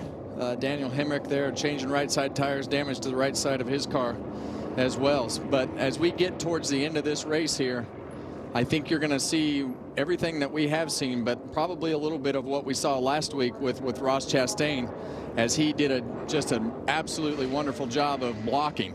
It's just become part of racing. But as you see Joey Logano here, he's got Ross Chastain shoved out, and he thinks that Brad Keselowski is going to help push him by. But Brad has other intentions, and that is to win the Daytona 500. But you see the one car in the front there of Ross Chastain working those lines, trying to put himself in the best position possible to keep those lines behind him. And as one run comes from the bottom, he blocks it. And right here at the end, here we'll see Ross, and you can just watch the intensity in his hands as he's trying to block these lanes. He's got Brad Keselowski behind him, Brad up the racetrack, and you see him jerk the wheel, trying to block the run, and now he's going to follow him down the racetrack as Brad starts to go underneath him, locked on the back bumper. And honestly, guys, if he doesn't wreck right here, Brad is underneath the one, but Ross Chastain has just done a great job. He did a great job last week of blocking, and blocking is going to be a part of this game. I don't know that you can do it exactly like you did in Daytona last week because of the speed of the runs, but blocking is still going to come into play pretty much everywhere we race now. That blocking on display right there was doing part for the two-way system. Brandon McReynolds in his ear talking him through those runs and which one to block. That communication is so important. That was spot on, and they did a good job. It was wild to watch that. Moving 3 lanes. See the teammates, 12 in the 2, Ryan Blaney and Austin Cindric pick the bottom. Will we see the teammate restart? No. Well, no, they're nose to tail right there. Oh, right. Yeah, sorry about that, Mike. You're right. But I don't think you can do it anyway. I think you're going to get locked on both sides. We've seen that on these restarts. I didn't think Kyle Busch not taking that outside. I was like, man, I think I'd have took a look at that. He elected to stay on the inside. You covered it. Kevin, last restart, was able to push to the lead and stay there. All right, we've got some radio traffic from drivers on the craziness on track today. Dude, this is unbelievable. I'll be happy if there's no speedways the rest of the year. Doing good, bud, man. I know that's some crazy racing, but you're doing a good job. It's like fun, but I'm also scared for my life at the same time. That's a good one. Well, you've been the difference maker all day, so that's what we're looking for. We got to finish it off here. I'm with Todd. That's how I always felt when I drove here. It's kind of fun, but I'm kind of scared for my life at the same time. Well, I'm going to tell you something. I got something else for these guys. Tell me. Do not forget that this race is the first race of the playoffs. If you're going to make a quest and a bid for the championship, you're going to have to be good on this racetrack. If you didn't like it this time around, you better get your attitude right, because it's even more important next time. It's a good point. Well, here they come. The Chevy Camaro safety car heads for pit road. There will be 15 laps to go. Blaney brings them back to green with Suarez.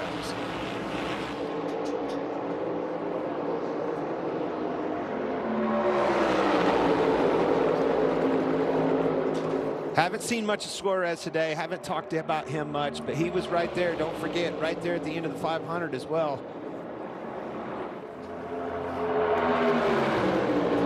And teammates are going to be strong. And Truex locked onto the bottom again. He was nestled right up to Cindric in the 2 there. See both the 99 and the 2 car have to check up there and the 2 car come off the bumper of the 12. Both of those cars of Austin Cindric in the 2 and the 8 car of Kyle Busch have been great pushers all day. Kyle Busch, as we talked, put himself in a position to push on the bottom lane, and now he's pushing Daniel Suarez on the outside lane to keep him up front. That's as good as we've seen that outside lane keep up on the first couple laps. And Todd Gilliland, who led the most laps today, has had to pit for right side tires. Kyle Busch told us, you know, not much dancing partners left in our stable. He's got one right there with Suarez in front of him, a Chevy. 2 Chevys on that outside, 2 Fords on the bottom.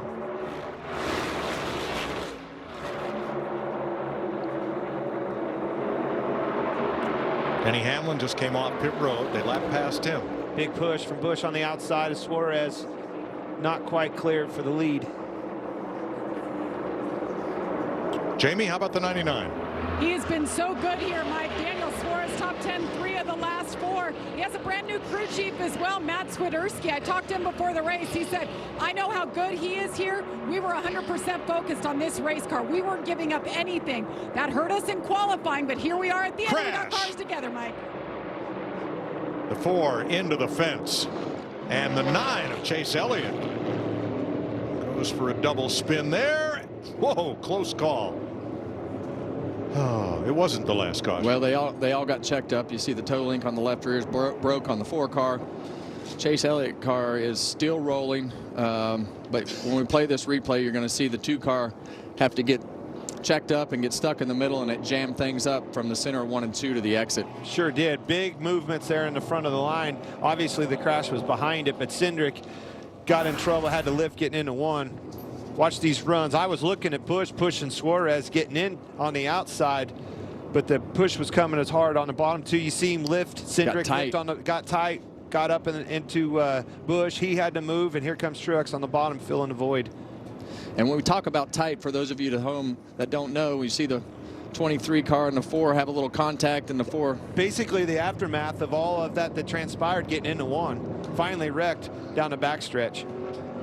When we talk about tight, that means the front tires won't turn. So Austin Cindric went into that corner, and the front of his car just would not steer, and he gets stuck in the middle, and you see the 23 car get a little bit loose, and then Josh Berry check up just a little bit and got loose behind him and spun out. I'm glad we saw that angle right there. That movement of air is what made Berry loose. As soon as he got loose in front of him, it took the air off of his car. That wake in front of him dumped all the air off of his, and boy, around it went. Yeah, and a lot of times in that situation, Clint, when you've got the wheel in it like that and you just check up, that car will sometimes just unload and spin out. It's hard to tell if the 4 car had to check up right there when the 23 got a little bit sideways there, but that just lifted Carson Hocevar. Yeah, it was amazing. As soon as Wallace's car got loose, that thing followed suit right behind him.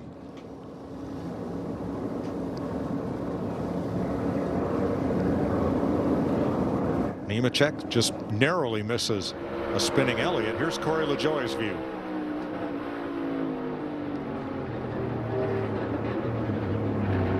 Which way's he going? Wow. You see him downshift, grab that gear quick. Another 80 gets slowed down. Heads up driving by him and probably a spotter telling him trouble ahead. Oh my goodness. 3 tires off the ground on Carson Hocevar's car as he hits the 4 of Josh Berry.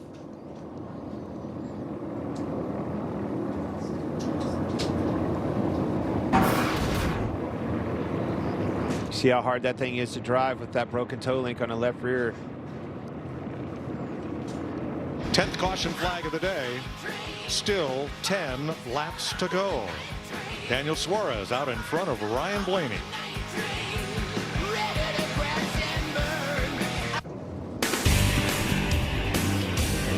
Daniel Suarez was ahead of Ryan Blaney by inches at the last scoring loop before the caution waved. And there is the difference. So it'll be Suarez with lane choice on the restart. And that's because of that Cindric move, him having to lift. Blaney lost his help with his teammate behind him, lost the battle for the lead.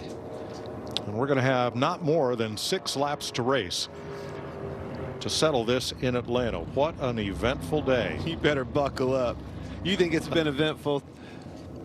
It's going to get wild. Yes. It's going to get wild. It's going to be Block City Here comes the runs. This is going to be awesome. Well, whoever wins this thing has earned their keep this day. Denny Hamlin gets the free pass. That should move him to 1 lap down. What do you think, Clint? I think you want Kyle Busch behind you. I think you want him to be your pusher. I think he's the best pusher up there. Well, he certainly is. He's got a fast race car, and he's got good experience. He's already been in victory lane. You know, he knows how to get the job done on this style of racing that we have at Atlanta. I like his chances. I mean, Blaney picking the top? All right, I don't know. Or do you break those Chevys up? Well, here's the 8 radio on which lane. Every time the bottom lane has gotten the lead going into 1 and 2, but they come detached at like the 3/4 mark, and then everybody for like the first 2 or 3 rows gets separated by like 1, and it kind of stalls out, and then they get all evened up by the time you get back to the start-finish line. That's just on the first lap. Well, that's a pretty good assessment. You should be a book writer. I'll add it to the list. All right. He's about as relaxed, even when we talk to him, as I think I've ever seen him. To be that relaxed in this scenario, pretty special. I saw that video, and I thought we were coming to the choose right there. I'm like, oh man, there's going to be a penalty on Bubba, and then I realized. That's what I thought, but I noticed the light had not gone off on the safety car, so we were not at the choose. They added a lap, and we'll choose at 6 to go and race at 5 to go. You think that same principle applies, though? Is that what you think, how they're going to choose, Kevin? You think they're going to? I mean, I think. You think Blaney's going to take the outside? Well, I think he's going to have to go off of what Suarez does, but I think. I just think he'll probably take the outside unless he wants to break those Chevys up like you're saying. So a lot of conversations happening between the driver and the chief and spotter. So the first 4 are Chevy, Ford, Chevy, Toyota. So the only opportunity for any kind of help would be if the 2 Chevrolets are together. Well, Kyle told us that. Kyle Busch told us in the in-car, there is no more friends. I'm out of them. They're either out of the race or they're not up here with me. I think these guys, it's every man for himself. I think you go where they don't. Track position's king now. Inside 10 to go, I want the track position. Well, we know Truex wants the bottom. That's where he's been successful all day. All right, Suarez to the bottom. Kyle's going to go with him. That puts Truex up top. Pretty much exactly the scenario that we were talking right there. Go where they're not. So now the question is going to be, if the Chevys lead into turn 1 on the bottom, as Kyle's spotter said, the bottom lane would lead into 1. Can they prevail off turn 2? Well, we heard Martin, as you said, Mike, talk about wanting to be on the bottom of the racetrack, but I think that he knew if he let Austin Cindric get right behind Blaney, he was going to have trouble breaking those guys up, being 5th on the bottom. So he knew he had to go high no matter what his car was doing in order to keep those Fords apart. Well, the one thing we do know is it's all about the help behind you. If you're Suarez, if you're Blaney, it's the help behind you, Truex and Busch.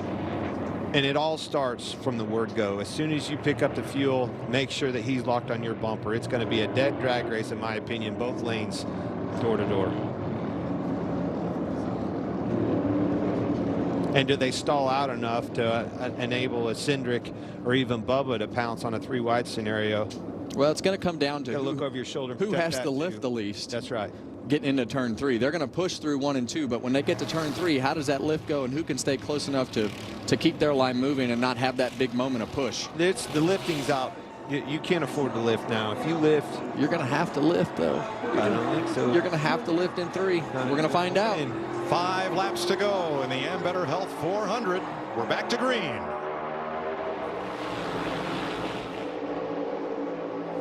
Well, certainly a better jump on the inside for Suarez and Busch, but here comes the push on the outside, Truex Blaney. They're locked up on the outside. I think they're going to prevail off the 2 going down the backstretch. Suarez moves for the block. Didn't get it, missed it. Here comes Blaney on the outside for the lead.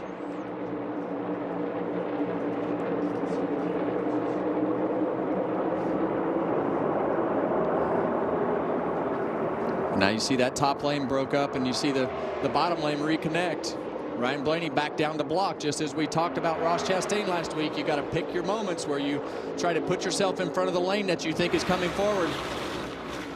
47 lead changes a new track record. Such a huge save by Busch. Got loose off of 2. That's that wheel. Had a lot of wheel in it. Got tight and loose. Here comes Suarez on the outside. Got loose. Pushed Truex back. And that puts Kyle Busch in the stealing seat. He is in position if he can marshal a charge here. Chastain back in the mix. 3 wide on the bottom. Kyle Busch all by himself with a huge run into the corner, but Blaney is just doing an absolutely wonderful job of blocking. You see contact with Ross Chastain and Bubba Wallace. Suarez way high. That Blaney's doing a whale of a job blocking. Can he keep him behind? The runs are going to come. Here comes Cindric. We know he can push.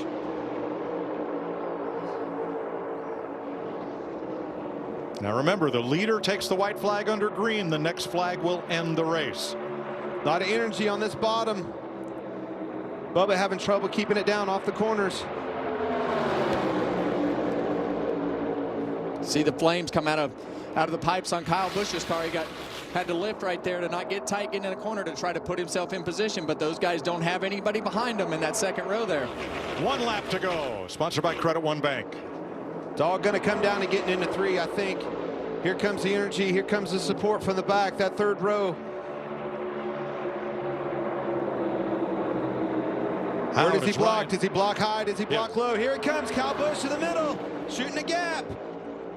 No help with Kyle Busch. Oh, Suarez right alongside him. 3 wide. Off Look turn at this. 4. Here they come to the flag. 3 abreast. Photo finish. I think it's Blaney. Unbelievable. 3 wide finish. Have you ever seen anything like that? Scoring. Finish is under review. Scoring has the margin between the first 3 cars at 0.00 seconds. How awesome was that? The race finish is under review. How about that? Freeze frame, stop motion to the line. That's too close to call. Unbelievable. I thought it was Blaney, but that picture right there, I think they all win. Unbelievable. That was awesome.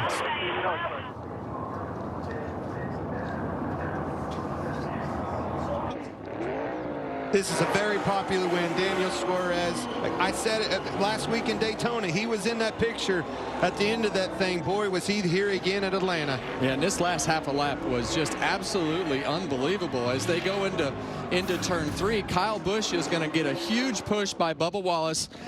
Blaney doesn't pull up to get the middle lane blocked, and Kyle Busch puts it right on the outside of Blaney, woes them all down. Bubba Wallace gets tight, so really at this point it's a race between these 3 guys coming to the start-finish line, and it's just a drag race and nobody's going anywhere, and it comes down to a dead heat between the 3 of them at the start-finish line. What? That's unbelievable.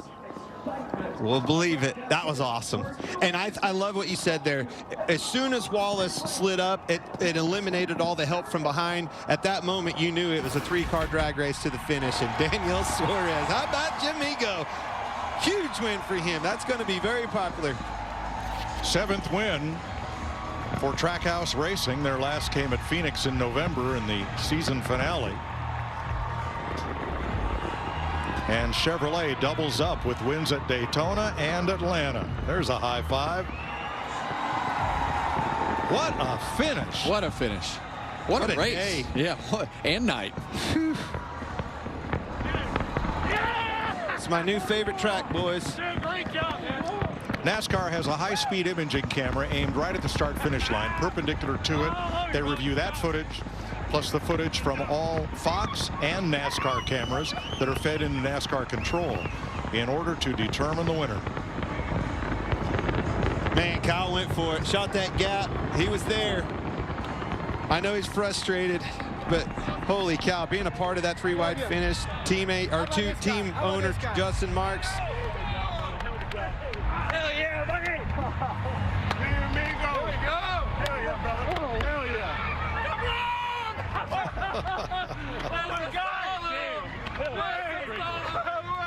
I love you, man! I love you, man! Oh my God!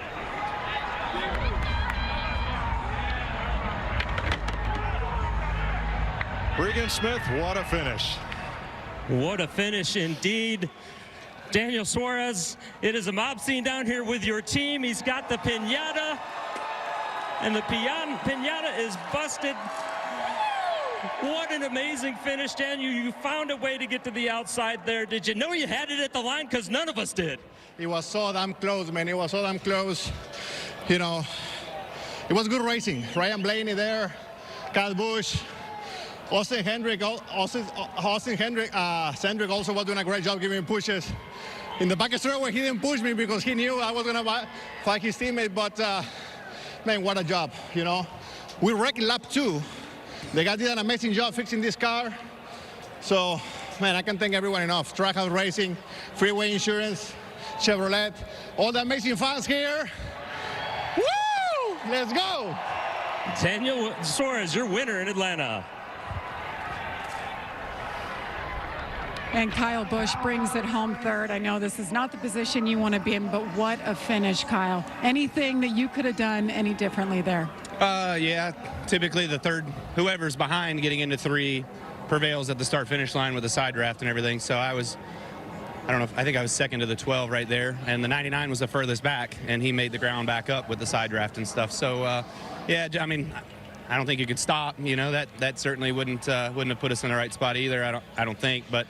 Overall, just real proud of everybody at RCR, ECR, and you know, our Cheddar's Camaro was fast, so it's good to see Daniel get a win. I mean, we were helping each other, being Chevy team partners, and working together there. So, you know, shows that when you do have friends and you can make alliances, that they do seem to work, and that was a good part of today. But I was hoping to get a win because I know everybody wanted a free number 8 special on Monday from Cheddar's. So, damn it, we'll have to do it again and find another one.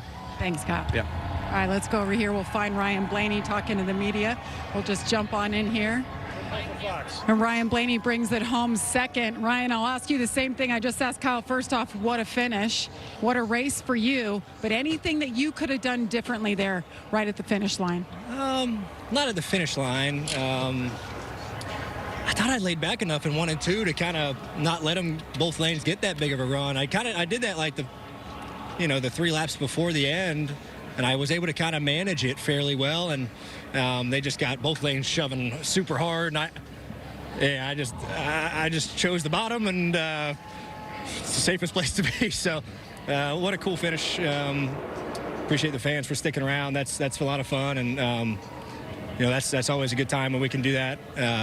You know, race clean, 3-wide finish to the end. So happy for Daniel. That was cool to see. Fun racing with Kyle, and. Yeah, I can't complain. I've won them by very, very little, too, so I can't complain too much when I lose them by that much. So proud of the body armor, zero sugar car. Ford Mustang was fast and close. Great finish. Thanks for you. Mike? Thanks, Jamie. Record number of lead changes. Record percentage of cars in the field involved in accidents. 3 1,000ths of a second decide the Ambetter Health 400. Well, the Charlotte studio will pick it up on the backside, but what a day of racing in Atlanta. This was only just a pipe dream, and I've been burning both ends 7 days a week. The party is going down in the ATL right now, and that man right there, Daniel Suarez, is the host of the party tonight. Victory Lane, Trackhouse Racing. It's Daniel Suarez's second victory. His first, of course, was at Sonoma. Take a look at this. 9 laps led, 7th win for Trackhouse, but the story is going to be about that finish. What did Mike Joy say? 0.0.000? Basically 3 drivers, though. Not just 2, but 3 drivers at the checkered flag. I had someone at home call me and say, have you ever seen anything like that? I never have. Have you? I don't know that I have, especially at a 1.5-mile racetrack. We maybe had some things like that happen at Daytona and Talladega, but I can never remember at intermediate. Yeah, not 3 wide like that. That was unbelievable. I couldn't believe how it was setting up as they went into turn 3, and we saw Kyle Busch go to the outside, and then Suarez ends up there. And there was really no help from behind. What a finish. Those guys are helpless coming off turn 4. You've been writing down all the cars that were not involved. There was 3, Shannon. 3 left. There it is right there. There's the finish right there. Not 2, but 3. Daniel Suarez ultimately survived this race, which was a carnage fest, right? Gets the victory. How big is this for Daniel Suarez? It's huge because he had a very dismal season last year, and you almost begin to wonder, is this a pivotal year for Daniel Suarez? They made a crew chief change over there Matt Swiderski comes over. So this is huge for Daniel Suarez personally. Yeah, the relief, the pressure like that's on a driver to perform, especially in Daniel's case where Ross has performed so well over the last couple of years, there's a lot of pressure on him. So I'm going to tell you, when he gets on the airplane, goes home tonight, he's going to be relieved knowing that he's back in victory lane, most likely going to be in the playoffs. Pitbull, of course, a team owner on that Trackhouse Racing. You know what Pitbull would say about Dolly? this? Dolly. Dolly. Only because of you do I know That's that. right, I know. As we go to the guys in the booth, Mike, take it away. One of the all-time greats at Atlanta Motor Speedway. Yes, lots of cautions. Yes, lots of pileups. Yes, some big blocks gone bad. But in the end, what a finish. It was one heck of a finish. And as we watch this race unfold today with all the spinouts and all the wrecks, to have them 3 wide like that at the start-finish line just capped off the night. I have to go back and rewatch this. Yes. There's been so many things happen. The highlight reel, oh my gosh, it just kept going. It kept going. The wrecks, everything that happened, you know, and it started at lap 1. I mean, from lap 1, holy cow, what just happened? Atlanta Motor Speedway, we got one more crack at this, folks. You better get a ticket. I was entertained. Yeah, the playoffs start here. Wow, all that carnage and that 3-wide finish. Can't wait to come back here next year. Thanks so much, Mike. Yeah, 48 lead changes. Of course, Daniel Suarez, the guy there at the end. There is Justin Marks, team owner. We'll be right back to wrap things up. Yes, Justin, big win. Daniel Suarez in victory lane, putting that victory sticker on the side of his 99 race car. He is officially the 2024 Spring Atlanta winner. Look at the smile on that face. There's going to be a big old party for Daniel's amigos. Another guy that's celebrating today, Austin Cindric, 4th place finish, led 32 laps. He's with Regan Smith. Austin Cindric comes home in 4th place today. Had your car up front all day long, Austin. What more did you need at the end there? Yeah, I got a slip there while I was behind Ryan and definitely washed out and kind of put us outside the top 2 rows. But overall, really fun to lead laps in our Knopf Insulation Menards Ford Mustang. It's a real shame. The last 2 weeks, Team Penske's brought the 3 fastest race cars to the racetrack, and we haven't gotten the first win for this Dark Horse Ford Mustang. So proud of the effort of everybody. Should be a great points day for us. Top 5 is great, but yeah, definitely had a car capable of winning today. Thanks, Austin. He is right. The Penskes have been super fast the last couple of weeks. But that's a finish he needed. I know he wanted to win, but he only had 1 top 5 finish last year, so that was a much-needed finish for him and his race team. He said he thought he had a car capable of winning. When I watched the race, everybody had a car capable of winning today. It just seemed like everyone was able to get up and lead laps or had a car that they felt like they could win with. But great for Austin to be able to have the run like that. It was fun watching this race today with everybody. I'm glad you guys were here. Remember, you can catch Race Hub weeknights on FS1 at 6 Eastern. Next week, we head out to Vegas. Tune in Sunday. Race start starts at 2 Eastern on FS1, continues at 3. And tonight on Fox, it's Next Level Chef. Enjoy your Sunday evening, everybody. Congratulations, Daniel Suarez.